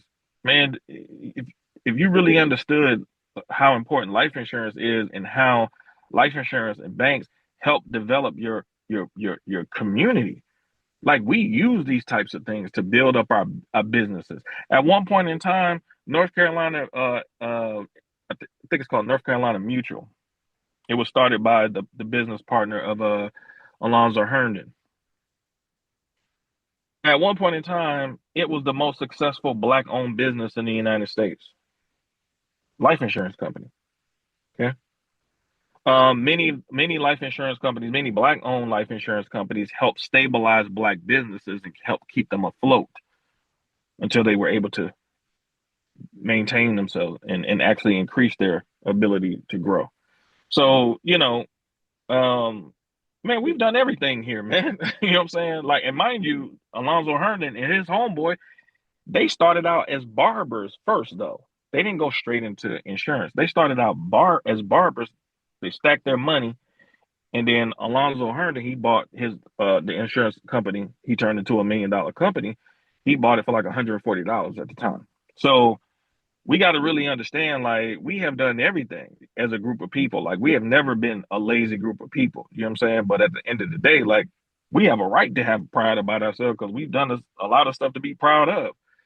And what happens is that a lot of these foreigners, they come and undermine our position.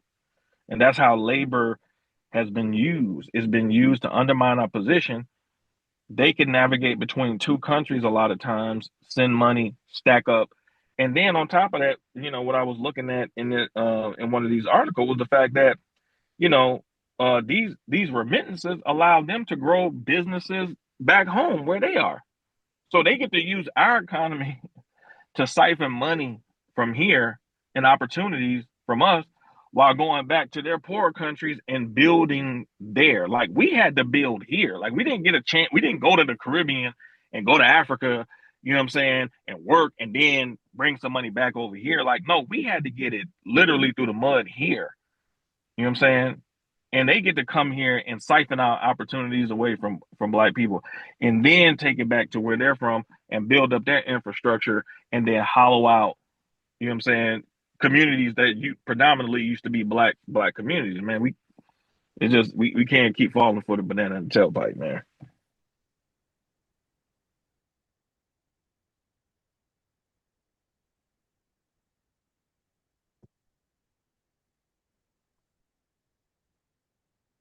Hello. Yeah, I'm here, man. I think he stepped away for a quick second. Yeah, I think he stepped away. No, it was a good conversation though. You Yeah, know, a lot of times. you got e-business. I'm saying I'm listening. I'm more mute, but I'm listening. Oh, okay. No, it was a good conversation because I'm gonna fall back and chill out. But definitely wages is important. Then a lot of times I think that pride, like you say, I mean, we done did a lot of shit jobs, a lot of shit work for years. So I don't know, you know, it's always an interesting conversation for sure. Yeah, no, it is. And like what we're not doing today and next year, we're not worried about other people at all. They're not worried about us. They're not marching with us. They're not fighting for none of our concerns. So I give zero fucks about some farm being raided with some fucking Mexicans. I give zero fucks. Okay, because we're not in a coalition. We don't have each other backs. They always been on this shit. Hold your own nuts. So we on that for the first time. Everybody hold your own nuts. So whatever you got going on the farm, you deal with that. You deal with that. And I guarantee you, those grapes be picked when the motherfuckers are deported. I guarantee that. I guarantee that. We ain't never had that issue. Yo, nobody picking grapes. We ain't never had that issue. And yeah, that's all. That's facts. Come back when your ass legal, and you pick them grapes at a livable wage, not at fucking 10 cents an hour. Trying to undermine the company, the country and shit. So first class citizens sit to fight out. He said, my uncle had shown me years ago that foreigners, Hispanic workers are known to cut too many corners in construction compared to FBA's crap shit. 100% because they were never taught correctly. So family, when they cut corners, I don't even think they do it intentionally. I think they ran into a problem where they cannot solve it because they were never taught correctly. They're like, yo, how the fuck I get over it? How do I solve this? How do I clog this up? And they come with the best solution in their mind. And it's technically cutting corners, but I don't believe they actually know it. They just never qualified to do the job in the beginning. Like these motherfuckers learn on a job. And then they start their own company with the immigration loans. Mm-hmm. That was supposed to be for us. That was allocated to their fucking nasty asses. That's why, yeah, you can miss me with all this. Yes, I support all that shit, man. Yeah, these stereotypes just make it hard for our group, man, because it puts this notion on us like, we don't want to, we're listless, we're lazy. A lot of people come over here with this mentality like, man, y'all got all this at your disposal, man, and y'all should be doing this as black people. And it's like, well, a lot of the stuff that we've been unable to do has been because of y'all presence here. So, before you get to talking, like, learn actual history here, but see, the problem is that because I would go back and forth, but I think with these foreigners, especially, man, there needs to be really a more concerted effort in terms of them actually learning civics and learning actual history of stuff. Because, like, if I'm going to visit another country, if I'm just visiting, I'm going to do enough reading up on the country to kind of have an understanding, a lay of the land. I'm not just going to go there on some American shit and I'm just going to do whatever. Like, I'm going to try to learn some do's and don'ts, how to ingratiate myself with the people in the culture on the basic level as best as I can. Man, a lot of these people, man, they just come here and they just like, man, we just going to do what we want to do. You know what I'm saying? And you see that reflected in a lot of this stuff with these Somalis. They getting online, they getting called out for, possibly, being on a lot of fraudulent type stuff in Minnesota, and they arrogant. It's like, y'all do realize y'all been here with a temporary protective status. Like that means these white folks can revoke this status on y'all and send y'all up out of here. And just how Right. just arrogant like y'all are. Like, yo, like y'all don't really know these people like y'all like we do, because we know they'll cook you. You know what I'm saying? And then now they start to get cooked. Now all of a sudden, now they want to Right. be, oh, we black now, but we see y'all on No, you're videos a not. couple years ago talking about y'all ain't black. Now you And I black now. agree. Yeah, I agree. And that's and that's why we're saying definitely through me. Because I'm gonna lead people saying this, and nobody's saying it but me. This is like my shit, but it's factual and it's historical and it's accurate with grammar and all that shit. You were never black. Black, you can't join black because black is the name of the lineage. It's called foundational black Americans. Okay, so foundational is like the qualifier or descriptive term, right? Black is our ethnonym, and Americans are nationality. That's all. Just like a Italian American, right? Italians their ethnonym, and Americans their nationality. Jamaican American, Nigerian American. That's all. That thing is their ethnonym, the name of their lineage. It's Italian, Jamaican, Ethiopian, Eritrean, Somalian, and then American is their nationality if they're a citizen. So black is our ethnonym. So how the fuck are you black now? Like, how do you become part of a lineage separate from Ethiopians? That's Let me ask impossible. you. That's like me taking on Ethiopian. Like, I'm Ethiopian today. Yeah, go ahead. What's the question? Yeah, let me ask y'all this. So I know we y'all brought up, undermining, like in through immigration. So how do you deal with the undermining, like as far as look at like the Arabs, how they give their family the gas stations after 10, 12 years, and how would you deal with that? Well, Because that's undermining our community too, pushing no, us out of that no, sector. no, no. I kind of know how they do that. We could do it too. All right, because I spoke to people who own gas stations, and I asked them exactly how they did it because it costs a lot of money. You gotta be millionaires. They don't do that. What they do is they get like 10, 12 people in their family, and they have it's easy for them because they get married a lot. So that means that husband and wife they both put in, and this husband and wife they put in, and that so it's like all these paired up couples, these married couples, they all put in and they get it pretty all owners, co-owners of this fucking gas station that costs $1 million, $2 million, and they build it up, restock it, get loans, whatever, and that's how that works. We can do it too. We just don't do it like that. We don't have the capital for a number of reasons, but we can easily do that too. But a lot of times eBizzle we're blocked out of those type of loans. Like that's look, eBizzle. This is why we're suing for reparations. This is why we want 20 trillion to start. That's not the end all be all. That's to start because we're blocked out of all this capital you can name. Any legitimate ways to make real money, they're blocking us out of it. It's documented. It's easy proven. We got the numbers. Someone got the I mean, numbers. Dr. Sammy Daddy true. got the numbers. Johnny Cochran had it. We got the numbers. They document numbers themselves. We just subpoena their shit. Like, yo, let me get that. It's gonna help me out. Yeah, so It's the same thing in the they construction industry. systemically, right? That too, right? They're like they are making us. They're making us a poor permanent class. Permanent underclass, absolutely. Right. They're blocking us out of all. And look, and then they're incentivizing Texas to come over here to join white supremacy to continue the practice of doing that shit. So no, this is why we're fighting and saying, you know what? There's no work we can do. There's no job we can do. No company we can start to get this shit done. And look, yeah, listen, family. Because I call myself a journalist. I be asking, like my boss, like, yo, how you do this? How you do that? And when he tells me his story, it's completely white privilege. It's like, yo, you couldn't do that shit if you were not white. Yo, It's just like with minority loans. I was having a conversation a few years back. Them minority loans that was set up years ago through the civil rights struggle and everything, them was specifically for blacks. But when the construction companies, once they start exposing them, they start putting them construction companies in their wife's name, saying it's a minority-owned company. They started using gender. Yep, that's a fact. Yep. Because she's a minority, she's a woman. That's 100% correct. put his wife's name and got that fucking loan and kept it pushing, man.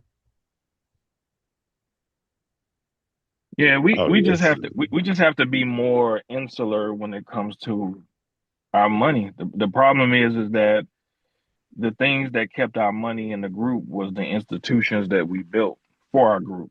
That's how we kept our money inside the group.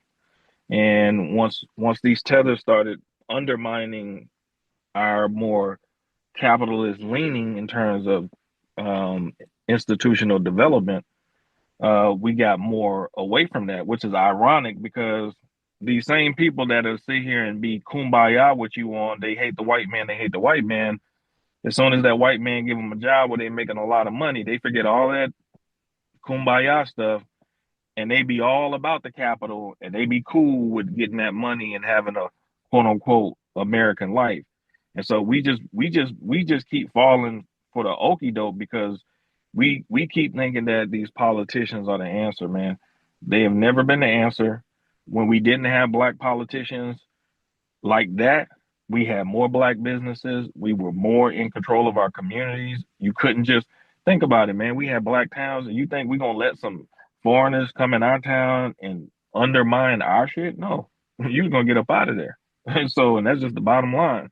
And so I think that's really where we need to have the kind of mentality that we used to have in terms of keeping our dollars uh, uh, a match with each other, because that's what a lot of other groups are doing. They're not doing, if anything, they're taking the page out of our old book and just doing what we used to do. They're not special. Asians are not special like that.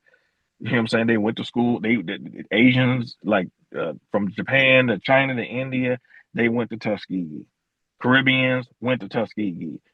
Um, Africans went to Tuskegee. Matter of fact, Booker T. Washington was a big proponent against um, debt. He was very purposeful in teaching black people to stay away from debt. So there were times when young men would graduate from Tuskegee that wanted to get in real estate, and he would be kind of like on some Shark Tank type stuff where he would foot the bill for them to get in real estate so they could focus on actually, getting the real estate that they would want in terms of building their own homes and stuff like that, because he would not want them to start out their lives in debt, because he knew how much debt was an albatross around your neck, and he was very purposeful for making sure they didn't do that. So even before, Robert F. Smith did what he did for Morehouse, Booker T. Washington was doing the same type of stuff, man. So this is stuff that we've always been on, man. And a lot of times people they know us because a lot of stuff that Booker T wrote about, it got translated into other people's languages. It got translated in Japan, his autobiographies and stuff like that. It got translated in India, in China, Africa, the Caribbean. So a lot of these people just basically emulated what he was talking about doing, and they do it. So if it was good for all these groups of people, how could it be wrong for FBA when the proof was in the pudding in terms of the institution that we created? It worked. Yeah, that's a fact. And Dr. Claude Anderson, he's been talking about that for the last 35, 40 years. Yep. About how money, And that's what we're saying. 35, 40 years. Thank you for your services and efforts, but now this day is different. So we need a 2026 answers. You feel me? 2001 can't help us. Nothing Right. Malcolm X said. That's why I said, like, what they knew, we appreciate all the efforts. I think brother took it the wrong way. We're saying we appreciate all their efforts, but if he was alive today with those same talking points, we would go nowhere. Like, he won't be no better than none of us, because those are outdated talking points. That's all we're saying. And we're saying that people lean on, like, people keep going back 60 years for a solution for today. Like, no, our solution today would be what we know plus what they knew, and the available information today. Right. Like, it's up to us. There's no ancestors going to save us. We're going to do it. You think we're going to make them proud? Right. And that's just like with my kids, in the next 10, 20 years or the next generation, they're going to have better, or they should have better solutions than everybody that's on here right now. Should get better with more knowledge, with more time, with more experience. You feel me? Hey, They ain't they're gonna gonna, agree with everything that we talking about right hey, now. hey, They're yo, gonna say, "Oh man, them brothers was off." But they're gonna be right. They're gonna be right though. They have access to more information, more tools, more science, more sociology. They're gonna be right, and they're gonna say, "Hey, man, Ron, anybody on that damn panel was wrong." I mean, like not wrong. Like they're gonna say, "Hey, we thank them. We thank Rael for his services. He tried the best he could during his time, but Right. this is our time now, and we have the answers." Right. They were getting there, but we have the correct data for today. Thank you for your services, but it's up to us now. We can't lean on them. Like those answers don't solve nothing today. Yep. Yep. Facts. And I don't see nothing wrong with that. You know what I'm saying? Somebody saying, "Hey man, look, they was wrong, but we disagree with it." I wouldn't take it personal. It is what it is. Yeah, I would feel honored for the youth. Like I get 89 years old and the youth revisit my information and what we talked about and take it to the next level. Exactly. Yeah, I would feel honored that they was able to take the baton where I left it and take it to the next level. Say, hey man, thank you for your services, but you missed this, that, and this, and that, and I'll be honored that they solved my equation because obviously my equation is false. Like it's not always right. So if they take my thoughts and then solve it, I would feel like shit. Thank you. Right. That's what I was trying to do. That's how Booker T looked at it. He said that it could possibly take his plan 100 years to implement.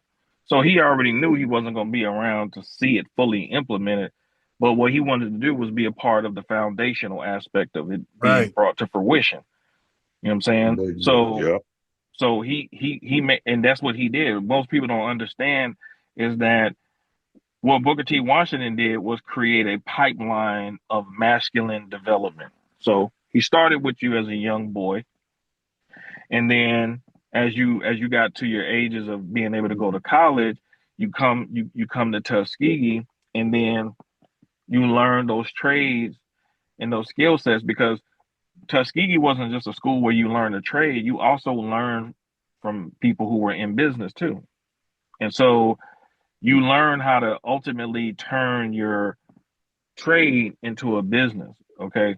So for example, there was this black couple. It really stood out in my mind how they met each other sharecropping on these white people's farm. They ended up getting married. And then they stacked their money and then they bought their own farmland. This black married couple got so successful at farming. Man, they started hiring white folks to work on their farm. They be the black man. He became known as something like the potato king or something. Like he used to just produce so many like bushels of potatoes. Like that was his specialty. And like that particular couple was used as an example in one of the books I had read on it about how that where they started is not where they finished. And because they were on the same wavelength, they was on the same vibration. Like one of the great elders said a long time ago, that most people think that self preservation is the first law of nature. He was like, no, vibration is vibratory frequency.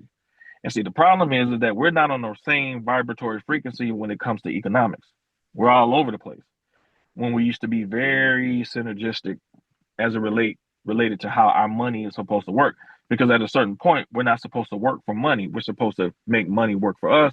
And then once we start doing it generationally, then it becomes normal. It's just become a normalized thing. Our family knows how to get money because we know all the ins and out of how the system works. If we're constantly starting each generation at ground zero, that means somebody is dropping the ball. And so that's why I'm sorry, like if y'all supposed to be elders, man, you're supposed to be showing the next generation how to get money. Because we've done all the working for people, working for white people. We did all that type of stuff. So our generation shouldn't be, or each generation shouldn't be starting out at ground zero. Because if we are, that means we're doing something wrong. And that's most of the time was happening. And so, you know, for him, Tuskegee was a pipeline for everything. It was more of a, I would say more of a rite of initiation, that you went in there a certain way and then you came out a certain way and then you went out to your community. And he would talk about how, like, if you live in South Carolina and y'all don't have people who could repair shoes, go to that city, start a shoe shop, start a shoe repair shop, fill that void of what your community need in terms of business. And he said, after a while, man, your business is going to pick up because you're filling that void. So he was thinking like that. That's why you had the National Negro Business League operating like 32 states. They had he had a great reach in terms of black economics, which is why you could see a lot of town developing in the late part of the 1800s and early parts in 1900s, because we were literally creating our own local governments to operate on our behalf as black men. So, hey, can I speak on that?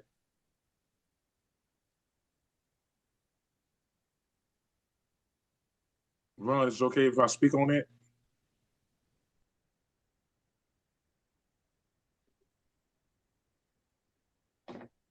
Oh yeah, go in. I like the point that the brother made. Well, I have a dream like Martin Luther King. I hope one day that our young kids don't have to worry about making their money. I want to see our generation have our own money. Since we are a foundation of Black Americans and we are the people who made this country, we should have our own money. And our money should be in demand. Our money should be in demand. I don't see the future of foundational Black Americans working for that white man money. I see us having our own face on our own money, since we make the product. Are we the one making the product? And we're going to be the one on the money. And that's all I got to say about that.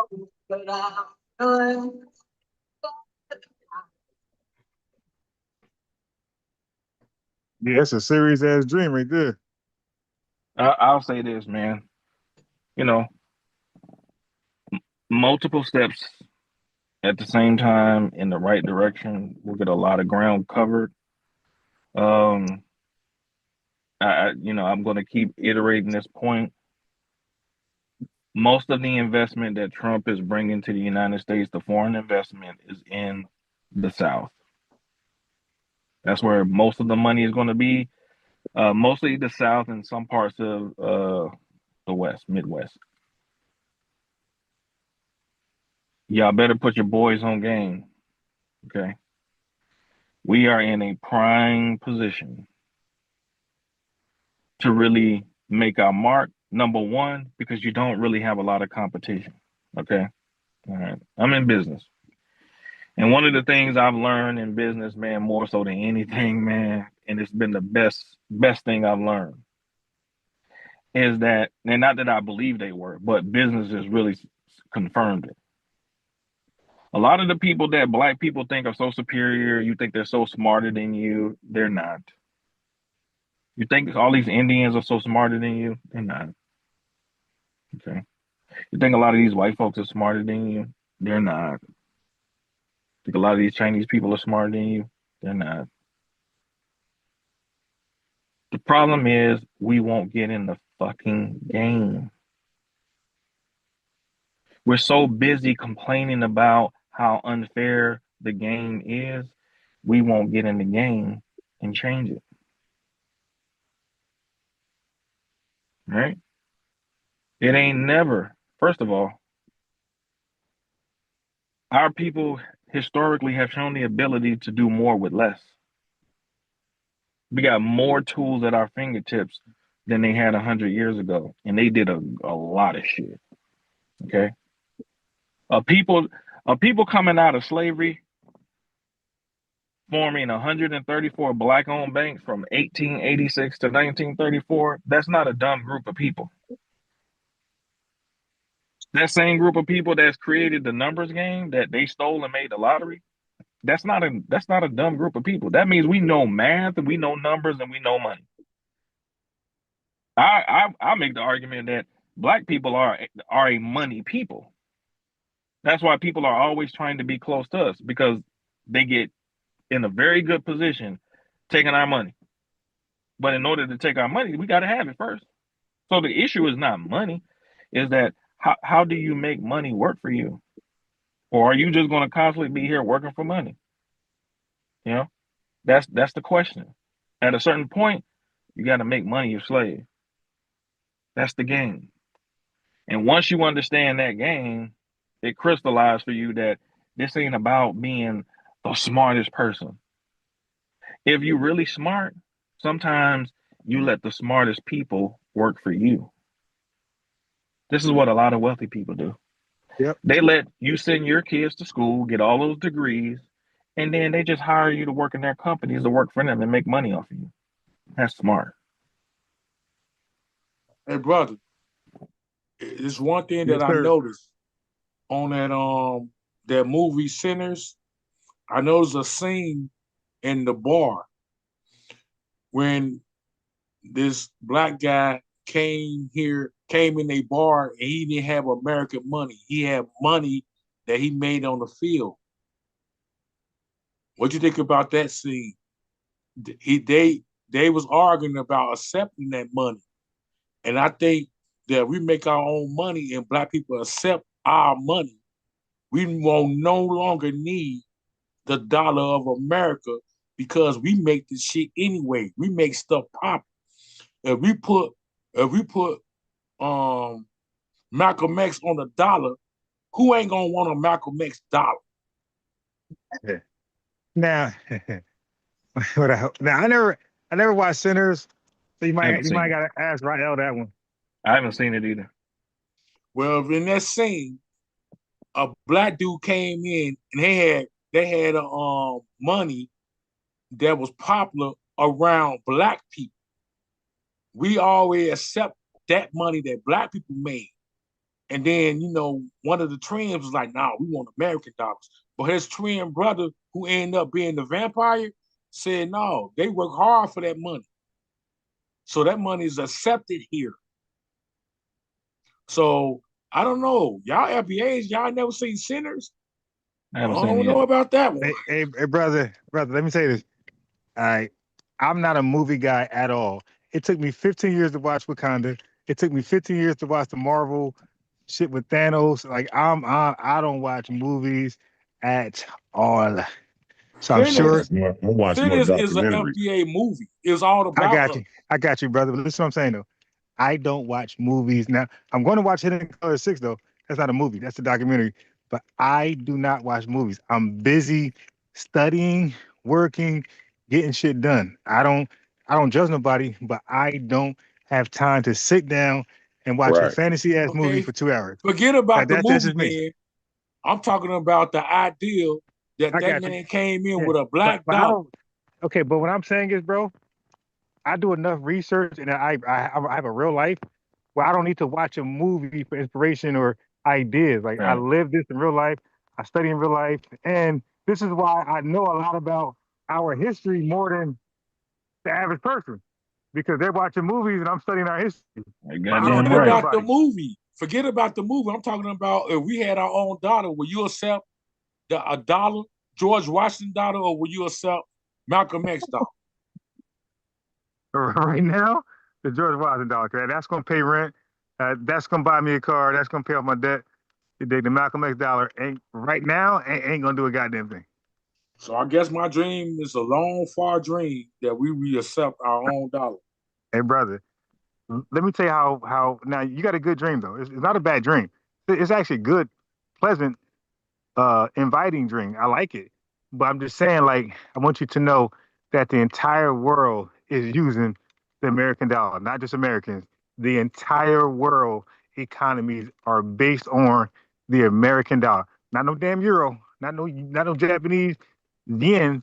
The entire world is based on the American dollar. You got a beautiful dream, and I hope that shit comes to reality. But right now, the entire world is reliant on the American dollar, not just us. In order to have that kind of mentality, you have to have an infrastructure in place on that kind of level. Okay. That is not something you just pull out your ass. Okay. That is not something you pull out your ass. And you got to have a lot of alliances too. It's just You like the got brick, like the BRICS alliance. The BRICS you is trying to gotta break the dollar. you are going up against a cartel. Okay. So you better have some cartel power. That's why I said different people making I certain got a moves. big impossible dream. That's a big one. Yeah, it's a dream. Because when you come to the reality of it, then you realize, like, okay, you got some shit you got to go up against. You know what I'm saying? And certain stuff like we got to be ready for.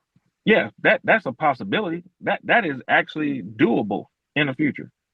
But you got to do you got to do the intermediate steps to get to that point. The point is we owning our own stuff, and when we own our own stuff, we saying no, we don't accept that. You ain't got no FBA dollars. You can't get nothing here. That's why I said you gotta have infrastructure in place. That ain't no stuff you dream about. That's concrete steps you have to go about doing to get on that kind of level. Because like I said, that's a whole different game, you know. And me personally, I'm not gonna put black people in those type of waters when they ain't ready. That's the reason why they killed for Gaddafi? Because he was trying to start his own money. I don't know, but it ain't about.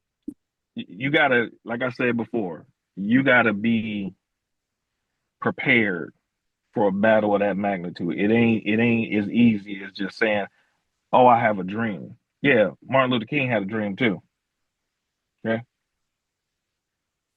that is not even close to being the type of conversation that really you even really want to have publicly. That's some behind the wall type conversation. Yeah, if you could do me a favor and just dream about us getting our checks. I've studied this stuff. You know what I'm better. saying? Like I've studied this stuff. Like I've looked up banking schools in the United States. Most people don't even know banking schools exist in the United States. So let's even start there. Ron, read my super check. I'm on reality, but that's just my dream. But read my super check. I love your dream. I'm saying like you got. Yeah, nobody's against it. Before. Yeah, that's a great dream. Like you didn't say nothing bad. I wish that could come true. I wish Malcolm X, Dr. King, and my favorite A. Philip Randolph and Robert F. Williams were part of the currency, and Harriet Tubman and whoever else. I wish they were. You feel me? Part of currency. But like the brother said, it's a beautiful dream. A more really, and I hope that's the future. But to get there, we're gonna need some checks first. Man, I'm gonna give you a prime. I'm gonna give you a prime example. When the South fought the North, the Confederacy printed their own money. How far did they get though? Right. That's a great point. A lot of folks don't know that. And they get that far because black people was fighting against them.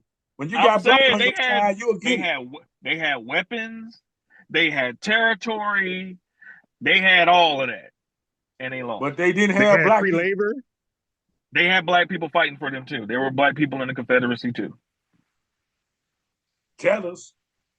No, they had black people from the South. They had that. I mean, come on now. They had that. They had that. 2% of people came from Africa. They had their own. They had honorary tethers. They had a strong general in Robert E. Lee. They had their own capacity to print their own money. Okay, so they going up against the system. Yeah, they had those black people that were talking about, is our house burning down? I'm just saying, they had more than what we got. Oh, they still got knocked out the box. We're not gonna let the North take over our house. That's what they had. No, master. They can't take our land.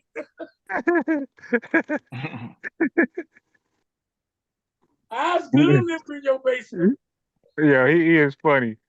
But yeah, so but the brother's right though. But print your own currency don't mean nothing.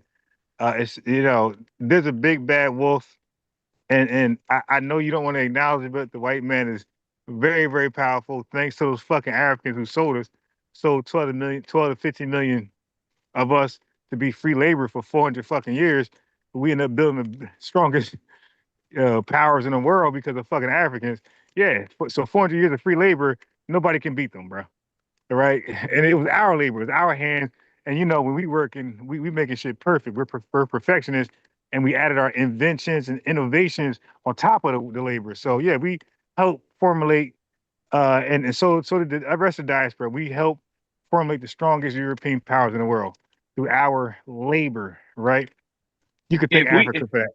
If we don't have the next generation prepared to be able to build their own home, like my great grandfather was able to do in our family, building 3 houses in our family.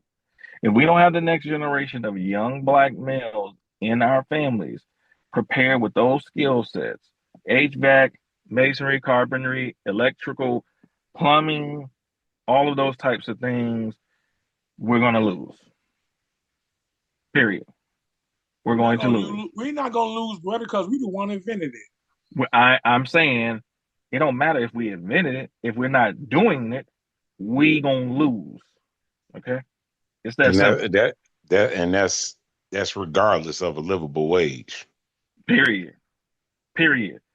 We shouldn't even. First of all, we shouldn't even be wanting a livable wage, because we should be creating an economy amongst ourselves where we get bread together. I say this all the time. I'm going to get money with my niggas. I'm serious. Like we can do business with other groups of people, but I want to make sure a niggas with me. Okay. I can't sit here and be cool getting money. This is one of my biggest issues. I can't sit here and be comfortable getting money in my pocket and my brother ain't eating. Okay.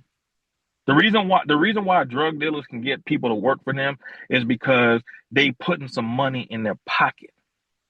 Tupac talked about this a long time ago when he was at the Malcolm X Grassroots Festival.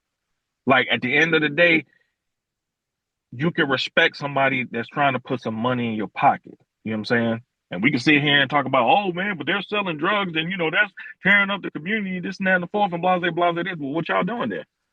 Because all they doing is just filling the void. You ain't there to help, so what's up?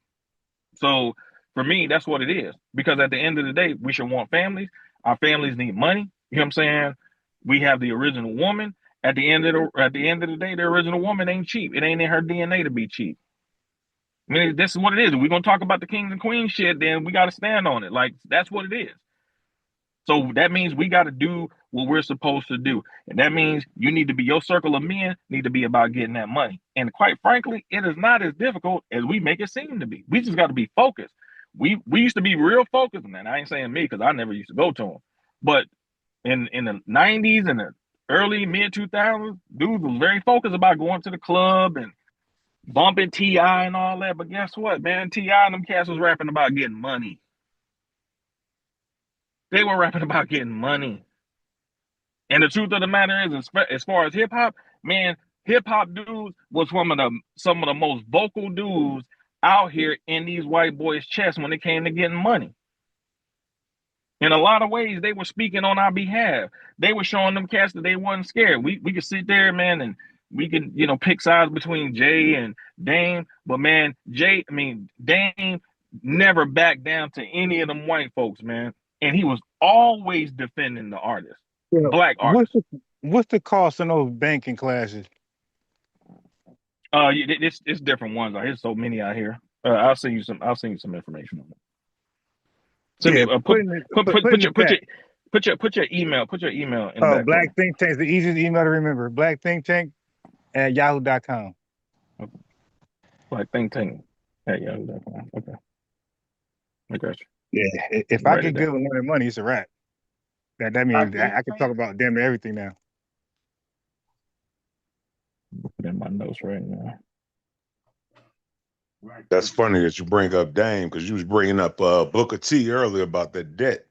That's what Dame been talking about for the last few years. Is talking about about this this money situation. You know, everybody calling him broke. Yeah, he broke by the standard of Yeah, regular millionaires, like millionaires, but he ain't but broke on no day-to-day like in standard. debt. Hell no. Yeah, exactly.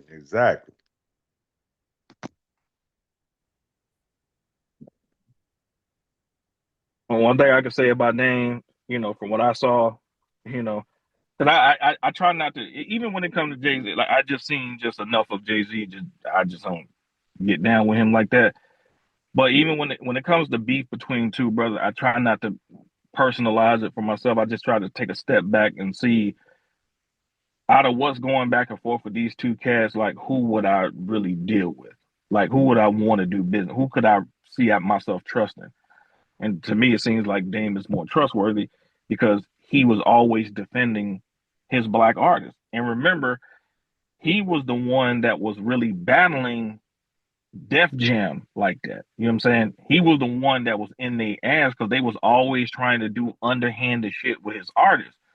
Because he knew that they was trying, they really a lot of times was really trying to poach his artists from him and bring to Def Jam. So he had every right to chew their ass out. You know what I'm saying? Because they're his, he invested in them. So, Yeah, it ain't just rap. People, we just looking at it like, oh, them niggas rapping, but no, it's entertainment business, music yeah, no, business. it's business, and that's why they were. See, here's the thing: if you're signed, there's nothing they can do with you, right? So in Def Jam, go look at Memphis Bleak or whoever. If they're signed to the Rock, there's nothing they can do with them. They're signed. Right. You just can't do nothing with them. See, but the Def Jam, okay. So what they knew was Dame, he ain't thorough with everything he's doing. So that's why once Steve Stout and those boys start to come, like, yo, listen, Dame he's selling woofing tickets. Like he's saying this and saying that, but ain't nothing getting done. So when Steve Stout introduced some ideas to Jay-Z and Nas, he delivered in a short period of time. Jay-Z had the Sean Dot Carter. As a matter of fact, when 50 Cent had his sneakers, that's Steve Stout. Nas got his first $1 million. So people like Steve Stout was about that paper, and they ain't out here selling wolf tickets, and they ain't out here trying to get in front of the camera. They're like, yo, let's get this money, and I can help you get this money. So a lot of people seen Dame Dash as like being like just woofing, right? But not really doing shit. And this is how he's able to lose everybody to Jay-Z. Like, because they had a choice to stay with Jay. Dame Dash tell the story. They had a choice. Stay with Dame and go to Jay-Z. They left Dame Dash with Jay-Z. They feel like he's just woofing. He's taking vacations, spending hella money. Jay-Z on his purpose. So motherfuckers, when with Jay-Z, like, nah, I think this is the guy who's gonna keep us, and do good by our side. And that's what happened. Everybody with Dame fell off, did nothing, and everybody with Well, Jay-Z you can flourished. say that. You can say that, but Jay-Z as a CEO in music has never been successful at developing no artists. No, I'm saying He like, but just that was hasn't. never. Wait, hold on, but that was never his purpose, though. Don't forget, Jay-Z was in a joint venture with Biggs and Dame Dash together for Yes, their Rockefeller. Wait, I hold know. on, right? Because this is kind of what I studied a lot before I even.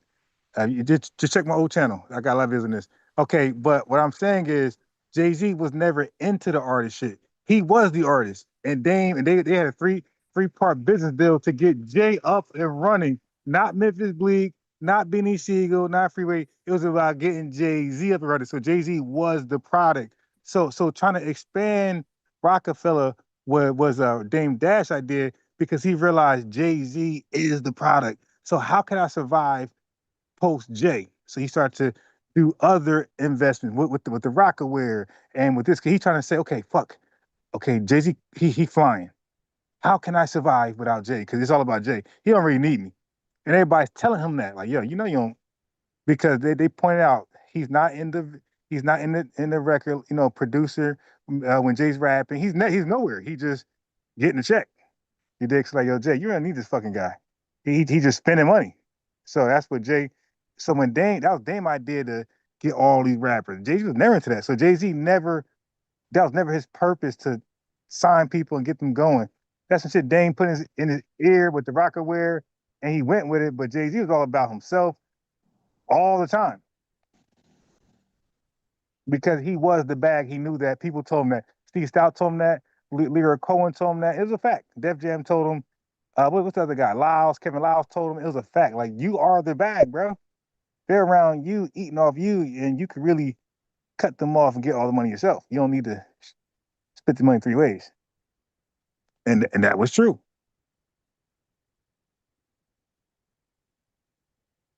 I would never understand a person going from being a boss to a worker. And that's what Jay-Z did. Well, I agree with you. I agree to what you're saying to a certain degree. And that's a lot of, outsiders, having influence over him. But okay, so let me ask you this. Would you rather be in Jay-Z position, who's a worker, or Dame Dash position, who's a boss? I would rather be in the boss position. So you'd rather be Dame Dash over Jay-Z? Hey, I wouldn't rather. No. I didn't say that. That was the question. No. Hold on. I Dame said Dash I would rather be the boss. All right, but the question was, because you can make dumb moves as a boss, but I'm not gonna make no dumb moves. Now he could make dumb moves as his own boss. I'm saying, but I would rather be the boss though. Yeah, I'm sure everybody would be. But Yeah. You know what?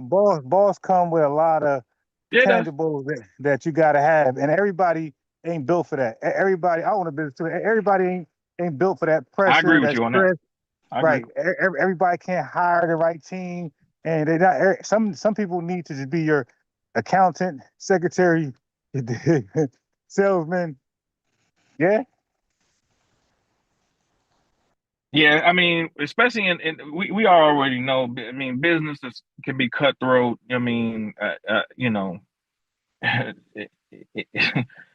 it's like, in a lot of ways, it could be like, when you're in certain positions, it could be some legalized gangsterism. But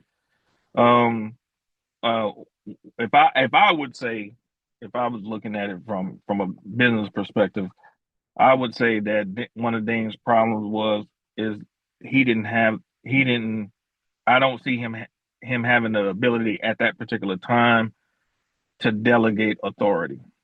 Okay. One of the most important things that you're going to have to do in business is be able to delegate authority for people to speak on your behalf, so you don't have to be in people's faces all the time. Typically, what you want to be in the boss position is that when somebody is brought to you, you need to have it explained to you how it's going to affect your profit margin, your profitability, and should we make this deal or not. You shouldn't have constant face to face with people. You know what I'm saying? Because in business, you're going to come across people that you're not going to like. But it might be advantageous for you to do business with them. But if you spend too much time with them, you're going to be like, man, I'm not doing business with this motherfucker. I can't stand this motherfucker. You make it personal. Yeah, you make it personal. You know what I'm saying? But business-wise, it's a great deal for you. So you need people to kind of go as your go-between to deflect that. Let them be the ones to catch that energy that you wouldn't like. So when they come to you, they're like, hey man, this deal is great. You know what I'm saying? Like, I mean, this motherfucker's on some stupid shit, but you don't care about that. You want to hear from them, is this a good deal or not? And if they say you trust them and they say it's a go, you're like, all right, cool, let me look at the numbers. Boom. And then at that point, you make a decision. You don't want to, what you saw with a lot of these, some of these videos I see with Dame, he was constantly in their face. And to me, that means he didn't have the right structure in place. So he wouldn't, because he was defending what he created, which is, I mean, I don't begrudge a black man for doing that at all, as much as shit they didn't try to steal from us and have stolen. But he didn't have the right structure in place, because it's like you're doing hip hop, but it's still a business. And so if you really are doing business, you have to have that structure in place so you can deflect the energy from certain types of people that you might not really care for, but it's in your best advantage to actually do business because it works in terms of your bottom line. You know what I'm saying? And I don't think that he really mastered that part of it from my vantage point.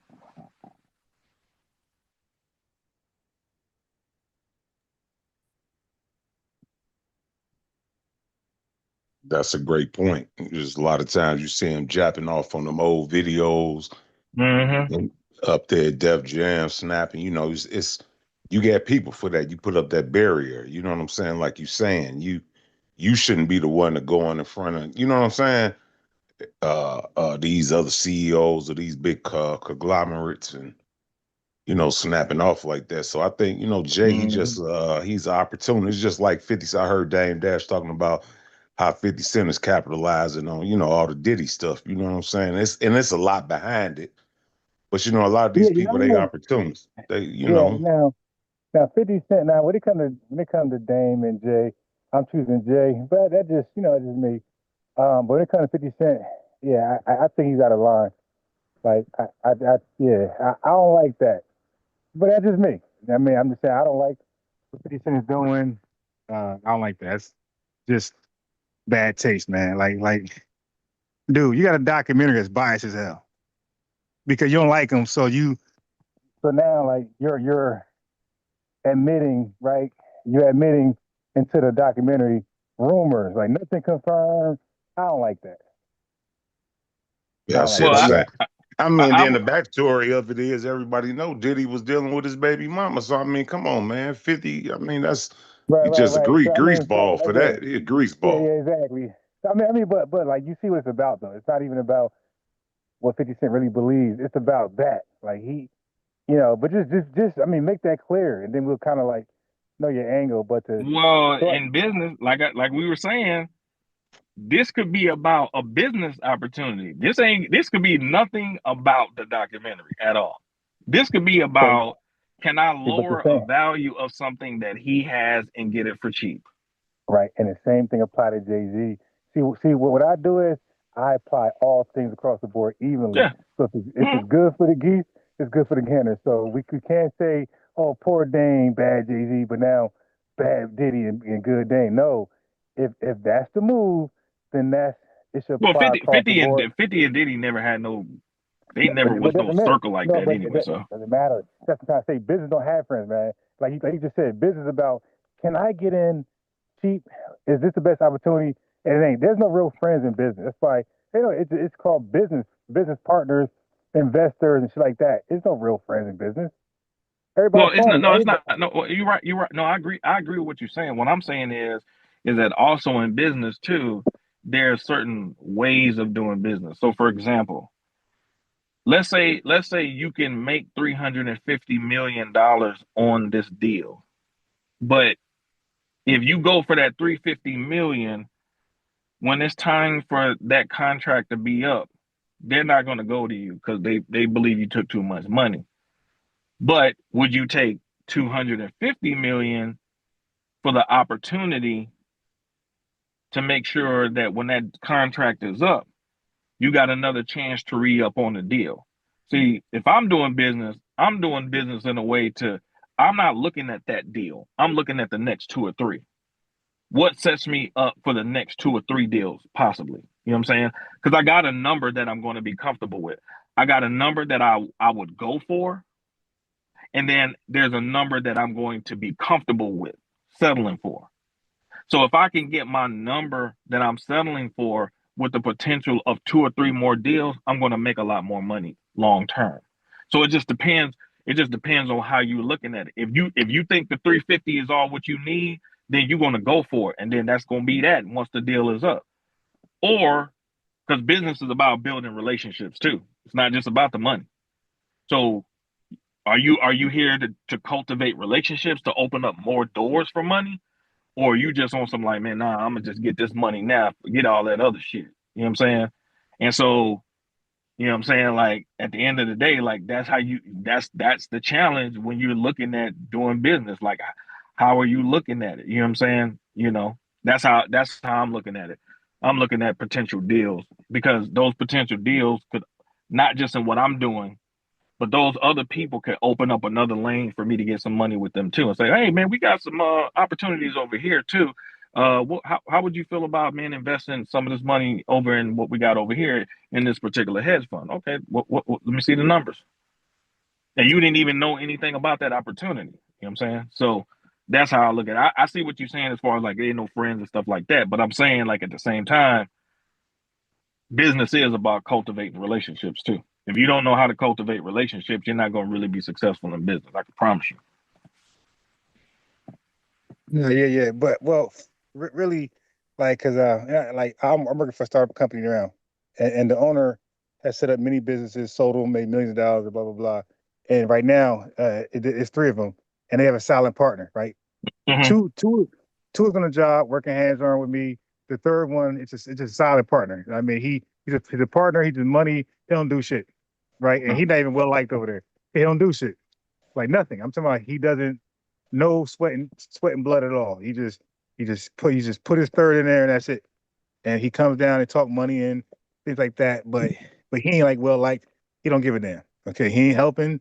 He paid his money. He got his portion, and he He talks got his about equity. right. So I'm saying and sometimes that's just business. Like they needed him. They need a third partner to, and that's part of business too. So you can be a nasty business partner, but as long as you are doing your part, like that's also reality too. Like, as long as you're doing your part, right? Yeah, like you said, you ain't gotta like me, but whatever I signed up for, I'm doing it. Mm-hmm. You dig? And that's also part of business. So like business, it can go well with your business partner, your best friends, it's your sister, but also business also where your business partner you don't really fuck with them as a person, but you still know that this person is good for the company. Y'all still Overall. y'all still talking about 50 and Diddy? No, we're just talking about business overall, just in general. But you want to contribute to that? Go ahead. Cause I think how people like everybody saying 50 down bad and all that. In our community, they got brothers that don't like brothers because one a Crip and one a Blood. They got people who put their children out at 18, 17, 16. It's like, and then we all know these people is enemies. So I don't see the big deal with 50 did like that. I think that's just rich nigga problems. A lot of shit that we do, we just not able to do it because we don't have the power to do it. 50 had the power to do what he did. You see what I'm saying? It's like I don't really see like how everybody make it seem like he just the worst nigga in the world because he took the opportunity to get at his enemy. Because 50, you don't know what Diddy doing in the background. When nigga run around with billions of dollars, you don't know what niggas doing. All we see is what 50 did. You don't know what Diddy did to him. You see what I'm saying? In the background. That's what I was saying. Yeah, So that's the point I was making. I think that's just what rich niggas do. When rich people get into, it's like kind of like what the white boys do in the Dame. They don't want to they keep blocking Dame because they see they know Dame got a boss mentality. You see what I'm saying? So that's why they wouldn't allow. That's what Dame and Kanye was talking about. They let you get to a certain level, but they won't let you become a boss. And they had the perfect opportunity to like when Jay-Z sold out on Dame. That's why the music industry going through what they're going through now. Dame and Jay-Z was supposed to be the ones to pull the culture from under them Jews. When Jay-Z did what he did, he gave them people the grounds. You see what I'm saying? Because they had so much of a strong movement, and Dame had so much of a great mind. The music business would not be what it is right now if Jay-Z didn't sell out. Black people would be running hip hop right now. Rockefeller could have signed any artist from any coast, West Coast, East Coast, South, anywhere. Anybody would have wanted to sign with them. And they would have been came together and created their own label because how Dame think. Dame trying to create bosses. Jay-Z want to be the only boss. Jay-Z didn't create not one boss. All the bosses around him, Dame made Kanye. Mr. Kraft, can I ask you a question? Yeah, oh yeah, for sure. Hey, what you do think about lately they went through Tupac garage.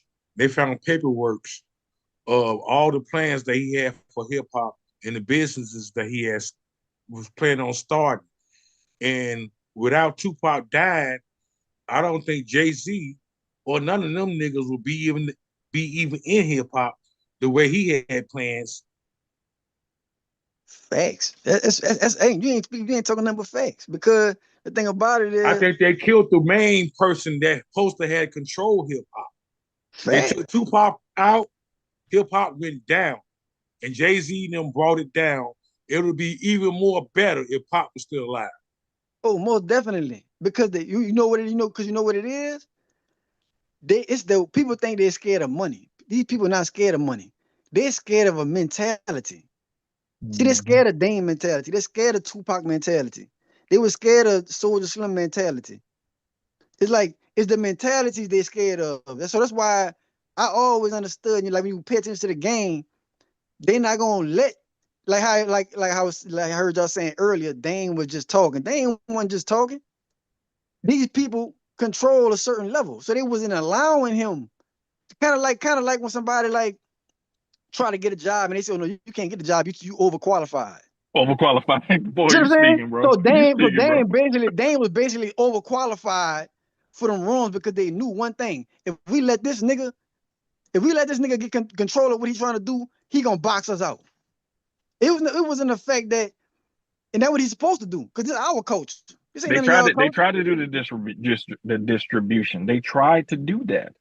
That's why all these labels start getting hit with investigations and all that stuff, man, because them niggas snitched on them.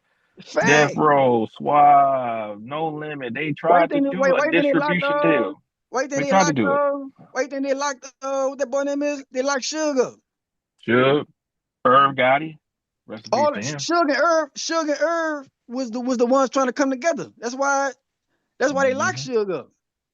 They say Jay-Z the one that tricked on him. Do you believe that? That's what they say. Yeah, I believe that. See, Jay-Z was the one who Jay-Z the one who sold the whole industry out. He sold the whole culture out. They say him and Puff was on that shit. Yeah, sure was. Jay-Z sold the whole, and P Diddy and Jay-Z sold the whole industry out. Yep. You saw with Death Row, they had Death Row East. They were trying to bring the culture together. Yeah. They were trying to block. They were trying to block the Jews out. See, the thing about it is, Dame is a gangster. The boy Suge is a gangster. They automatically was gonna box the nerds out. Man, y'all not getting our money. You see what I'm saying? How you gonna let y'all look like? Because it's like pimping. A gangster ain't might let you pimp them, so they're not gonna let a certain type of mentality get no power. So remember, the majors was coming at a lot of the artists, the cats who was selling their tapes from the trunk. They was coming to them trying to get deals with them, because they was pushing so much in the street. They already had a reputation. P was pushing stuff in the street. Facts. Too Short was pushing in the street. Facts. We already had the product. So what they do is, once they see you on a trajectory of being a boss, that's when they want to jump in. That's exactly what they did. That's exactly what they did with Dame. Yep. When they see how Dame was talking, they knew they had to get Jay-Z from under Dame. Because like people keep saying, they like, well, Jay-Z, that's what I heard. I like what dude said earlier about, it's not about who made the most money. I'm gonna deal with somebody who I can trust. That's why I'm gonna deal with Dame over Jay-Z. Because it's about, he laid up there and let the white man tell him, oh, you don't need them. You don't want making all the money. Brother, Jay-Z wouldn't be who he was if Dame didn't put the money behind him. Everybody know that. If I didn't put the money behind you, you wouldn't be who you are. For the white man to come tell you. He had failed at rapping a couple times before he finally got on. He failed. And look, then when you sit back and listen to Dame talk, all them niggas got Dame attitude. Oh, that's Dame swag they stole and ran off with. This nigga ran off with Dame swag and everything. That's Dame swag. Cameron too. All them niggas running off with Dame swag.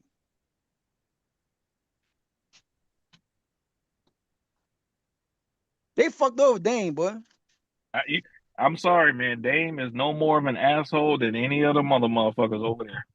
But you're supposed to be an asshole. Look, bro, how you not gonna be an asshole when you know these people fucking you? You see what I'm saying? How you not gonna be an asshole when you know a nigga pimping you? You see what I'm saying? So he gonna act like that. I'm saying he come from the streets, he a gangster. So only ones who gonna be cool with that is niggas who ain't gangsters, you know what I'm saying? So that's why, like, yeah, man, I don't like no Jay. I do not like Jay-Z, brother. I do not like that dude. I don't like no sellout. Just because you got money but you sold everybody out for the money though. That's why you can't even talk heavy. You can't say nothing about no Jews. You can't say nothing. Or they're gonna take all the money like they did Kanye. At least Kanye had the nuts to say something. If he say it, that's why you think everybody think Jay-Z don't say nothing because he being smart. No, that nigga scared. Because if he do say something, they're gonna take everything. And what's the sense of being a boss if you can't even say what you want to say?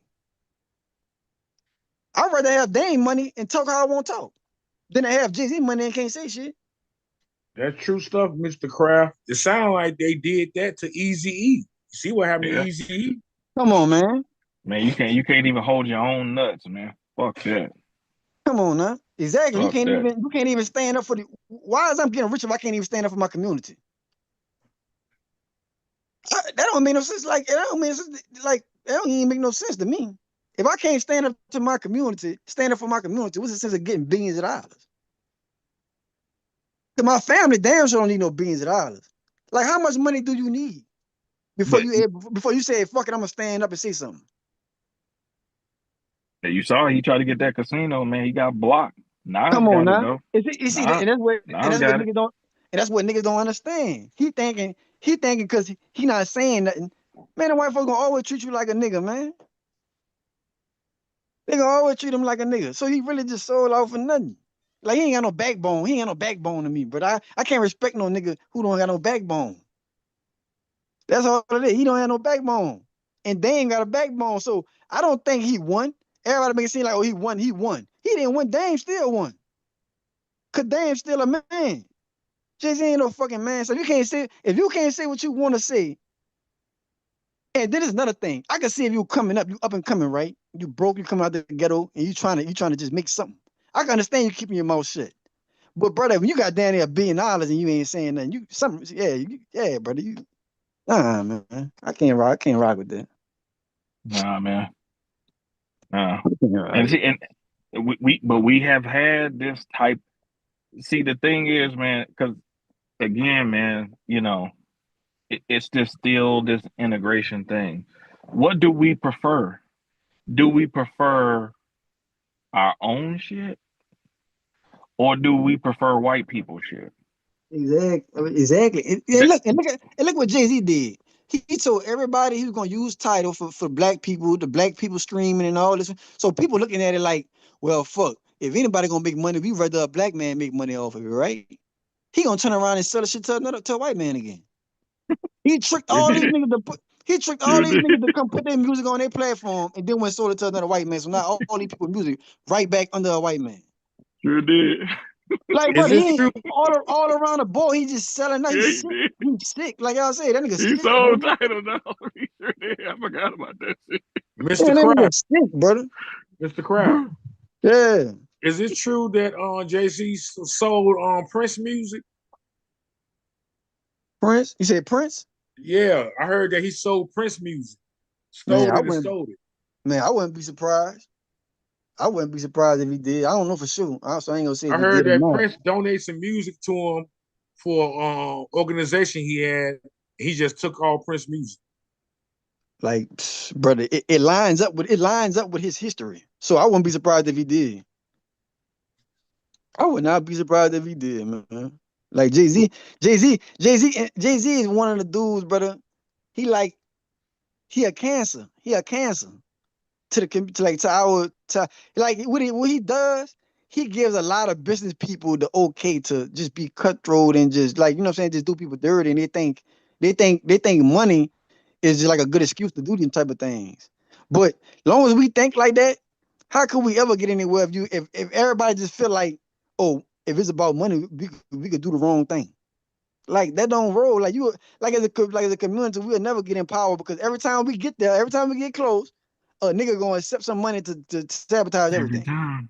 Every time. So long as people keep idolizing Jay-Z and thinking the way he move is honorable, That mindset gotta go.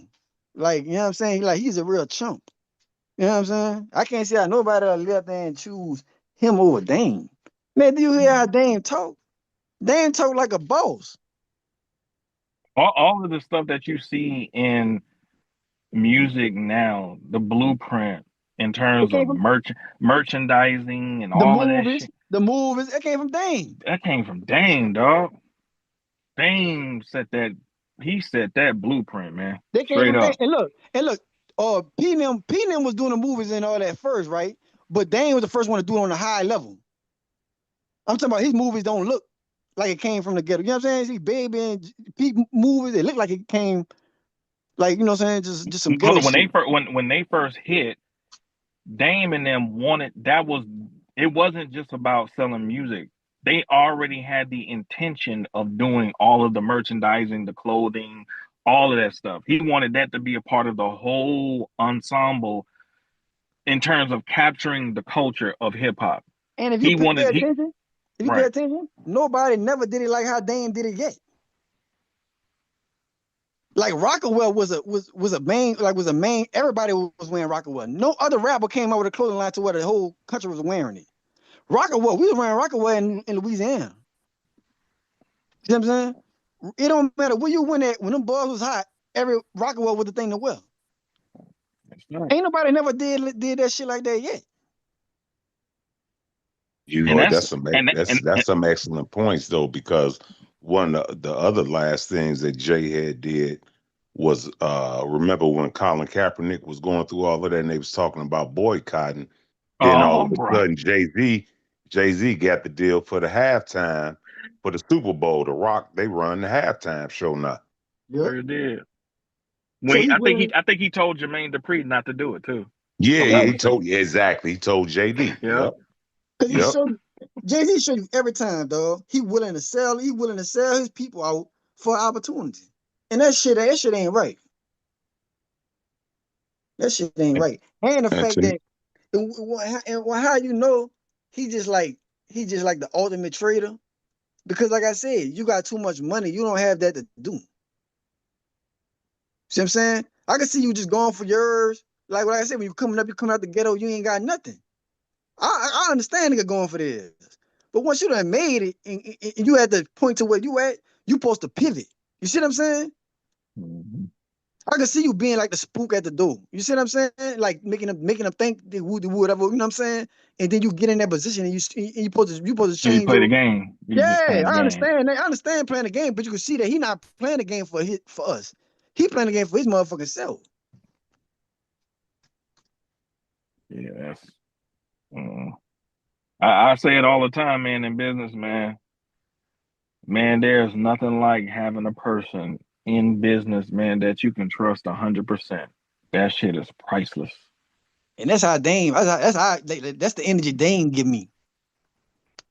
Dame, I really feel like Dame was really trying to create bosses. I don't feel like in no type of way Dame was trying to sabotage or hold Jay-Z back in no type of manner.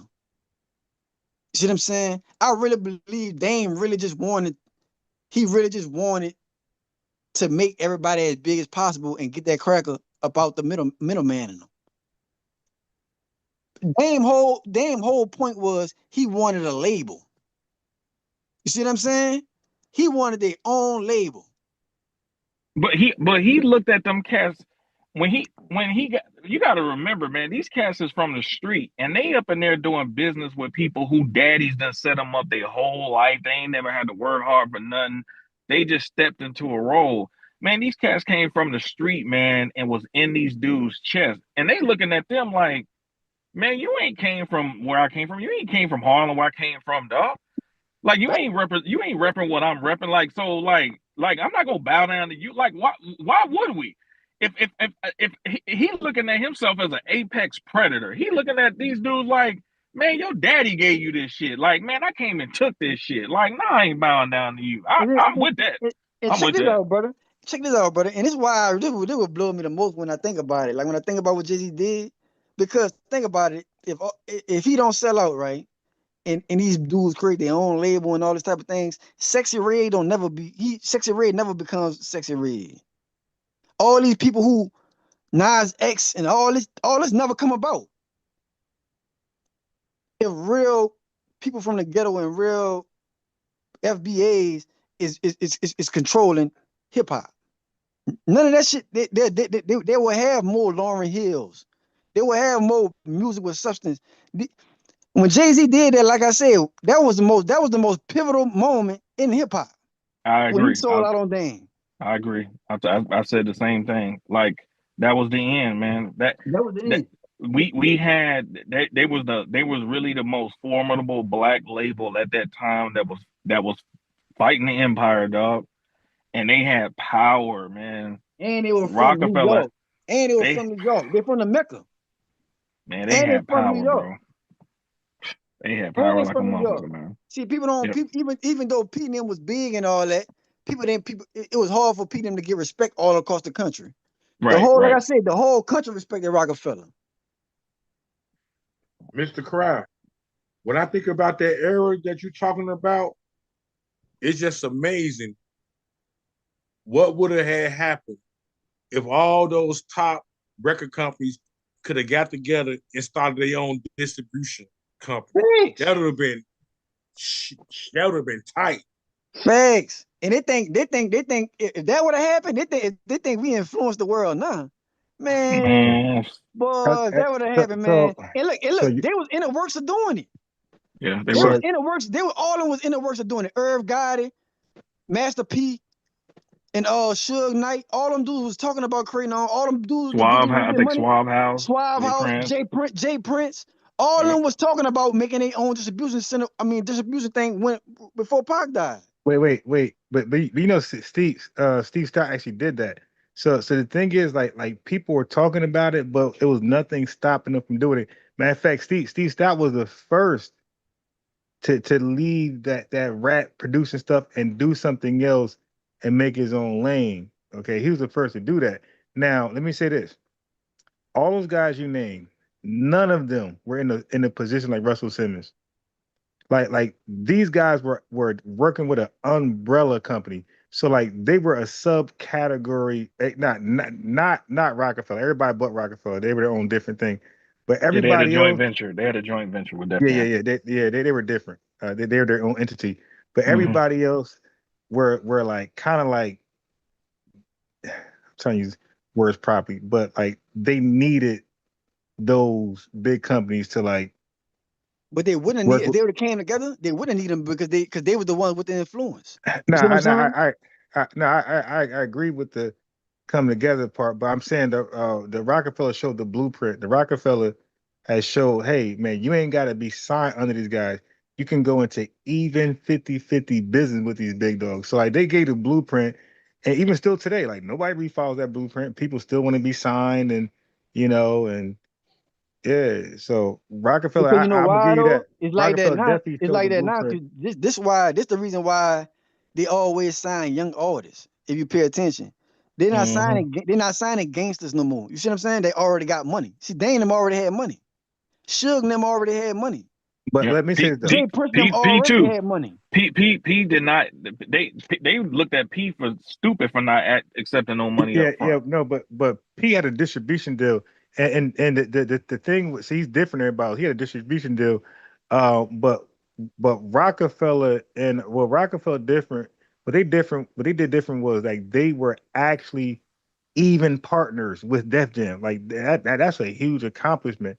Like yo, we're even. You're not bigger than us. We're not bigger than you. We're even partners 50-50. Like that's some Michael Jackson and Sony type shit. Or that was after all the debts are paid, we split the proceeds. Yeah. That was a big move. Shit. That was a big move. And but I agree with you guys. Everything else, I just want to highlight that. Like what they did was like some ball shit. Like they did, like everybody else did good stuff too. But I think Rockefeller did it a different way on some, like a next level boss type shit. And I agree with you guys as far as like everybody should have figure out a way to make that work and not divide. But once again, we creating a product. We the energy, man. We pull back our energy, man. Everything collapse, bro. It's just that simple. Nobody ain't got it like us. Whether it's R&B, hip hop, it don't matter. Like we pulled back, man, the shit collapsed, man. Like everybody eyes be on us, man. You know what I'm saying? Like that's just what it is, man, because we got it, man. We got the sauce. We always had it from hip hop to rock to damn jazz to damn gospel to damn R&B. You know what I'm Why you saying? think? Country. See, why you think? Why you think they turning everything to streaming? And it stopped. They took away the CDs and all. That's because they want to keep controlling the music. Because, like right now, how they doing the streaming things and all that. All real hustlers would have did. Man, I'm about to print my shit up and sell it out my trunk, like how Peanut was doing. See, you can't do that now. You can't take control because ain't nobody listening to no CDs. Ain't nobody listening to no tapes. They listening, you know what I'm saying, through their phone. So you gotta go stream. So the Yeah, so, whole but here's the thing though.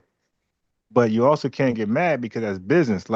So if I'm the big dog and I see these little dogs doing their own thing, they're my competitors. So if I'm the big dog, I'm gonna always step ahead of the small, tiny dogs and that are potential serious threats in the future if I don't innovate. So for them to keep moving the goalposts, you gotta kind of expect that, and you gotta adjust to that. So that's chess. Like you gotta say, okay, I'm a small dog. I'm nowhere near them, but I'm coming. So right. what is likely their next move to keep themselves away from me and let me respond to that? You know what the biggest issue is? I'm glad you said that. You know what the biggest issue with that Hmm. is that on their side, they have dudes who are willing to let a certain dude that even they might bump heads with, if they see that him stepping ahead is going to let them secure their position, I agree. they'll do it. On our Yeah. side, that's a problem. Right. That's Exactly. the biggest Security. Yeah. problem right there. That's Exactly. it in a nutshell, bro. That's it. Exactly. Exactly. That's the Because problem. if Jay Z cared about anything, anybody with common sense, like if I'm on that team, I don't mind Dame being a leader. I don't mind him being a leader because listen, look how he talking. Look what he do. He got a boss mentality. It's a plea deal mentality. And what I mean by that is everybody knows that when these prosecutors come to you trying to offer a plea, that means they ain't got no case. And they Exactly. just hoping you take that bait and take that plea, because that means if you take the plea, then they got a conviction and you can't Right. sue. You know what I'm saying? You Right. can't sue if you Yeah. take Yeah. the plea. That's Because the best you got to Right. analogy right there. admit, That's So exactly what he so it's did. the same type of mentality. So when they talking to Jay-Z and they trying to get him to come, he's be like, all right, cool. That's when he's supposed to go to Dame and be like, hey man, we got these motherfuckers scared, dog. They trying Facts. to get me, dog. They trying to get me over there, bro. That means we really got these motherfuckers by the ball. Hey, we but need to go balls to the wall and make this shit happen and crush Facts. them. okay. You know what That's I what think you're it But hold supposed to do. on. was? It's always behind a woman. I think it was behind a Leah. Wait, nah. Well, it's behind of a serious women. But listen. But how about is it possible that how about everything you're saying is right? Two things could be true. Three things can be true all at once. How about all that's true and just Dame not a good leader? Like Dame, he's just not a good boss. No, he a good leader. He a good leader. You think Because so? they wouldn't have, I think he is too. they wouldn't have Like I been. told you earlier. Hold on, like I told you earlier. Sometimes you gotta look, man. Them niggas came up in the game young as fuck, dog. We gotta It, remember that shit. no, Like we're I not got talking it. about people who like doing this shit at 60 years old, No, I seasoned, got you. Wait. reflecting, Did y'all like watch? damn, I Did y'all watch all of his interviews? Man, no, Dame I'm got saying the Dame got the I'm best. not saying that Dame is perfect. That's not what I'm saying. So I don't want you to No, think no. that. I know. I'm not saying you're saying that. I'm saying if you watch him talk, hey, Mr. Kraft, I watched all of his public interviews, my guy, about Me 2 years too. ago. Me Yeah, too. okay, I'm a cool. Dame Okay, fan. Every time I see okay, Dame interview, I okay. watch that shit. I got you. So let's talk then. So when he was making an analogy about first of all, he was always bragging about being a crack dealer. Like he was good at it. He bragged about his whipping skills. Now this is Dame Dash, a successful entrepreneur who's on public uh places, right? Reminiscing on his whipping skills. Mhm. Do you recall that, Mr. Kraft? Yeah, I don't see nothing wrong with that. He ain't doing it no more. Yeah, no, dude, listen what I'm saying. He's Dame Dash now. He's no longer in Marcy or wherever the fuck he was. Harlem selling crack. He's Dame Dash, right? Jay-Z's big. He's big. Rockefeller's off the ground. Rockaware is $100 million company. He's Yeah, going back and but Jay Z No, was but look, rapping brother. about it though. No, but Jay Z look, yeah, was but rapping let about me it tell though. you why I that's what know. But listen, rappers. That's what no, but yeah. But listen. hold on. Wait, you gotta let me finish though. Hold on. Yeah, that's what rappers do. Is rap is fantasy, right? But when you're on a podcast or whatever, and you're a grown ass boss, you're the boss. Nobody's seen Jay-Z as the boss. He like everybody's seen him as the rapper, the product. You're the boss. You're the brains, and you're reminiscing about your days in Harlem or how you used to whip crack. And yo, in all of his analogies, even the Breakfast Club, his analogies on being a boss, he's always trying to compare it to the crack game. It's like, yo, Charlamagne had to say, hey, Dane, yo, we didn't sell crack, bro. We can't relate to that, man. Like, give us a But look, a brother. But look, normal. brother. Let me show you how Wait, that's just good on. How that's wait. good on. How that's Let good. me. I got you. Let Let me me see. explain. Let me explain. What I'm saying is, like, bro, he's on podcasts where it's not rah rah. Now you the rah rah podcast, okay, but whatever. He's on pod like Willie D, like he's on podcast that ain't rah rah. It's like, dude, Breakfast Club ain't rah rah. Like that ain't the spot to like glorify your crack days. So when he his first time there, he said I don't hustle for my first name, I hustle for my last name, right? On that podcast, he was trying to use a crack reference, and they shut him down. Like, now hell no, no, dude, this the wrong podcast. Now it's a family oriented early morning. Nah, they ain't no fucking crack selling over here, bro. But nah, we'll make another analogy. But like, so my thing is like he never grew up. Yeah, he's successful. He made good deals, very innovative, he had an eye for talent. All that is true. But I'm saying as a boss of a company, I feel like the dude was in my opinion, immature. He wearing basketball shorts in meetings. He's smoking blunts in meetings. Like he just nothing about him was professional or boss. That's just how I look at it. And if y'all want, we could do a earlier podcast tomorrow, and I'll be able to show my clips because I got gazillion clips on Dame Dash, and I'll be able to play it from his own words, the shit he was doing. And I'm like, yo, he was great at everything, but being a leader, a boss, I don't feel like that was his best attribute, and I think that's why he Mr. Crab. failed. But look, I, I this think is I think what I'm that's, I trying think to he say. failed because he's trying to be a boss. Had he just been a regular No, guy, silent investor, I think he'd have been successful. But getting out there, like trying to be like Diddy, I think that ruined him. no, but Mr. Crab. this what I'm trying to say though. By him, this the perfect, like what you said, that's the perfect example of how he's a better boss than Jay-Z. He's a better leader than Jay-Z, coming from where they come from. Because the thing about it is when you bring up whipping crack, when you bring that up, that makes the niggas who still whipping crack believe that, man, I can get out of here and be like what Dame them did. I could pull that shit off. I could take this money that I'm whipping right now and I could turn this shit into an empire. I could do it because Dame did it. So you got to understand when niggas from the hood make it, brother, they're not talking. And you see, Dame don't give a fuck about what no cracker thinking about. He don't care what no cracker think. He don't care about what nobody else. He care about the people that came up how he came up. And that's how you're supposed to be when you come from. You're supposed to be worrying about the people who come up how you come up. I'm not trying to sell myself to people who didn't, because they would never understand me. Even if I put a suit on, no matter how I talk, it don't matter what I do, they will never understand me because I come from a different place. So that's the thing. That's what wrong with people. They try to get up there and try to change themselves. You don't have to change yourself. You got to change your environment and change your situation. But that don't mean you have to change who you are. Because the thing about it is, the reason why you don't forget them crack day, because that's what made him a hustler. So him reminiscing on something that he don't do no more, that don't have nothing to do. Everybody knows Dame ain't selling crack right now. So me bringing up what I used to do, all that's doing is giving people who still in the hood hope. You see what I'm saying? A nigga from this nigga in the hood, because he know who his audience is. His audience is hustlers. So he's speaking to his audience. You feel what I'm saying? He's not trying to cater to an audience outside of him. Like when you watch the movie that he dropped, Honor Up. Only gangsters gonna like that movie. That was a fucking classic.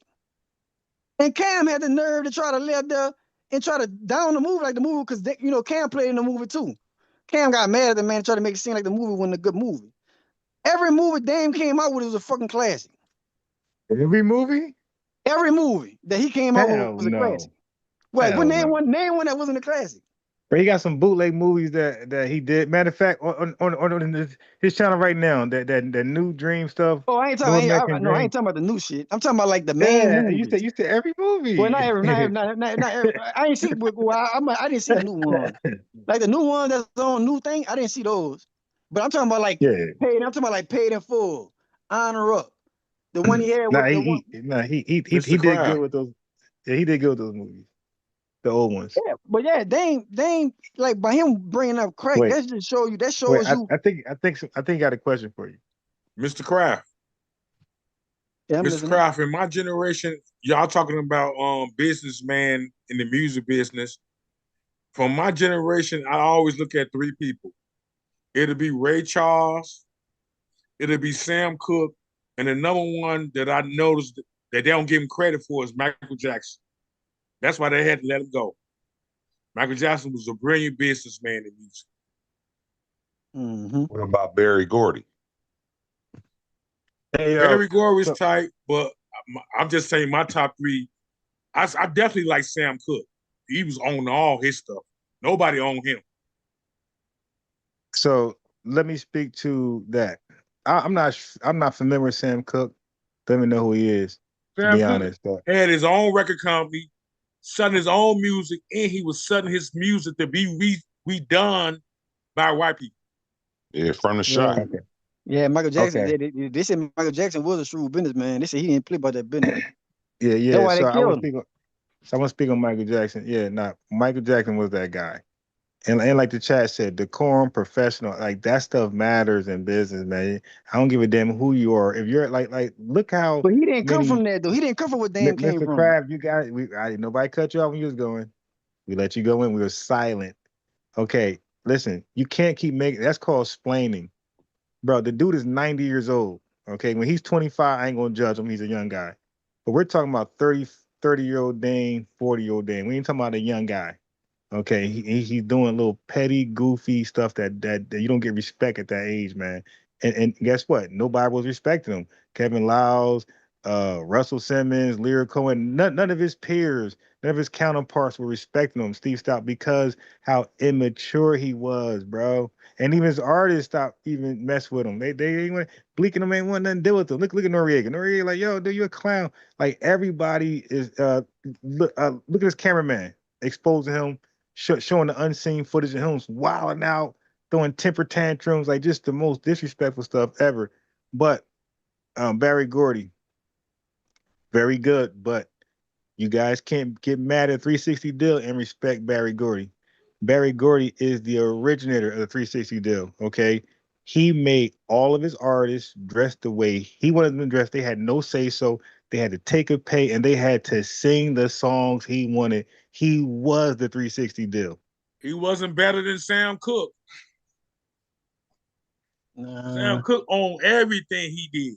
Yeah, Sam. Yeah, I had saw that too in one of them documentaries. But the thing about it, see, this what I said. This what I feel Somebody like put about that link. If y'all got the documentary saying Cook, but now that's something I don't watch movies, but I would watch that.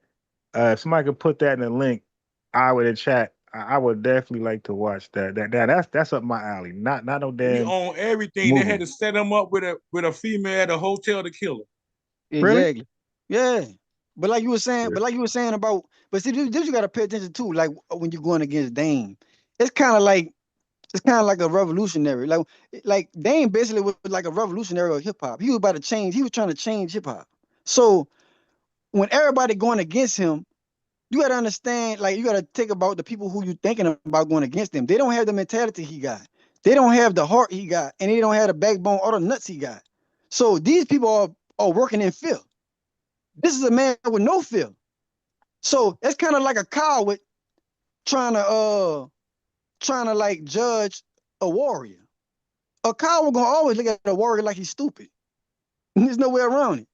You see what I'm saying? So it's about the mentality. So they're gonna always try to clown like Noriega. He's a fucking puppet. Like he literally get people drunk to have a thing. He literally killing himself. He get on that TV show every day and he gotta drink to do what he's doing. So he gotta What literally about? kill himself. He gotta Okay, literally kill himself wait, to Mr. make Crab. money. How do you speak about that young artist he had. I think of his name in a second. But Dame Dash was supposed to do an album with him. Now they didn't sign no contracts, nothing. They did some music together, and Dame Dash put his because he was the first lawsuit, by the way, family, that sued Dame Dash. Okay, I think he won like $1 million or whatever. Because Dame Dash had took the dude music that he had no contract, he had no authority at all, and Dame Dash had released his music on his own shit. So, bro, how did he respond? And he got sued and he lost in court for over $1 million. And I'll get the guy name for his artist. Okay, so Mr. Kraft, how do you explain that away? The dude stole intellectual properties and try to upload them and get some money, get some money and some scam stuff. How do you respond to that? The thing about it is it's like somebody, look what I'm trying to say, is like, it's kind of like Kanye. Like how Kanye trying to get into that business. Kind of like how Bill Cosby tried to buy NBC and he locked his ass up. They're gonna always attack Dame. So Dame don't have no. Nah, nobody attack him. Like the dude, this was a regular artist. I'm saying no. I'm saying like they would like how you and I right now talking. Ain't no white man around. It's just you and I talking. And wait, and then I say, hey, yo, listen to this, man. What you feel about this? And I give you samples of my album, right? Ain't no white man around. We hang up off the Zoom live. Then you go and upload my damn music. Ain't no white man. I'm pretty sure. What I'm saying is, I'm pretty sure Dame got a different version of that. Is what I'm saying. No, bro. I watched the interview. Dame said he did that. Bro, he got sued. Okay, listen. How court works. Listen. Here's the fact. The dude had enough evidence that Dame uploaded his stuff. Dame ain't had no real argument in court. Like, bro, court records are public, right? Dame uploaded the guy music, man, without his consent. So that's called, what's that called? Bootlegging. What's the proper word for when you do that to my music? Like you leak it, right? And upload it. Bro, that music is copyrighted, bro. But that's what I'm saying, though. That's what I'm saying. Hold on. Mr. Crap. Look, Mr. Crap. It's not everything not a conspiracy, bro. Some shit just what it is. So now watch this. Bro, even YouTube won't let us upload Smile stuff. So what makes him think he could upload this dude, a real genuine artist, an official artist, copyrighted, protected, trademark material? Family, so he's a big artist? I'm saying, was he a big artist? Bro, yeah, he wasn't big, but he was definitely like up and coming, and he had a wave behind him. I'm gonna get his name because he's a very popular at that time young rapper who had a wave. He had a buzz. He had a following, and he sued. Well, he had money, bro. Mr. Crab, he had lawyers to sue that dude for $1 million. For stealing his upload and stealing his property, bro. Dame Dash had the interview. I forgot which podcast he's on, but he spoke about it. But what about his wife, right? That he brags about Rockaware, $100 million, and I had this thing with her. Even she sued his ass and said he tried to take it. And then how about this? Jay-Z and Big sued him because he tried to sell the Rockefeller ownership. And then what about the movie thing? He did a movie. He was a camera guy. And he uploaded that shit and got sued for that, bro. So all these lawsuits, a lot of them didn't win. The dude who we talking about probably won. No, they all won. Who? Jay-Z didn't win. Jay-Z didn't win that case when he said he tried to sell his stuff.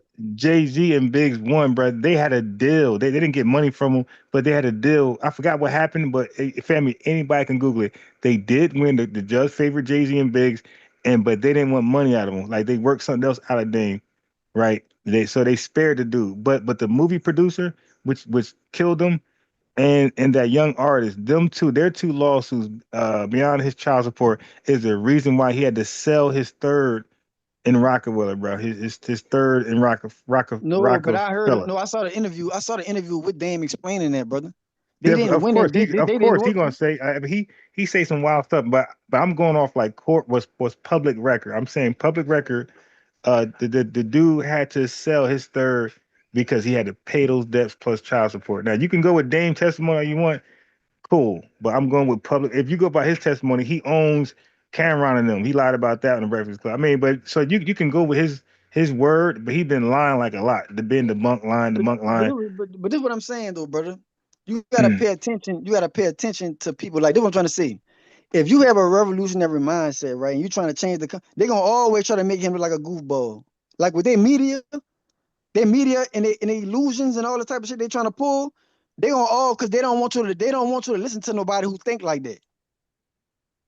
So they're gonna always make him look like the fool, because you gotta understand a lot of things he's not even explaining all the way because he's dealing with it in court. So he's not gonna really sit there and break it all the way down to you. But I know what I heard, what I know he said, when I saw an interview, what he said was a lot of people bring up him getting sued, but 90% of the time they don't win. A lot of people are suing him, but they're not winning in court. So he like basically what he's saying is they really just making me trying to spend my money on lawyers.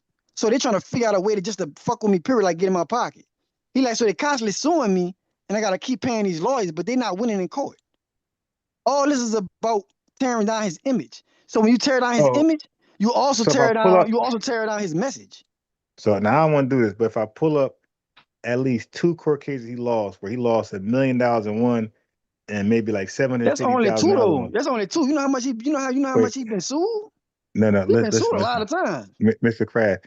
These 2 right here is why he had to go bankrupt. These were his larger suits. The other ones may be petty.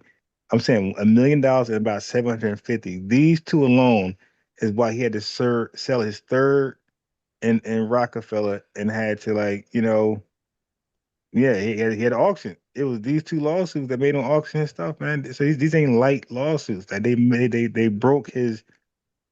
He had to sell off his third share in Rockefeller. But That's bad.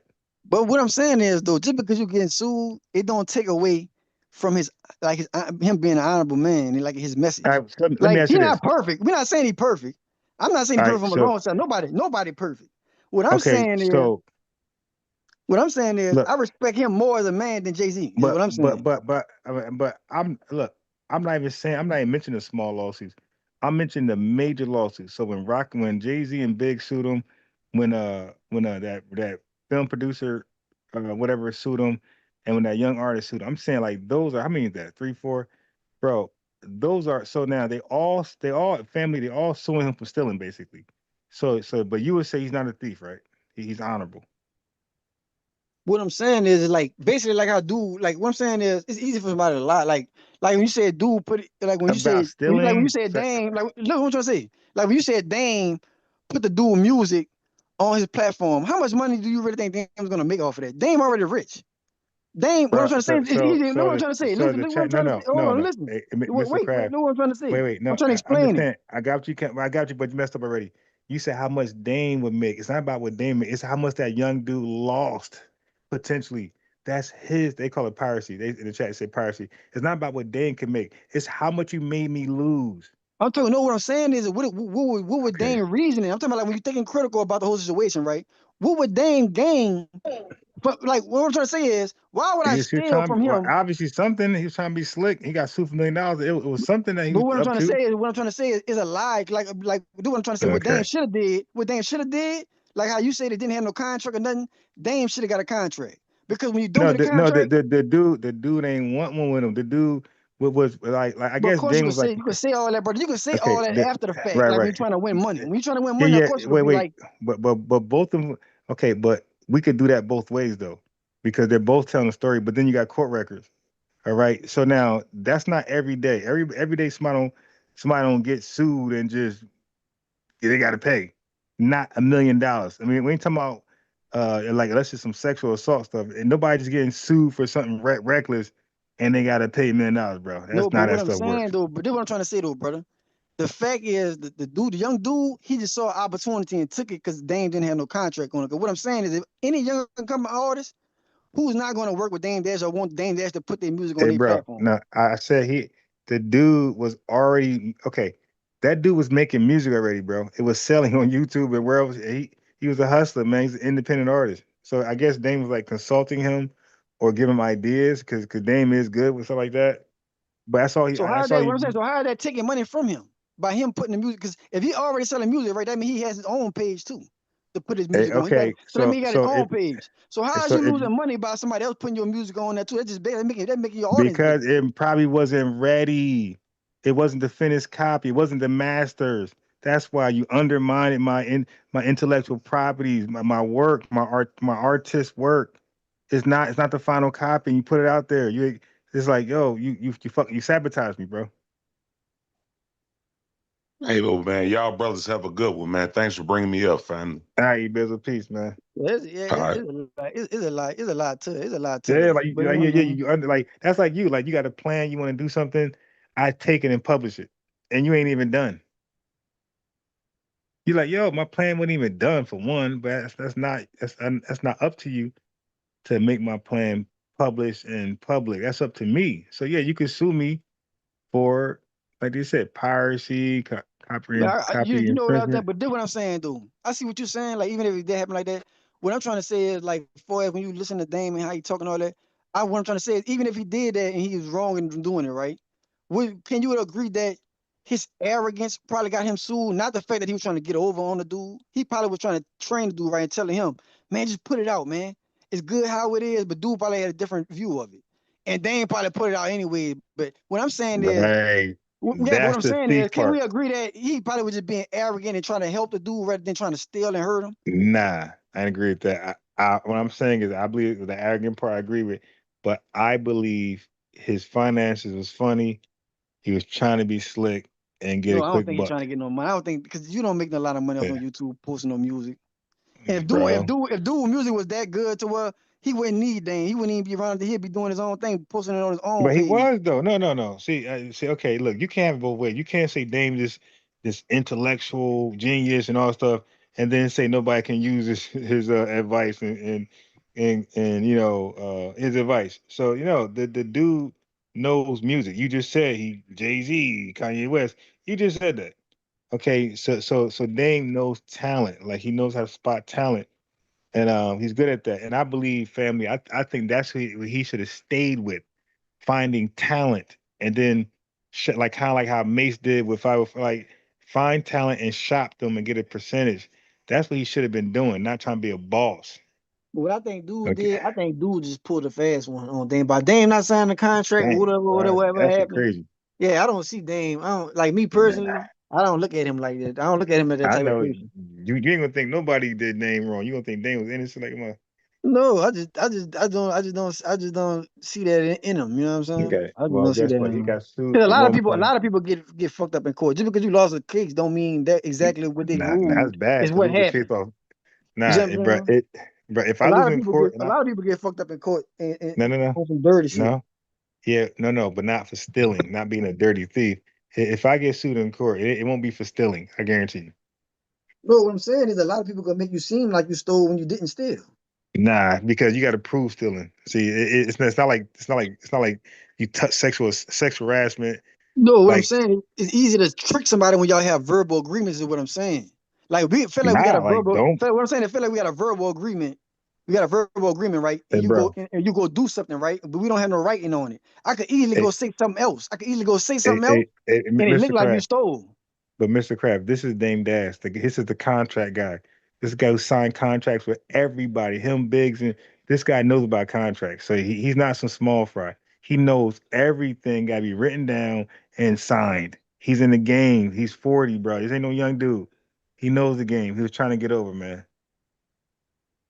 He was trying to get over. He ain't doing no verbal nothing. This is Dame Dash.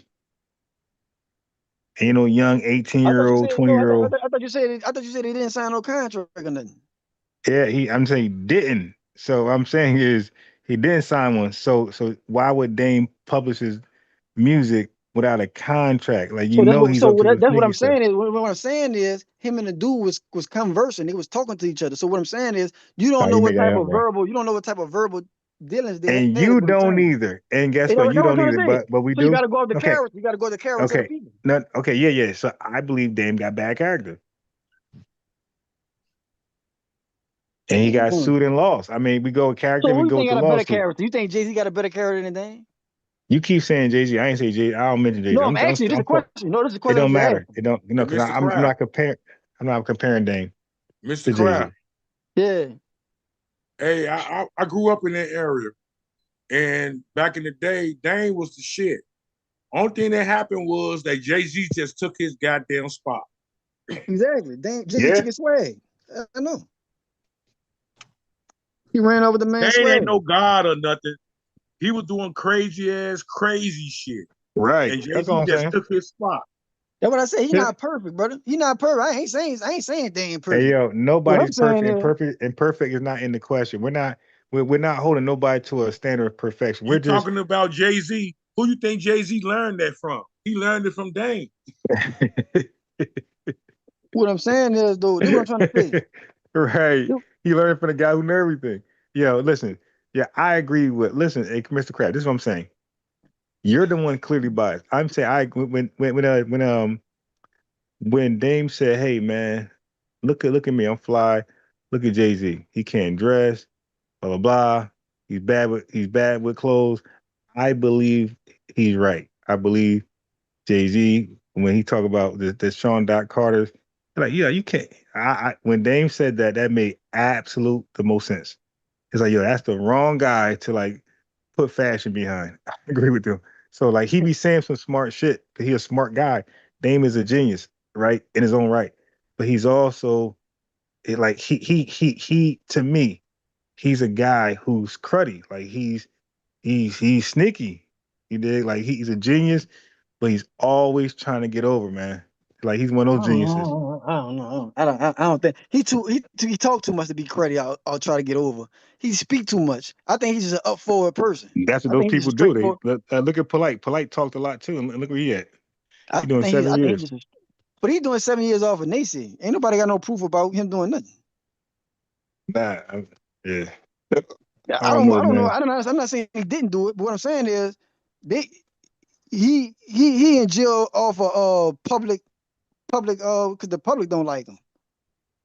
All right. He not in jail. He not in jail over evidence is what I'm saying. Who you talking about? Polite. All right. They ain't. Listen. I'm saying Okay. they didn't have no hard evidence like his DNA wasn't none of that. They just put him in jail Yeah. because they don't like him. They said DNA was on the little girl clothes. Yeah. Yeah. But what I'm saying is, look, do what I'm trying to say. Look how crazy this could be. Like when somebody trying to set you up, right? Anything. I'm not saying he got set up, but what I'm talking about capability. You're almost saying it. No, I'm not saying it, but I'm just saying there's a lot of people in jail for rape that didn't rape nobody. Is what I'm saying. So Nah, what I'm I won't saying say is, a lot. I won't say a no, lot. listen to what I'm saying. Listen to what I'm trying to say. When you spray when you spreading knowledge and stuff like that, it'd be easy for them to come after you for certain stuff like that. What I'm saying, this is what I'm trying to say. Like, feel like you having sex or something, right? And you go and you left there and like a woman getting paid to set you up or something, and you nut on the carpet or some shit. It ain't nothing Yeah, for somebody to no. go. Look what I'm trying to say. It's nothing for somebody, a woman, to go get some child No. shorts But and go listen. wipe But it and go wipe it. yeah. But the little girl was like the little girl ain't 7 or 6. She's like 13, 14. She could speak for herself, and she explained in court what happened. But Now, but now, but, now but what I'm wait. saying, But let me when ask you people this. think like that, brother, it's easy. It's Wait. easy Let me for ask you people to. this. A girl, Let me ask they you can this. pay you to lie on people. Is what I'm saying. All right. Let me ask you this. Have you ever been accused for something like that? Fuck no. Okay. But the thing about it is, but what I'm trying to say though. No, this thing about it though. The thing about it though. But what I'm saying is, if I I couldn't was ask in a my light second like that, question. what I'm saying, if I was in a position like that, if I was in a position that he was in, making money, moving around the world, and all that, I know, I would know, I'm knowing Mr. that. Crab defended him, and then you ask him a question about how you ever been charged with something like that. He's like, hell no. No, but that's what I'm saying. That's what I'm trying to say, though, brother. That's what I'm trying to say. I also understand that people could be framed. That's all I'm Yeah, saying. he said, "Fuck no." That's all I'm saying. Hey, I'm just Mr. saying that Krabs. people could be framed, Hey, brother. I'm just, you know what I'm Mr. saying? Krabs. Here's my second question. Do you have any tight friends that was accused of something like that? Yeah. He in jail, got a friend right now in jail for that. Was he framed? Huh? Was he framed? I Was he wasn't there. He said he framed? didn't do it. I wasn't there. So I don't know. Do you believe him? Do I believe him? I don't know, brother. Like, you know what I'm All right. saying? I don't Was know. I don't know. I wasn't there, so I was he can't found say, guilty? Let me ask you huh? this. Was he found guilty? Yeah, he was found guilty. Hey, Ron, Mr. Crab, Wait, not soon my you put friend. his It's my cousin. name It's my on cousin. something like that, he was like, Not no hell friend. It's my no. cousin. All right, no, I'm making it bigger. Yeah, right. He like, he like fucking. No, I'm not making light of it because, bro, you're not the only one. Like I grew up with a guy who got charged with that, and you know, they ended up killing him in prison too because of that. So you're not the only one who has a loved one. I'm just saying, it seems like when people get charged for that, they did it. No matter if you love them or not, they did it because So you you just think said it you never ever happened. heard that dude Rashad Jamal? You think he did it? Wait, slow down. I'm saying that I'm going away from celebrities. 'Cause I know celebrities get targeted, so I'm dealing with you, myself, the chat, and whoever. I'm saying none of us has ever been accused of that because it doesn't. That's not normal Oh for yeah, that's what I'm regular trying to tell you. I'm people. talking about the celebrities, dude. That's what I'm talking. We talking Well, about the hold celebrities. Like on, you said, they hold on. targeted. All right, now hold on. Yeah, but all of them, like which one that got which celebrity you think got targeted for that and was completely innocent? Which one? I'm curious to know about this one. Which one? Bill Michael Cosby, Jackson. Michael Jackson, Bill Wait, Cosby. wait.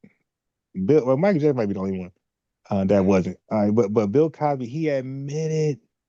No, He this what I mean by admitted. him being innocent. This what I mean by him being innocent, dude. I believe that all those was willing. All of them was willing to do it. How Cause he you gotta think about asleep? it. At that time when that was going on, all the old people that I come across and they talk about that case, they said that was the drug that they saying that Yeah, he was but that giving don't them. make it legal though. Everybody That was don't taking make it them legal. drugs.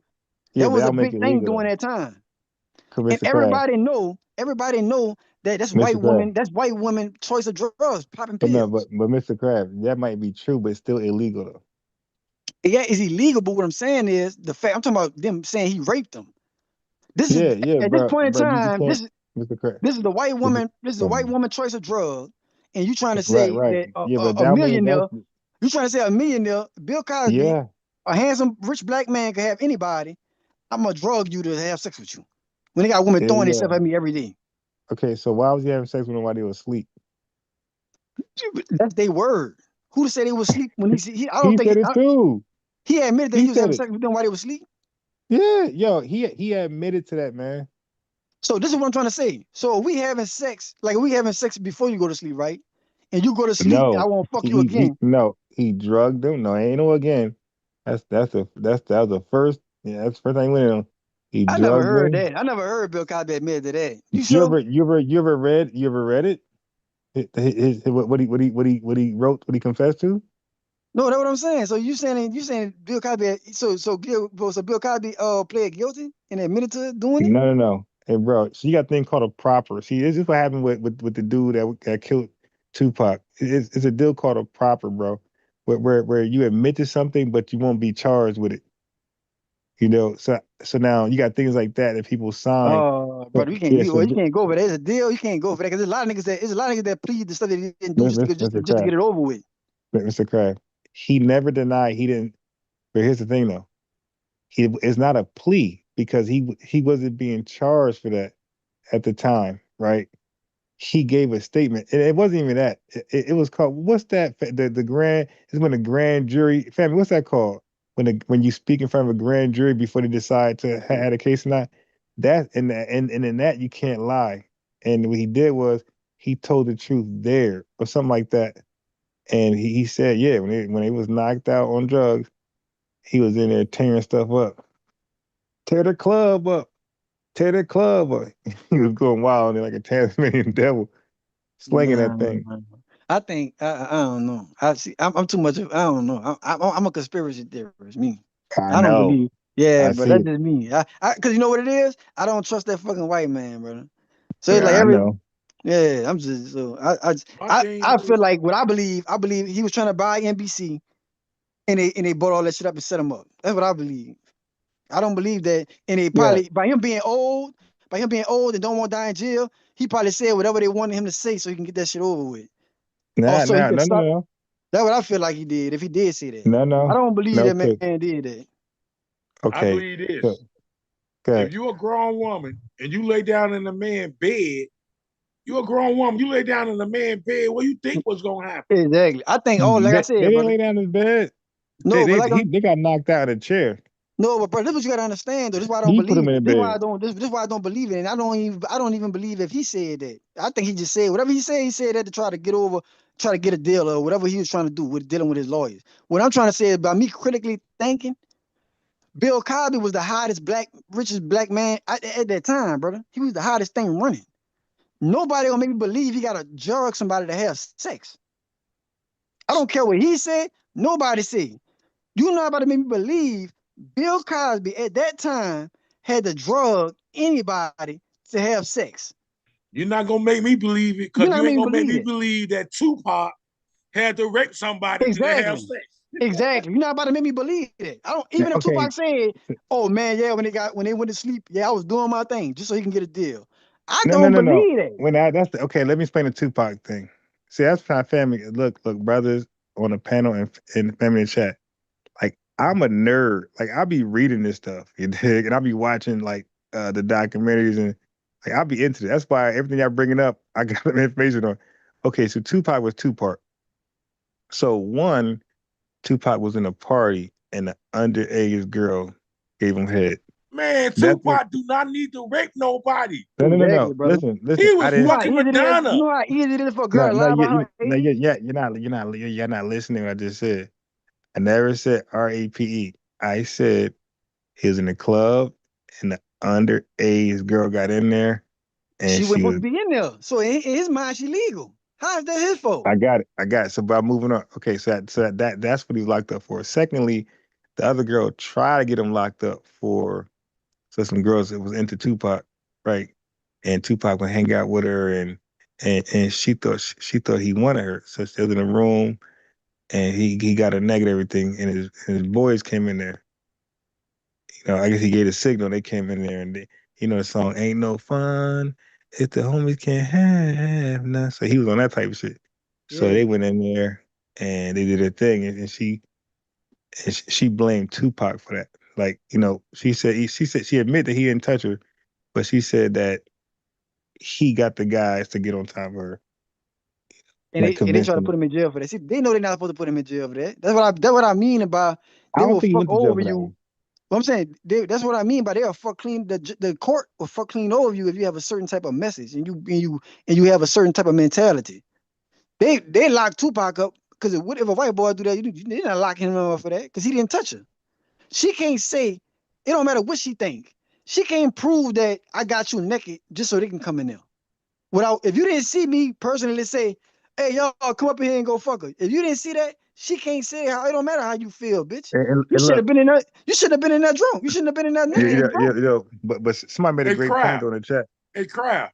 That's a white man thing because they didn't do nothing to that rock star who married his own niece. What that dude that sing Great Bowls of Fire? Come He on, man. married his That's own crazy. niece. They didn't say nothing to him. Come on now. Come Hey, on now. yo, Great Bowl of somebody Fire. made a great point. Somebody made a great point in the chat. They said, see, when you're actually innocent, you don't cop pleas, you go to trial. They said Pac ain't That's not plea. true. Pac That's went to not true. trial. Yes, it That's is. not. That ain't what I'm saying. They got a lot of people that cop pleas and don't get in them crackers with. No, Because no, they no, know no, one no. thing. They Look, know look, one thing. look. They don't play fair. Listen. The context is GRAPE, not any old crime. We're talking about that. Yeah, So but when you're what I'm charged, saying when is, you yeah, a lot of people would do that, brother. A lot of people no, would no, say. listen, A lot of people listen. would So they're gonna be arrested. So they're gonna go to jail as a registered child offender and do what? Get the ass beat all day long? no, Or would you no. rather? No, what You I'm think? saying is, though, Would this you what take they your do. chances in court? They what they do. No, they don't just do that. They don't just do that with anybody who go to jail for that. Because also the inmates also understand that people get set up. What I'm saying is, if you go up in there with Nah, a believable not story, with like that a one. believable thing, them dudes ain't gonna really do you. They got plenty of rapists in there that rape people while they in jail, and people don't fuck with them because they're beat. You know what I'm saying? Because they know how to fight. So just because you rape somebody don't mean you're gonna go in there and just get fucked up. The thing about it is when them people know that you lying, they know you did it. That's when they gonna fuck you up. But if you have a believable story, like, man, they set me up, you know what I'm saying, whatever, woo, and people see the grounds on why they set you up. Like you think people gonna beat Bill Cosby up because he went to jail for that? Everybody know that was a money grab. So just because he in jail for that, they ain't gonna just beat no Bill Cosby up because he went to jail for a thing. You think they up in there beating R. Kelly up? They're not up in there beating R. Kelly up because everybody know that was they doing that because they want R. Kelly masters. You see what I'm saying? Like now, if it's an average regular dude, he might get fucked up even if he lying or not. If they lied on him or not, because he don't really have, you know what I'm saying, his story not in the headline, none of that. But dudes who like that, whose story in the headline, people can put that shit together and know how these people rock when they ready to try to come take your wealth from you. It didn't happen too many times. It happen, it does, and that's the one thing they know they can say about you that people gonna automatically kind of believe it. They're not gonna just automatically just say you lying. If they try to say you touch a child, people got a soft spot with that. You see what I'm saying? Oh yeah, oh yeah, So that's the perfect lie. That's the perfect lie to put on a nigga that he touched the child. yeah. But you know what's funny? The average Only man white never. people have a soft spot for it. Black people have a soft spot for it. White people don't care. You can do anything to a child. Yeah, Only exactly. black people do that. Exactly. But like you just said, that's a soft spot in the black community. If they heard you touch the fucking child, bitch, they halfway don't even want to listen to what you gotta see. You see what I'm saying? So that's why that would be the perfect lie to put on a nigga. That's That's an FBA thing. Yeah, because White they people know don't the care. community. They know the community ain't gonna want to hear that shit. They not gonna want to hear it. So if I'm gonna lie on a nigga, that's what I'm gonna say. Yeah, you touched that girl. You see what I'm saying? And the only person that would touch him in jail is the FBAs. The white people won't even give a fuck. Exactly. Oh, FBI gonna fuck you up in that jail, boy. Touch a child. And them people, you think the people don't know that? The people know that. That's why they so quick to lie on a nigga about that type of shit. Especially if you're a person that's doing something they don't want, like you doing like revolutionary stuff and all that. If you're doing something outside, like the dude Rashad Jamal, I don't believe he did that, because if you listen to the story how it went, first she said he kidnapped her, and then you double back after that didn't work. Then you double back and say he touched your child. If he touched your child, that'd have been the first thing you said. And if he touched your child, the first child wouldn't have went over there for all that to even come about. But they gonna lock him up with no evidence and all that because he was trying to push a revolutionary mindset.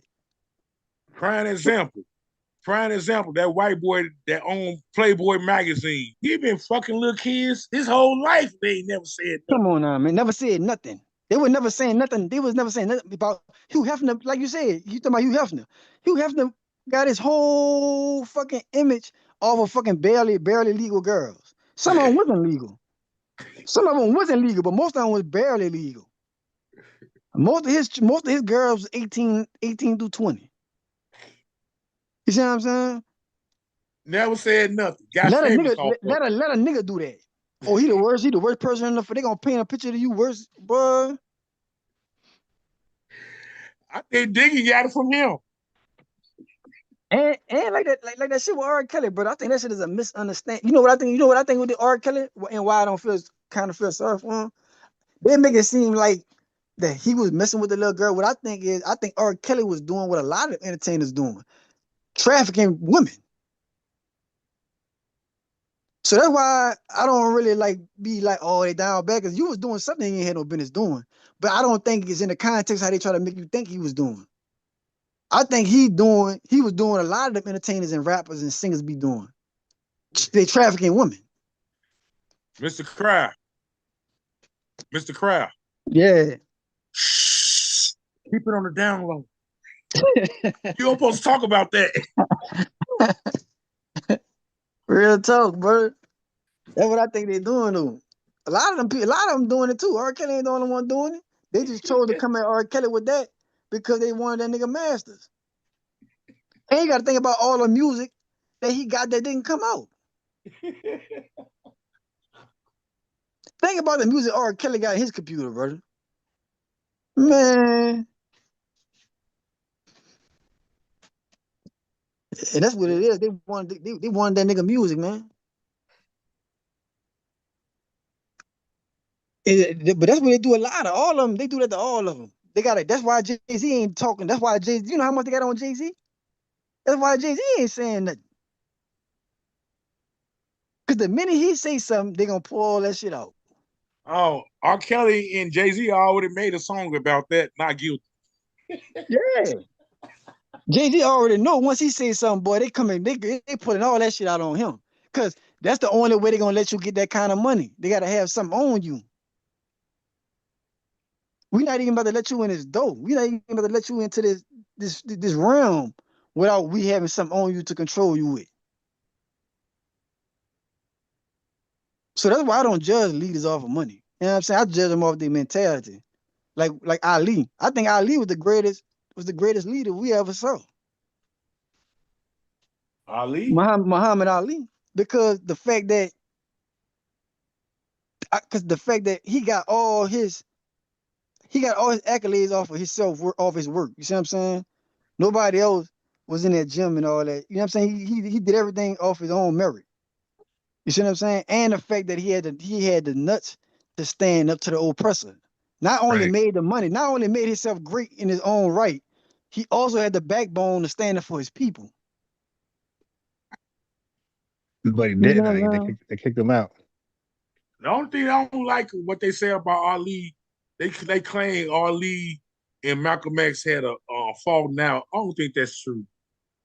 Yeah, we can't go up with the people saying. But the thing about it is, Malcolm X, I wouldn't be surprised if he did, because Malcolm X kind of sold out. People make it seem that people want to act like Malcolm X didn't sell out, he sold out. When he went over there in Africa, then he come back talking about some, all Muslims is all different colors. You think them people Yeah, been I knew looked that? at that point too. I looked at Yeah, that one too. the people been knew that. Elijah Muhammad wasn't with that. When he started pulling all that, trying to we got our own thing going on. Farrakhan going against Elijah Muhammad too. They not doing what Elijah Muhammad was teaching. I thought it was kind of weird that he come back from Africa talking about all white people ain't bad. And that's what After all the years talking about they the devil, he come back from Africa talking about all white people ain't bad. Come on, man. No, that shit don't go. You see what I'm saying? Yeah, that threw me off. That shit don't go. But I ain't gonna talk about Malcolm X because everybody love Malcolm X, so I ain't got nothing to do with that. Yeah, they love Malcolm. You know what I'm saying? I love the shit he did too. But you know, and the thing is like it's like when you're in the streets. See, people from the streets, they always use street analogies. I'm from the streets. That's why I understand what they be doing. Like brother don't like what they be doing, really. But I understand what they be doing because you can only talk from your experience. You see what I'm saying? It's like with the analogy, like it don't matter what you did in the streets. Once you rat, none of that shit count no more, man. None of that shit, it don't matter what you did before. Like, you was doing the right thing, but then when you double back and try to make it seem like something that it like, you know what I'm saying? Everybody, you think Elijah Muhammad didn't know every single white person was evil? He know that. But it's still a point. It's still a point that I made. It's still a point that he make. He's talking about the nature of the people. He's talking about the nature of them. Yeah, but when it comes to your homeboy Dash, I think he's just a product of his own creation. Like he had Jay-Z that was under his ring. So wherever Jay-Z didn't learn, believe me, he was doing. Nah, but you can always go off of this is what I'm trying to say. He didn't pick up the main thing that Dane was pushing about being a boss. He turned himself into a worker. Yeah. So it's all about what you're gonna pick up from a nigga. Ain't nobody perfect. So it's up to you if you're gonna pick up the slime ball shit, if you're gonna pick this up or pick this up. Why you didn't pick up the main thing that nigga was pushing, being a fucking boss? See, I do that with everybody I talk to. Cause I know everybody got something to offer. See what I'm saying? But I'm not gonna listen to every single thing you do or do every single thing you do. I'm gonna pick up, I'm gonna eat the meat and spit out the bones. So you can't blame the next man for doing some other cause what I'm saying is, yeah, Dame probably was being, it's like when you get into the music business, brother, you gotta have some type of slime ball in you because you're dealing with slime balls. So it's not that's not saying that he's not honorable. He honorable to his own. Like you said, he was standing up for Jay-Z and them. He was standing up for everybody on his label because the fucking Jews are trying to slime him out. I was in the music business back in the 90s. And you got to be a special type of person to actually make it big in the music business. Because you're dealing with motherfucking slime balls. You're dealing with gay people. Everybody in the movie and music business are gay or bisexual. So how Dame I going? wasn't gay or bisexual, I would never, ever, ever had a chance to make it. Come on now. Never. Come on now. So this think about before how the hard it internet. was. This is before the internet. This is when you had to walk up to the record company where they call the couch. That's a real thing. I was in the music business back in the early 90s. Everybody knew about the couch. I would never, that's why I didn't make it in the music business. Not because I wasn't a good musician, because the people I had to deal with. Hey, I believe you too. There's a lot of people. I didn't have a chance to make it. Not a chance. Like I said, there's a lot of people like that, man. You know what I'm saying? I believe you, man. And cause like I said, and then like I said, man, bro, So like a lot, like I said, everybody nobody that's famous today, even Tupac, had to deal with them type of crazy ass people. Had to. Why you think Tupac told Puffy on Against All Odds, you and I know what's going on. Come on now. And the fact that when he went back and when he doubled back and aired your boy out, Quincy Jones. You see what I'm saying? Yeah. So it's like that's another reason why Quincy probably sent the hit. Everybody talk about everybody else. Quincy probably sent the hit on that bitch, you heard? Oh no, a lot of people was out the pot. Don't tell her who did. And that's how they get you. That's how they get you. They got all you. They put you in this pot. They put you in this mix to where you got to defend yourself from all these people. So when they do hit you, you don't know who did it. Yeah, you don't know. Man, people got their theories and stuff, but man, really, there's a lot of people that didn't like pop. A lot of them. Anybody. And they be trying to they be trying their hardest to make it seem like it was just a, you know what I'm saying, just some gangster shit that happened. But man, me personally, I don't think it was just one person. I think these motherfuckers got together and decided, is it time to hit his ass yet? Yeah, let's do it. I think it was a group of people that said, yeah, let's get him. Yeah, man. You think you know what I'm trying to say? You think a person with that type of influence and that type of mindset, brother, that dude was being watched by the CIA 24/7. Like when he in that casino, the CIA is in there watching him. Yeah, why do you think they got video of the whole shit? That's what I'm trying to say. Why do you think exactly?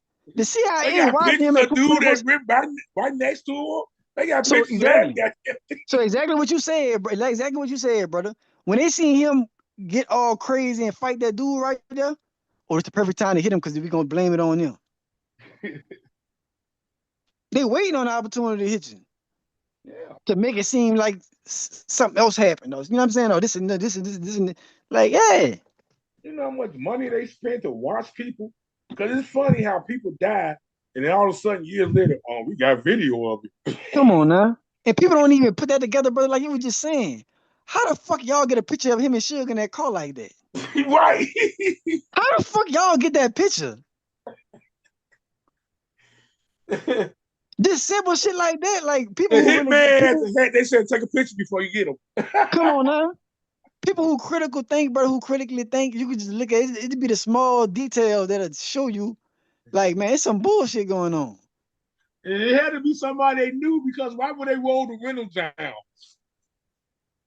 It had to be somebody, whoever took that picture, it had to be somebody they knew. Because why the fuck would they roll the windows down? Man, that shit, that's crazy. Yeah, that shit was crazy. I said the same thing when I saw that picture. I said, man, how the fuck they get a picture before killing a nigga? Like,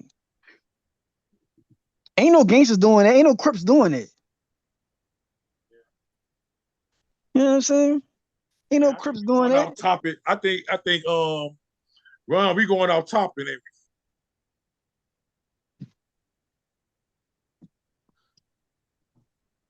Ron, we went off topic, didn't we? Man, Ron probably sleep. I'm like, let's get out of here, dog. He goes. Yeah, I'm like, well, take me a shower and go to sleep too, man. All right, brother, I'll be up. All right, nice to talk to you, Cry. All right, brother. All right.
Uh,